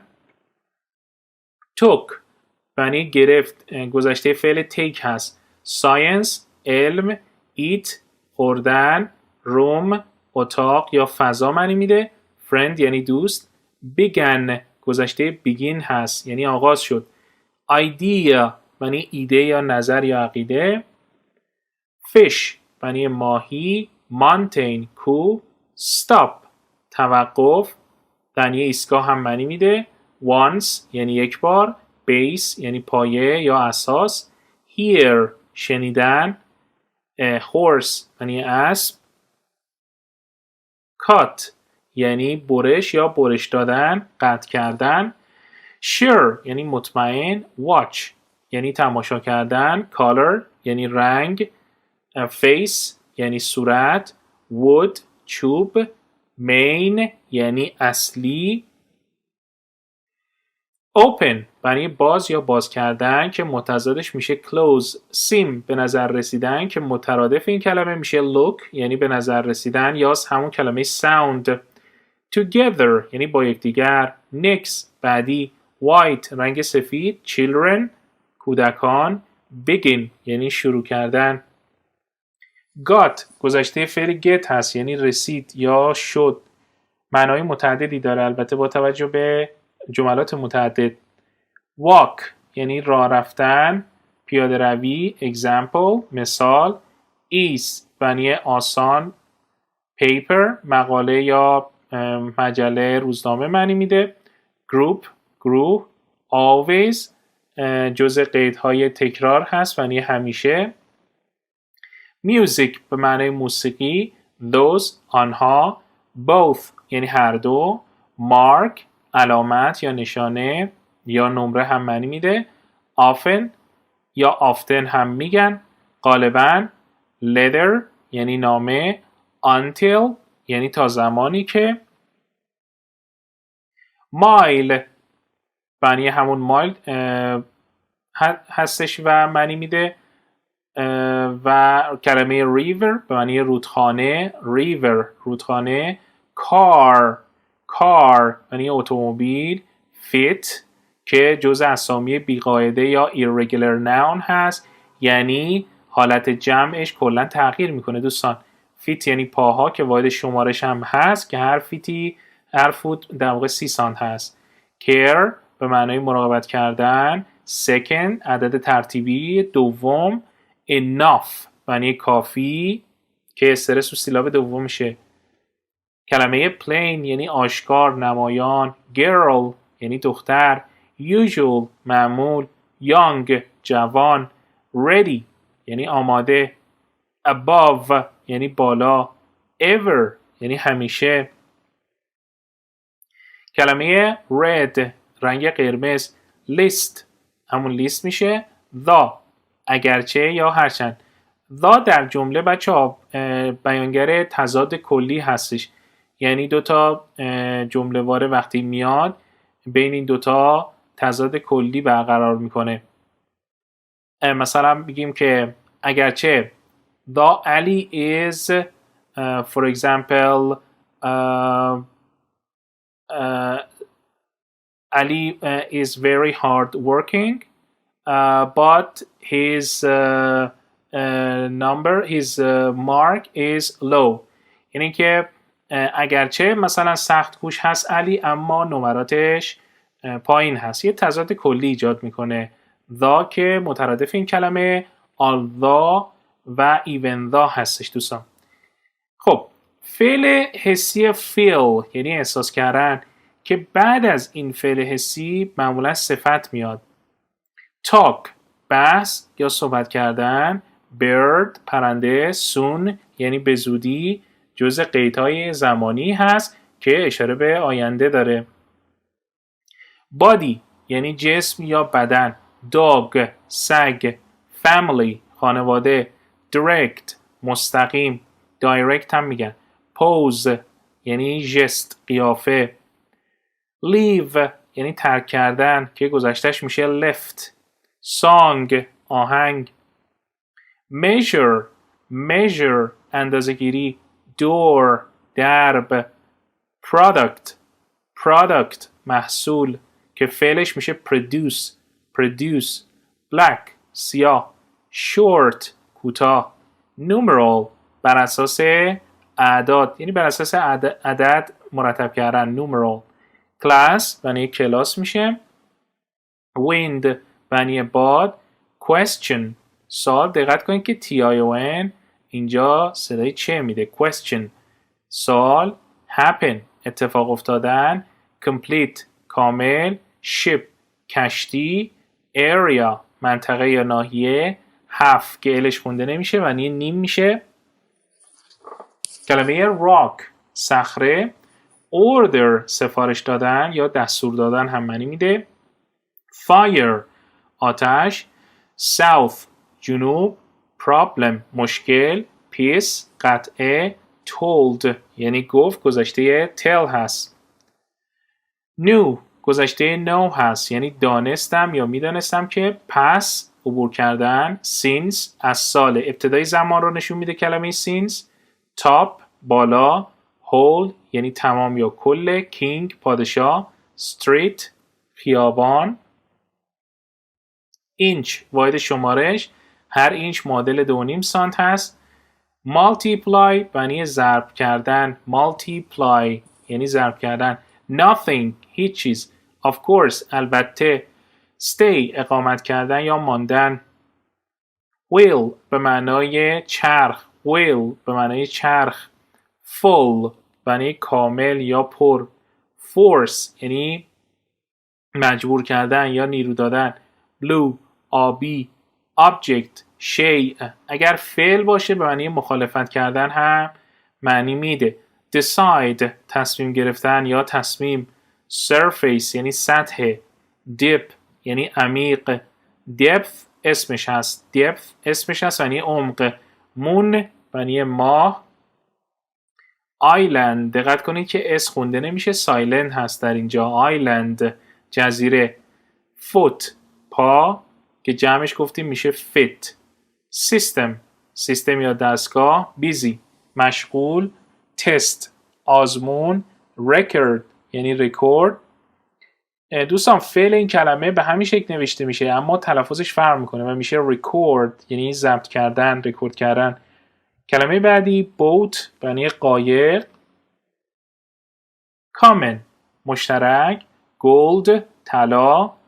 possible ممکن. plane هواپیما. instead به جای. dry یعنی خشک. wonder یعنی جای تعجبه یا میخواهم بدانم. I wonder یعنی که میخواهم بدانم. laugh یعنی خنده. thousand هزار. ago یعنی قبل یا پیش.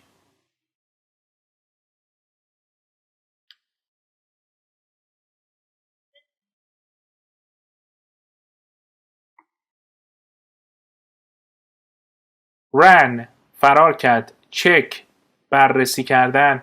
game بازی. shape یعنی شکل. equate یعنی برابر. hot یعنی داغ. miss از دست دادن. brought گذشته bring هست یعنی آوردن آورد. hit یعنی حرارت، گرما. snow یعنی برف. tire لاستیک. bring که گذشتهش میشه brought آوردن. yes بله. distant یعنی دور که اسمش میشه distance یعنی مسافت. fill پر یا پر کردن. east یعنی شرق. paint رنگ‌آمیزی کردن. language یعنی زبان. among در میان. until a unit معنی واحد. power قدرت. town شهر. fine یعنی خوب. certain یعنی معین. fly یعنی پرواز. fall سقوط یا صعود کردن. lead هدایت کردن. cry گریه کردن. dark یعنی تاریک. machine ماشین. note یعنی یادداشت یادداشت کردن. wait یعنی صبر. plan یعنی برنامه. figure یعنی شکل. star ستاره. box جعبه. noun اسم. field یعنی حوزه یا رشته هم معنی میده. rest استراحت کردن. correct درست یا صحیح. able قادر. pound یعنی پوند. done قسمت سوم فعل دو و داس هست. beauty یعنی زیبایی که صفتش میشه beautiful. drive رانندگی کردن. stood گذشته stand یعنی ایستاد. contain شامل شدن. include هم معنی میده. front به معنای جلو. teach آموزش دادن که متضادش میشه learn یعنی یاد گرفتن. week هفته. final نهایی. gave گذشته give هست. green رنگ سبز معنی میوه کال هم معنی میده دوستان. او همون آه میشه که به عنوان فیلر هستش در جمله استفاده میشه وقتی شما میخواین فکر کنید. quick یعنی سریع. develop توسعه دادن یا پیشرفت کردن. ocean اقیانوس. warm گرم. free رایگان یا آزاد هم معنی میده. minute معنی دقیقه. strong یعنی قوی. special ویژه. mind یعنی ذهن.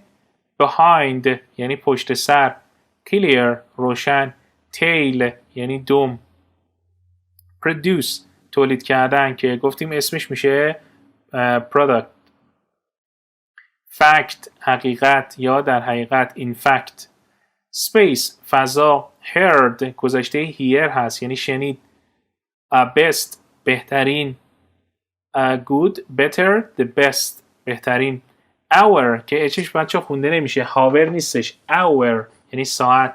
better صفت تفضیلی یعنی بهتر.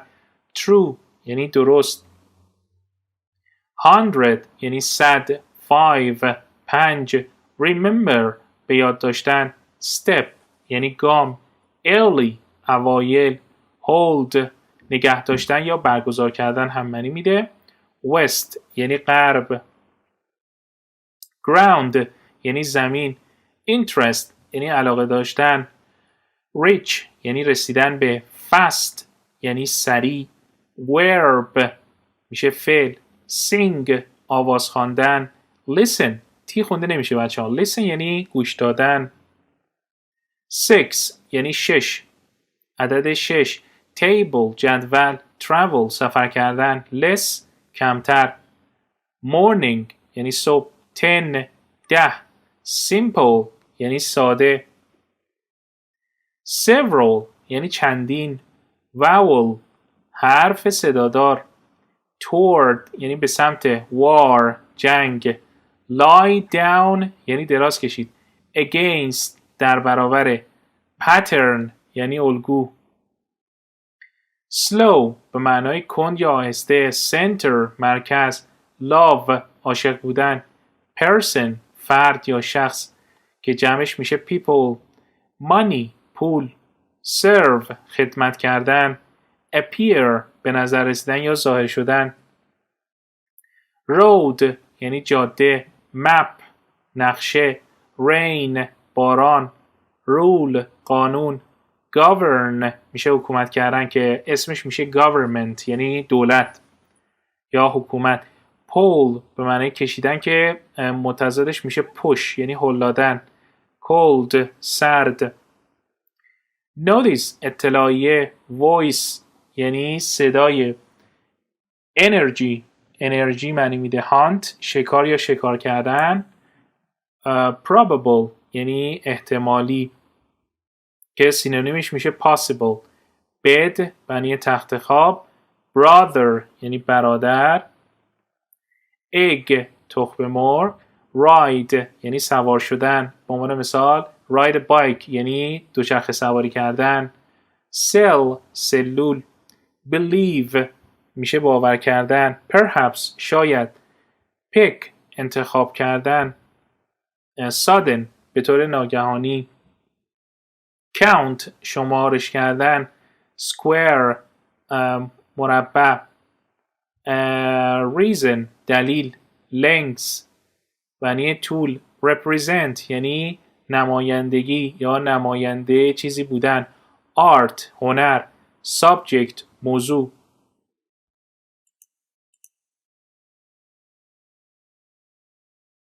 region منطقه. region منطقه. size اندازه. vary متفاوت. settle حل و فصل کردن. speak صحبت کردن. weight وزن داشتن. general معنی عمومی. ice یخ. matter موضوع. circle دایره. pair یعنی جفت شدن یا جفت. include عبارتند است. divide تقسیم کردن. syllable معنی هجا یا بخش. felt گذشته فعل feel هست یعنی احساس کرد. grand یعنی بزرگ. ball توپ. yet یعنی هنوز که انتهای جمله میاد. wave یعنی موج. drop رها کردن یا انداختن. heart معنی قلب. am هستم. present به معنای حاضر که اگر اسم باشه به معنای هدیه معنی میده. اگر صفت باشه یعنی حاضر معنی میده که متضادش میشه absent یعنی غایب. heavy سنگین. dance رقص. engine موتور. position موقعیت. position موقعیت. arm بازو. wide یعنی عریض. sail بادبان. material ماده. fraction یعنی بخش یا قسمت. forest یعنی جنگل. sit نشستن. race یعنی مسابقه. window پنجره. store فروشگاه. summer تابستان. train قطار. slip خوابیدن. prove اثبات کردن یا ثابت کردن. lone یعنی تنها. leg یعنی پا. exercise ورزش کردن. wall دیوار. catch به معنی گرفتن. mount به معنی کوه که کوتاه شده کلمه mountain هست. wish به معنی آرزو. sky آسمان. board به معنی هیئت مدیره یا هیئت منصفه. joy به معنی لذت بردن. winter زمستان. sat که کوتاه شده کلمه saturday هست به معنی شنبه. written نوشته شده. wild معنی وحشی که wild جزء منظور حیوانات وحشی هستش. wild animals. instrument معنی ابزار میشه یعنی ابزار موسیقی. kept دوستان گذشته کلمه keep هست یعنی نگه داشتن. glass به معنای شیشه‌ای. grass یعنی چمن یا علف. cow یعنی گاو ماده که گاو نر میشه bull. job یعنی کار. edge لبه. sign یعنی علامت. امضا کردن هم معنی میده دوستان. visit ملاقات کردن یا بازدید کردن. past گذشته که present میشه حال. soft یعنی نرم. fun جالب. bright یعنی روشن. gas میشه گاز. weather یعنی آب و هوا. month یعنی ماه. million میلیون. bear یعنی تحمل کردن. معنی خرس هم معنی میده اگه اسم باشه. finish پایان یا پایان دادن، تمام کردن. happy شاد. hope امیدوار بودن. flower به معنی گل. clothe به معنی پوشاندن. دوستان اگر ای نداشته باشه clothe اسمش هست به معنی در واقع لباس میشه، اما clothe با ای به معنی پوشاندن که فعلش هست. strange عجیب غریب. gone که قسمت سوم فعل go هست یعنی رفته. trade یعنی تجارت. melody به معنی ملودی یا آهنگ. trip یعنی سفر. office دفتر، دفتر کار. receive دریافت کردن یا دریافت. row یعنی ردیف. mouth دهان. exact دقیق. symbol نماد. die مردن. لیست که فعل در واقع سوپرلاتیو یا قسمت سوم صفت little هست. little less the least یعنی کمترین. صفت عالی هستش. trouble مشکل. shout فریاد زدن. except بجز. wrote گذشته write هست یعنی نوشت. seed یعنی دانه. tone یعنی تون صدا دوستان. join عضویت یا در واقع join شدن یعنی متصل شدن، عضو شدن. suggest پیشنهاد دادن. کلمه clean تمیز. break به معنی استراحت کردن. lady خانم. yard واحد شمارش هم هست یعنی حیاط هم معنی میده. rise افزایش یا بالا بردن معنی میده. bad میشه. blow به معنی ضربه یا وزیدن معنی میده. oil نفت. blood خون. touch دست زدن یا لمس کردن. grow گذشته grow هست یعنی رشد کرد. cent همون cent واحد شمارش پولی هست. mix مخلوط کردن یا مخلوط. تیم میشه. wire یعنی سیم. wireless یعنی بی سیم. cost هزینه. lost گذشته فعل lose هست یعنی گم کردن. brown قهوه‌ای. wear یعنی پوشیدن. garden معنی باغ. equal برابر. sent یعنی ارسال شده که گذشته فعل send هستش یعنی ارسال کردن. choose یعنی انتخاب کردن که اسمش میشه choice. fell افتاد گذشته fall هست. fit یعنی مناسب. flow جریان داشتن. fair عادلانه. bank یعنی بانک. collect جمع آوری کردن. save یعنی ذخیره یا ذخیره کردن. control معنی میده. decimal یعنی اعشاری. ear به معنی گوش. else یعنی دیگر. quite کاملا. broke که گذشته فعل break هست یعنی شکست. case یعنی مورد. middle متوسط. kill کشتن. son پسر. lake به معنی دریاچه میشه. moment یعنی لحظه. scale یعنی مقیاس یا میزان. loud یعنی با صدای بلند. spring بهار به معنی فنر هم معنی میده دوستان. observe مشاهده کردن یا مشاهده. child یعنی کودک. straight یعنی مستقیم. consonant حرف بی صدا. nation ملت. dictionary لغتنامه. milk شیر. speed سرعت. method به معنای روش. organ معنی عضو. pay پرداخت کردن. age سن. section یعنی بخش. dress معنی لباس زنانه. cloud معنی ابر میشه. surprise تعجب. quiet معنی آرام. stone سنگ. tiny یعنی بسیار کوچک و ریز. climb یعنی صعود کردن بالا رفتن. cool یعنی خنک. تفاوت cool و cold این هست که cold معنی سرد میشه. cool معنی خنک میشه. design طراحی کردن. poor یعنی ضعیف فقیر هم معنی میده. lot یعنی زیاد. experiment تجربه. bottom پایین. key یعنی کلید. iron آهن، single تک یا مجرد، stick یعنی چوب دستی یا چوب. flat به معنای صاف میشه. 20 skin پوست، smile لبخند، crease یعنی چین یا در واقع اون خط اتو معنی میده.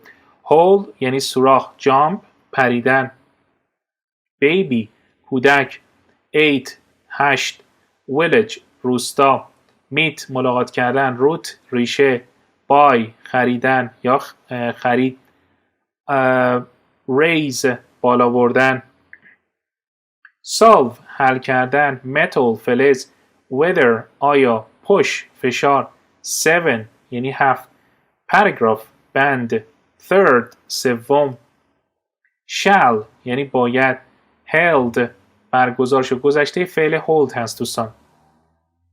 hair مو یک اسم غیر قابل شمارش هستش. describe توصیف کردن، cook آشپز، floor یعنی طبقه یا کف اتاق معنی میده. either یعنی یا. result یعنی نتیجه. burn یعنی سوزاندن یا رایت کردن. hill تپه. safe یعنی امن یا ایمن. cat گربه. century یعنی قرن. consider در نظر گرفتن. type یعنی نوع. law به معنای قانون. bit واحد شمارش هست در کامپیوتر به معنای در واقع همون بیت میشه. coast معنی ساحل. copy کپی میشه. phrase عبارت. silent یعنی خاموش. tall یعنی بلند. sand شن. soil یعنی خاک. roll یعنی همون رول.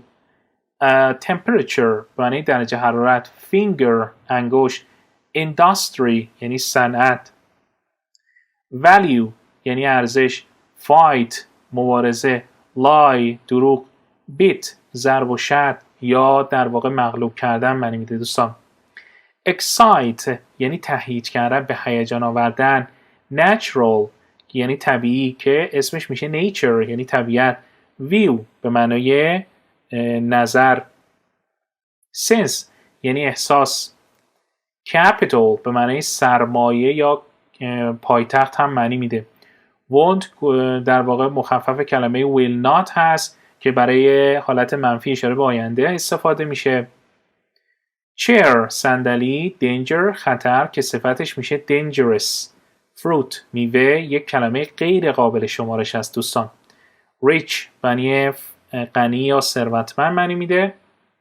thick به معنی ضخیم. soldier سرباز. process معنی روند یا فرایند. operate یعنی کار یا عمل جراحی کردن. practice یعنی عمل یا فعالیت کردن. separate یعنی جداگانه. difficult یعنی دشوار. doctor یعنی دکتر. please یعنی لطفاً. protect محافظت کردن. noon یعنی ظهر. crop یعنی محصول میشه. modern یعنی مدرن. element یعنی عنصر. hit یعنی ضربه. student دانش آموز. corner یعنی گوشه. party به معنی حزب معنی میده. مهمانی هم معنی میده دوستان. supply یعنی عرضه کردن، تهیه کردن یا فراهم کردن معنی میده. whose یعنی مال چه کسی یا چه کسی را. locate تعیین محل کردن. ring به معنای حلقه معنی میده. character یعنی شخصیت. insects یعنی حشرات. caught گذشته فعل catch هست یعنی گرفتن. period دوره میشه. indicate نشان دادن یا اشاره کردن میشه. radio رادیو. spoke گذشته فعل speak هست یعنی صحبت کردن. atom همون اتم میشه. human انسان. history تاریخ. effect اثر. electric یعنی برقی. expect یعنی انتظار داشتن معنی میده. bone به معنی استخوان. rail نرده. imagine تصور کردن. provide ارائه کردن. agree توافق کردن. thus بنابراین. gentle یعنی ملایم. woman معنی زن میشه. captain کاپیتان. guess حدس زدن.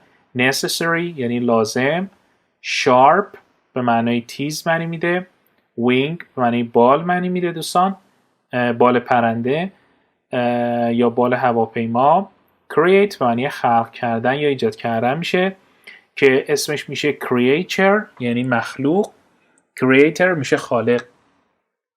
خب کلمه neighbor به معنی همسایه، wash به معنی شستن، bat یعنی خفاش، rather یعنی ترجیح دادن، crowd یعنی جمعیت یا ازدحام جمعیت، corn یعنی ذرت، compare مقایسه کردن، poem معنی شعر میشه که اسم فاعلش میشه poet یعنی شاعر، string یعنی رشته، bell یعنی زنگ، depend یعنی بستگی داشتن به که با حرف اضافه on میاد depend on، meat یعنی گوشت، rob مالیدن، tube معنی لوله میشه، famous معنی معروف میشه که تفاوتش با کلمه popular یا مشهور این هست که کسی که معروف هست لزوما مشهور نیست، اما کسی که popular هست famous هم هست.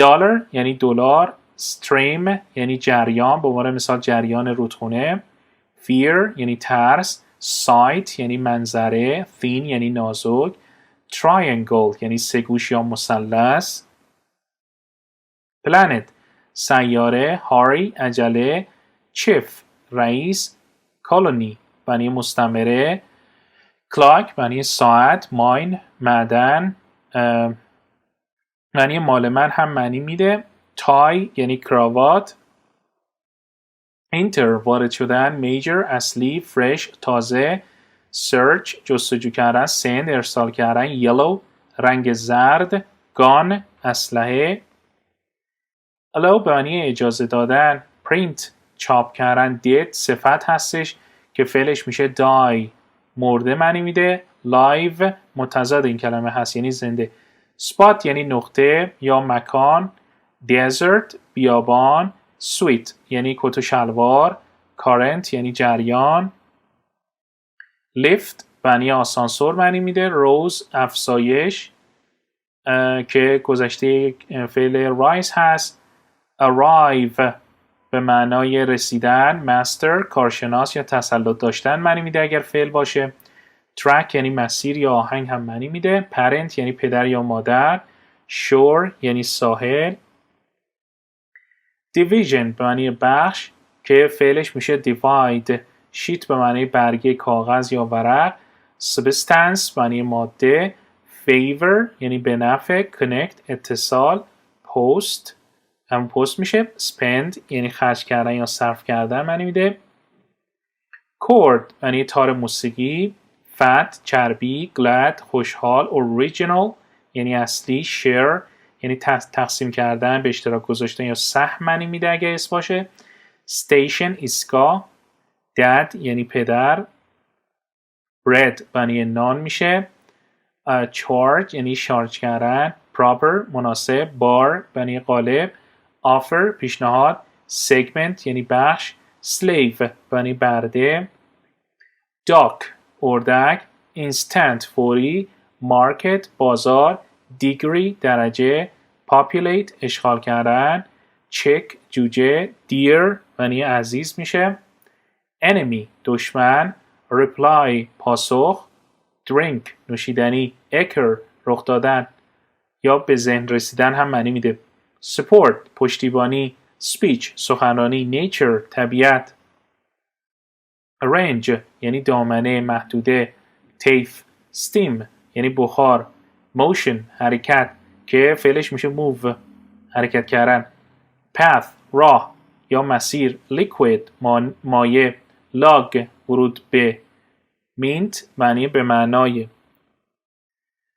quotient معنی خارج قسمت، teeth که یک اسم غیر قابل شمارش، یک اسم در واقع irregular هستش یعنی بیقاعده که مفردش میشه tooth یعنی دندان ها، shell پوسته، neck گردن، oxygen اکسیژن، sugar قند، death به معنی مرگ معنی میده، pretty زیبا، skill یعنی مهارت، women که جمع کلمه woman هست معنی زنان، season یعنی فصل، solution راه حل که فعلش میشه solve یعنی حل کردن، magnet مغناطیس، silver یعنی نقره‌ای، thank معنی تشکر، branch یعنی شاخه، match معنی کبریت معنی میده، معنی مسابقه هم معنی میده دوستان.